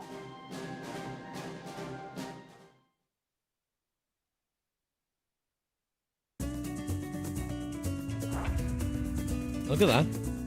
That's cool. I like the way they're doing like the like the pop-up book type stuff. Unobservable. Damage taken minus 20%. Gain attack power up on clash lows. At 10 plus clashes against the same enemy, randomly gain or lose clash power by clash count 10 in a clash rounded down. Gain haste. Gain haste. Inflict fragile.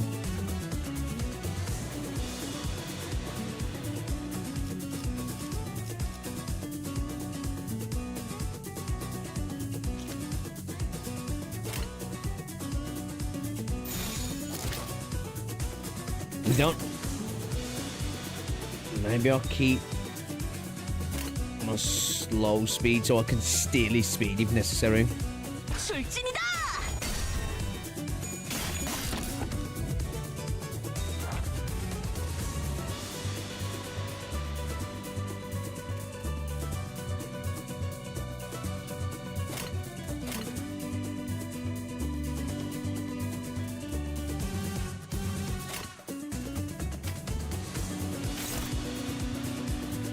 On use, gain 2 haste.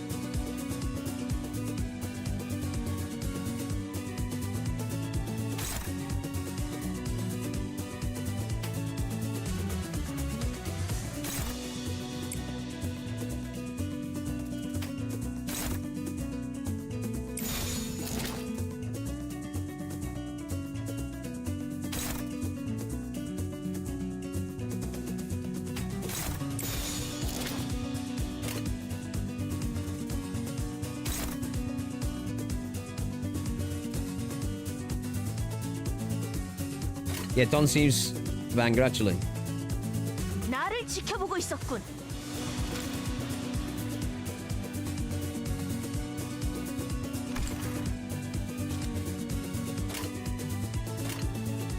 출진이다!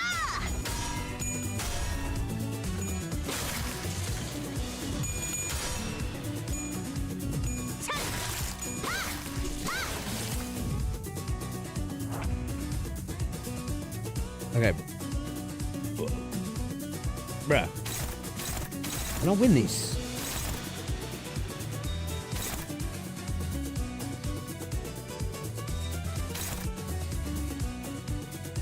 Okay.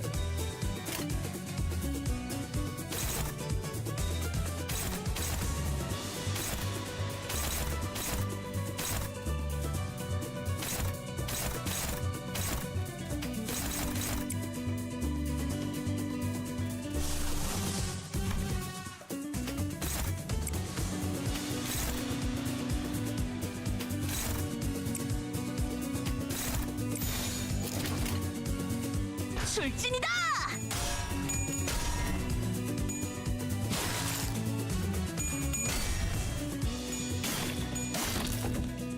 This music's a bop though. The acoustic going ham.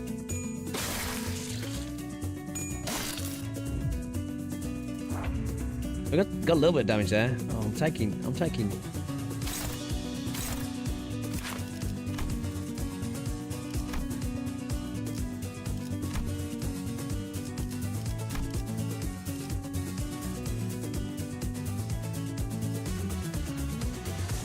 I don't know what the motherfucking speed is though.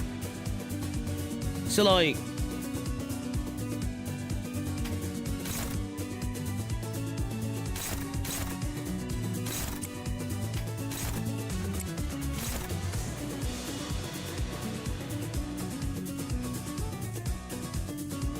Flashable God.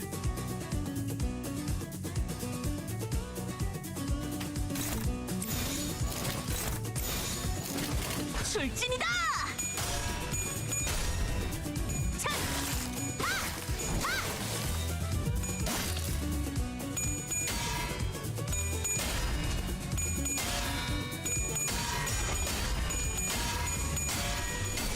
You don't even know what he's getting. It's just all question marks, right?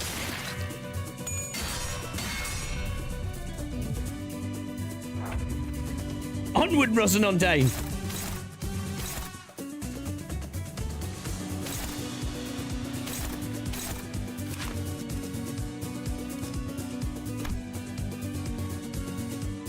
SP loss, efficiency +1 per stack.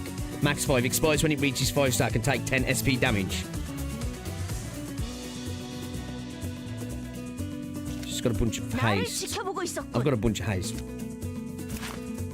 Got more haste though.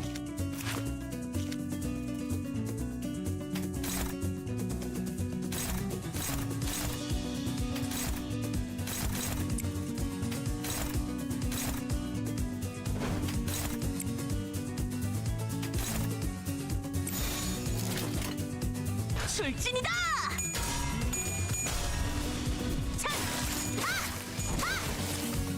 Bleed on. Oh.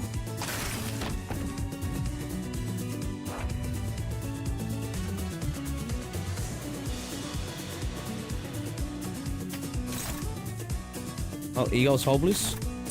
Oh, Bucko. It's hopeless, Bucko.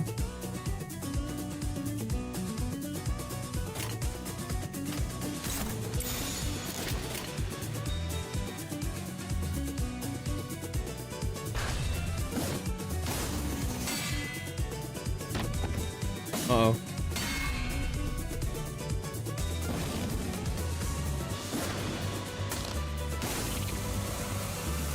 That's kind of cool, that is.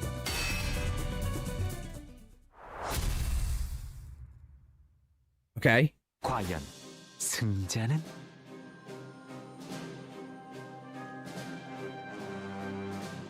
Stick with the music! Infinity List, only Infinity List attacking skills. And the victor? 누구였나요? 결과는 승자도 패자도 없었네. 왜냐하면 무승부였기 때문이지. 이례적으로. A draw. 그럼 다시 한번 결투를 시작했나요? 아니, 본인은 자비를 베풀 줄 아는 관대한 모험가였다네. 그래서 기사에게 이렇게 말했지. 쉬지 않고 사흘 밤낮 동안 결투를 치르느라 우리 모두 지쳐있는 상태인데 이쯤에서 잠시 휴식을 하는 것이 어떻겠는가? 이 이상으로 계속해서 결투를 치르다가는 결과를 궁금해하는 수많은 구경꾼이 도통 잠에들 수 없지 않겠는가? 그래서야 이들이 너무 불쌍하지. 그렇지 않은가, 로신한테?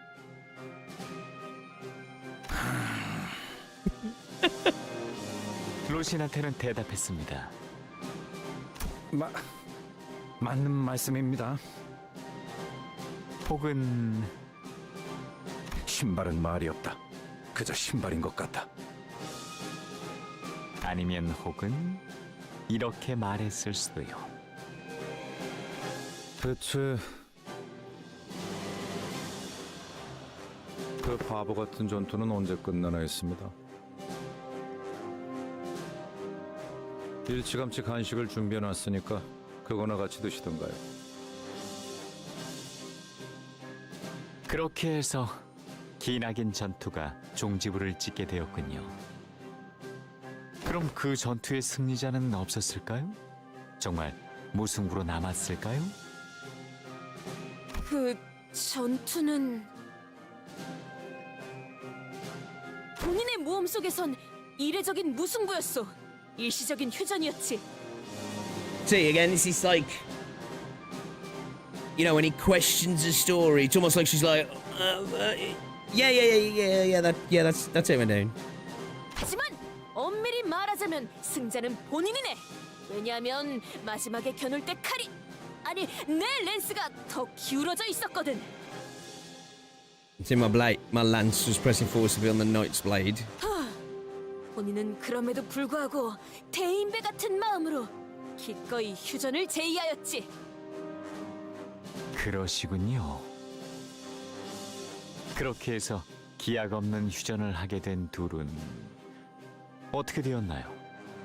우리는 친구가 되었네. 결투를 통해 다져진 우정이라니. 이것 참 뻔하면서도 드문 이야기군요. 그렇다면 기사의 호언대로 당신의 바람은 이루어졌나요? 그런 것 같기도 하다만.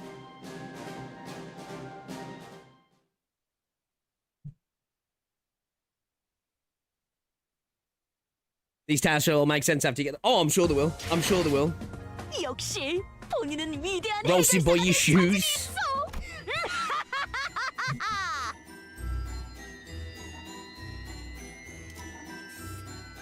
which recounts the close and dramatic duel between the Knight of the White Moon and the valiant Don Quixote. Right. Of the predictable ending to Sansons' stage play. What is...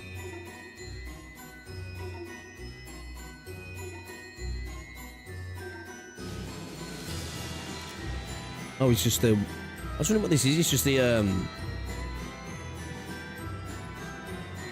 It's just the edge of the park, right? Alright, let's go. You love the budget increasing CANTO VII onwards. 이게 대체 무슨 술수인지 알고 있어? 몸이 계속 움직이지도 않고. Oh, hit us with the shadow jutsu. 그걸 알았으면 저희가 이렇게 가만히 있겠어요? 하지만 제가 짐작했을 땐 말이죠. 둘의 우정을 질투한 자들도 생겼을 겁니다. Someone likely jealous of that friendship. 모험가와 기사 간의 돈독한 우정은 시기를 유발하기 마련이니까요. I wonder if it was really King and the Knight. 그건 그랬었지. 주위의 많은 이들이 우리의 우정을 시기하였지. 가시추님, 조심하십시오. 다들 정신 차려. 저자의 말에 현혹되지 말고 똑바로. 네, 바로 저렇게 말하면서요. 하지만 진실된 우정을 끝까지 지키고 싶었던 당신은 둘의 사이를 갈라놓으려 했던 자들을 향해 그 정의로운 랜스를 휘둘렀습니다. 랜스를 휘둘렀습니다.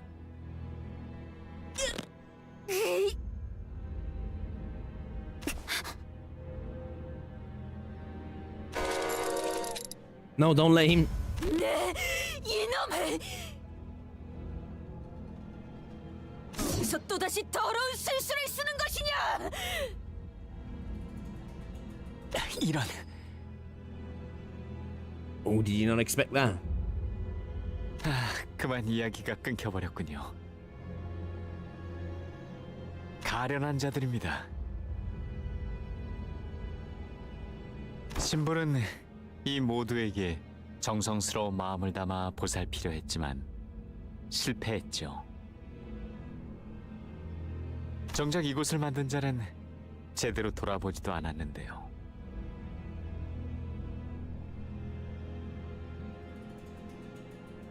들리시나요? 저곳은 오늘도 퍼레이드가 한창이군요.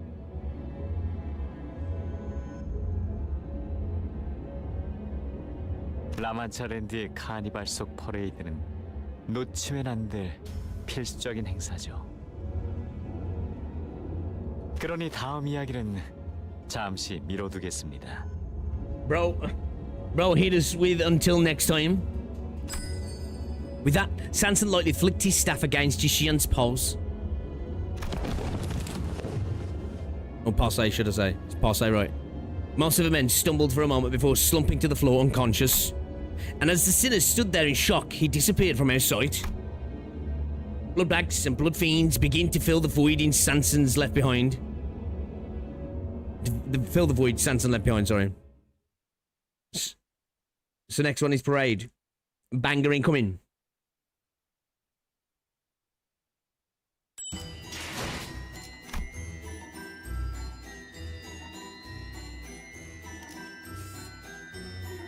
Jishian's query and the sinner's lukewarm answers. This is where part 2 ends. So what was that the... Is this part 3 then now? Is this the start of part 3?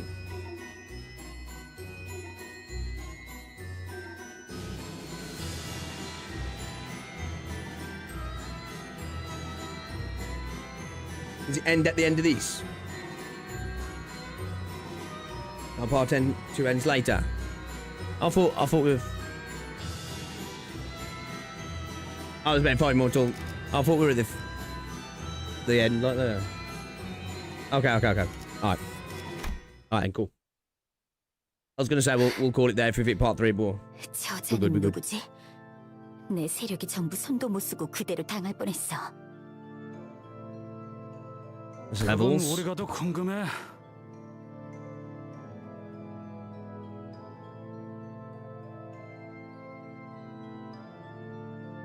So a solid distance from start of part 3. Okay.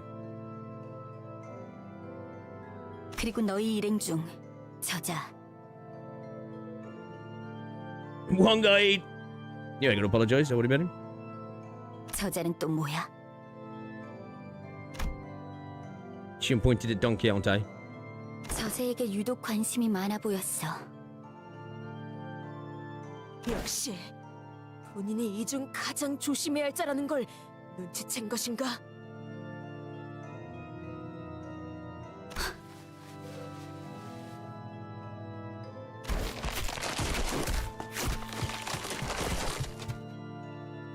As the sinners gathered themselves, Wei held the line, holding back the endless horde of blood fiends and blood bags. He was protecting his men, yes, but his primary concern seemed to be the horde getting in Jishun's way. 탐탁지는 않지만 아가씨 혈육에 기록하십시오. Hold on. 웨이, 오빠가 이 틈을 타서 날 죽이면 어쩌려고? Okay, so he wasn't exaggerating. Brother, what is up with their family, man? What the fuck?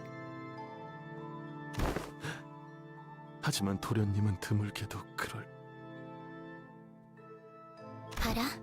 그럴 사람이 아니지. 원춘 언니였어 봐.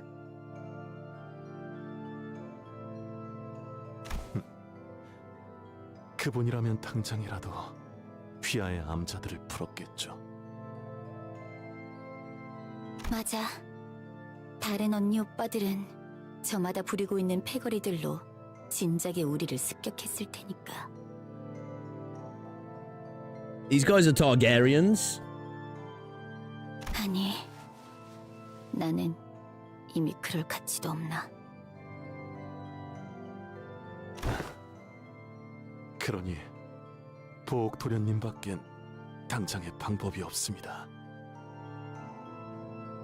들리십니까? 음악 소리가 멈추지 않고 계속. They're not having a good time inside. 알아. 3구역에서 뭔가가 잘못되었어. 오기로 한 거니? 시춘?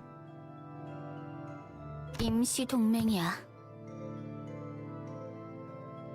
우리 둘 다 분배금이 목표는 아니고 서로 각자 찾고 있는 게 있을 것 같은데.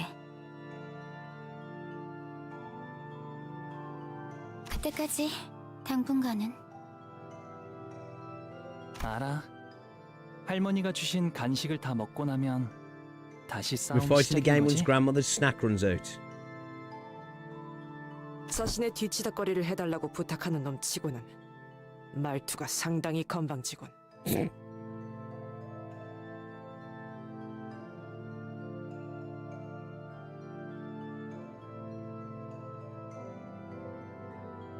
Able to tangle though? 나와 부하들은 이 구역을 1시간도 안 되어서 토벌했어. 그리고 너희는 한참이 지나서야 이곳에 도착했지. 우리는 중간에 놓고 온 게 있어서 그런 거거든? 우리는 30분도 안 되어서 전부... 그래. 그럼 내가 합류하면 눈 깜빡할 사이에 전부 토벌되겠네. Is she really about that? Is she really about that, is she? 아무래도 뒤치다거리라기보단 써먹기 좋은 상등품 운자가 너희들에게 온 것 같지 않아?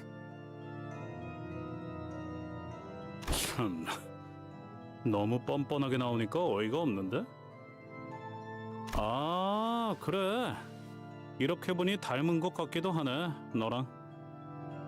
칭찬인가요? 여기야.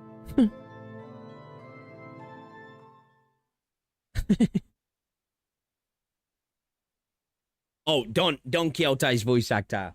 I said this, like, the voice actors in general are doing such a service for the Korean voice acting industry, right? But, like, Don Quixote's voice actor, oh my days, man. Just you know, just actually, the levels just insane. 2 seconds here, chat. Just need to check something. Just need to check email a second.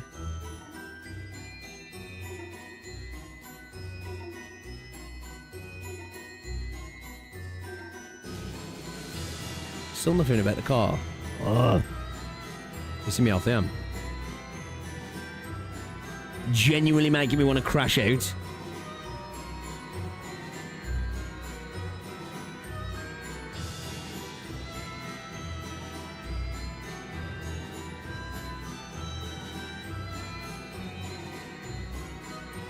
It's officially Uma over. What's going on with Uma Musume? What's happening with Uma? Chat. Okay, let's get back to it.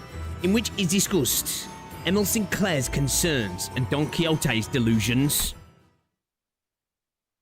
신보라는 대장 혈기도 결국 저 이상한 혈기가 들고 튀었어. 1구역에 그 이발사라는 관리자 혈기도 저자가 데려간 걸 보면 정신 나간 말을 중얼거리는데 혼자만 제정신인 것 같은 것도 거슬려. 무대의 장치 혹은 주연을 모으려는 행동으로 여겨지는군요. The main cat.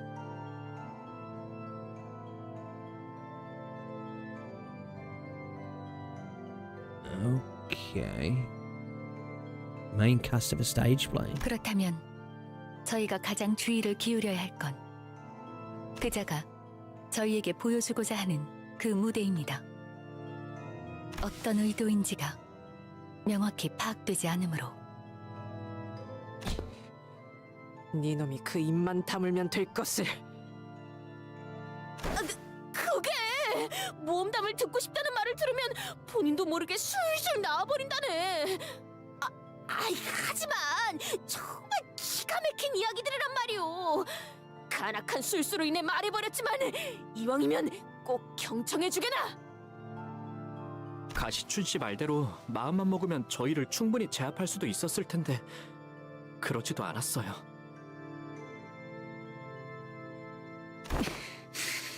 짜증나네요. 남의 손바닥 위에서 움직이는 기분이라. I'll say, dude does seem pretty powerful, right? Pretty powerful. Oh, it's around localization issues. Oh, okay. Well, what's been the discourse? 관리자님, 아니 단테님. EOS. Is it EOS, Ken? Huh? Is it lacking, slacking, trash? That game. Joking. Sinclair carefully calls over to me. 눈치채고 계실 거라고 생각하지만 혹시나 해서요.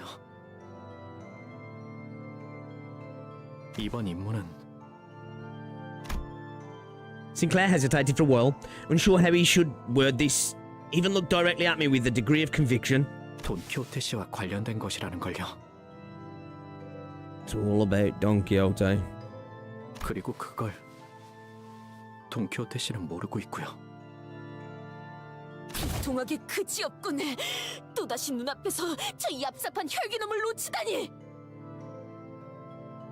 그런 것 치곤 홀랑 넘어가서 이야기만 잘만 하던데. 본인의 모험담을 들려달라는 말이 이렇게나 매혹적이었을 줄 몰랐다네. 물론 로망 리스트에 있는 상황이라 해도 계속 참지 못하다니. 돌아가면 정신 수양을. I stared at Don Quixote, who was chatting away with the other sinners in her usual blissful cluelessness, then back at Sinclair. Clearly, he was as conflicted about this as I am. Yeah.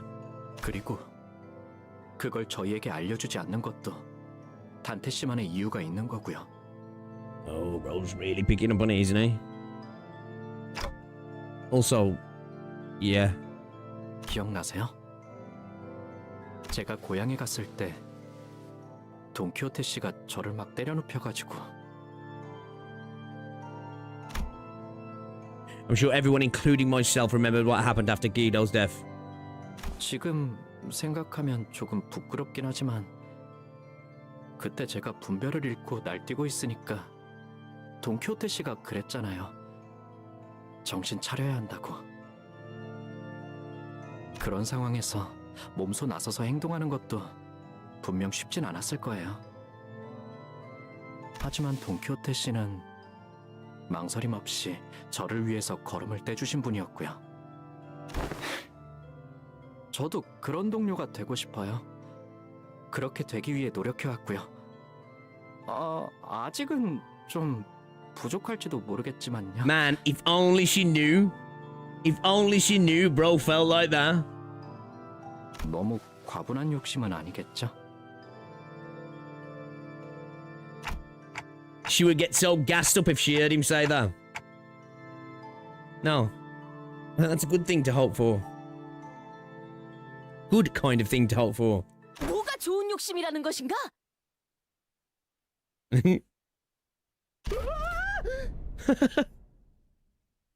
뭘 그리 놀라는 겐가? Oh, we were just chatting about this contract. 관리자 나리도 깨달아버린 것인 겐가? No way. 아무리 봐도 말이오. 이번 의뢰는 누군가 관련 있어 보이지 않는가? I knew she wouldn't get it. Do you reckon... Like, obviously, I know this is all...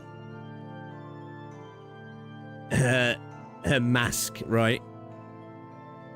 Is she aware of that? I don't think so, right? But... Is she actually aware that this is about her? Maybe, right? I think she does. The way she was reacting to some of the stuff he was saying, I think she gets it. I think she gets it, man. I think she's kind of blagging here. Oh, the blood fiend are more, because that's her.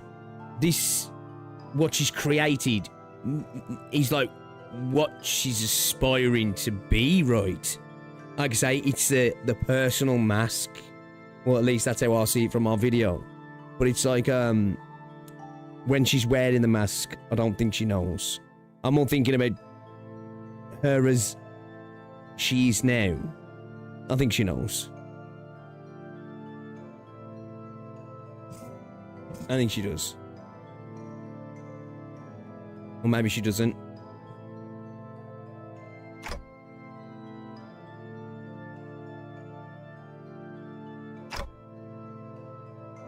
Honglu. 관리자 나리 보기보다 눈치가 참 없구려. 홍루군이 아까부터 표정도 계속 요상하고. 똑같은 것 같은데요? 거기다 혈육과 예상치 못한 제외도 하지 않았는가? 또한 Like the logic sort of tracks though a little bit, I guess.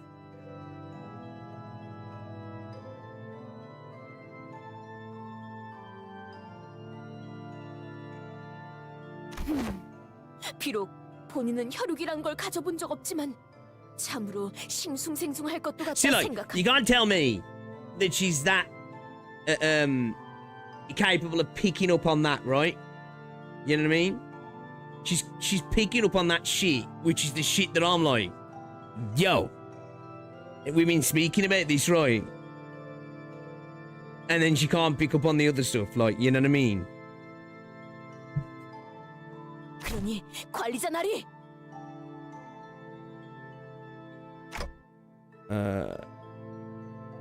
홍루군을 잘 돌봐주시게. 어떻게 보면 우리 모두가 제각각의 모험을 하는 중 아닌가? She's not wrong in the sense that, you know, we definitely are expanding on Hongos, right, aren't we? We really are. Like, you know, like, this is what they do well though, right? When you've got the focus, other stuff starts getting pulled in, doesn't he? They're kind of setting things up. That's True. 모험은 곧 고행과 같이 그 험난한 여정을 꺾이지 않는 마음으로 극복해 나가는 것은 굉장히 중요한 일이네. 예를 들어 본인이 옛날에 했던 모험에서 보면 말이지, 그것은 한 선술집에서 일어난 일이었는데. Don Quixote's tale of adventure continued through our entire journey to Area 3. Some sinners and I did pay some attention to it, but we didn't find much of her story to be of any use.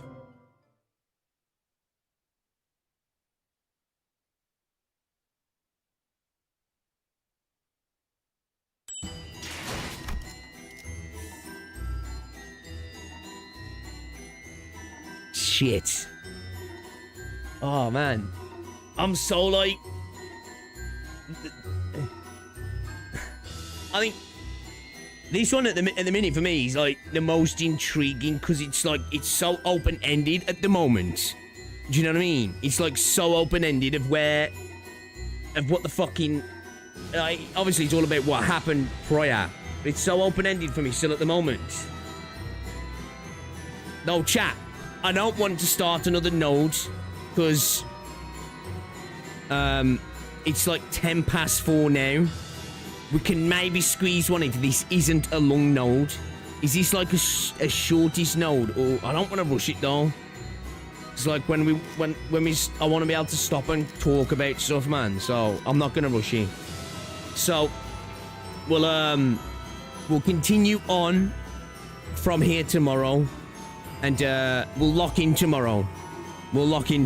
So because obviously today we yapped a bit and reacted a bit, didn't we? But I need to lock in. We're heading to Area 3, and I'm here for it, man. I'm here for him. Gonna need at least 2 more. That's fine. Zero company video tomorrow. We might squeeze in. We might just lock in tomorrow. And just gameplay. It might just be purely gameplay. Because I'm really, the story needs to be focused on now. We're getting to that point, aren't we, in the Canto where we've got to focus. How much do I like the Canto so far? I'm really liking it. Actually. I think since we got that like story of the king, shit shot up a bunch, right, and that came to just as well, was a big factor as well to stepping this up a level.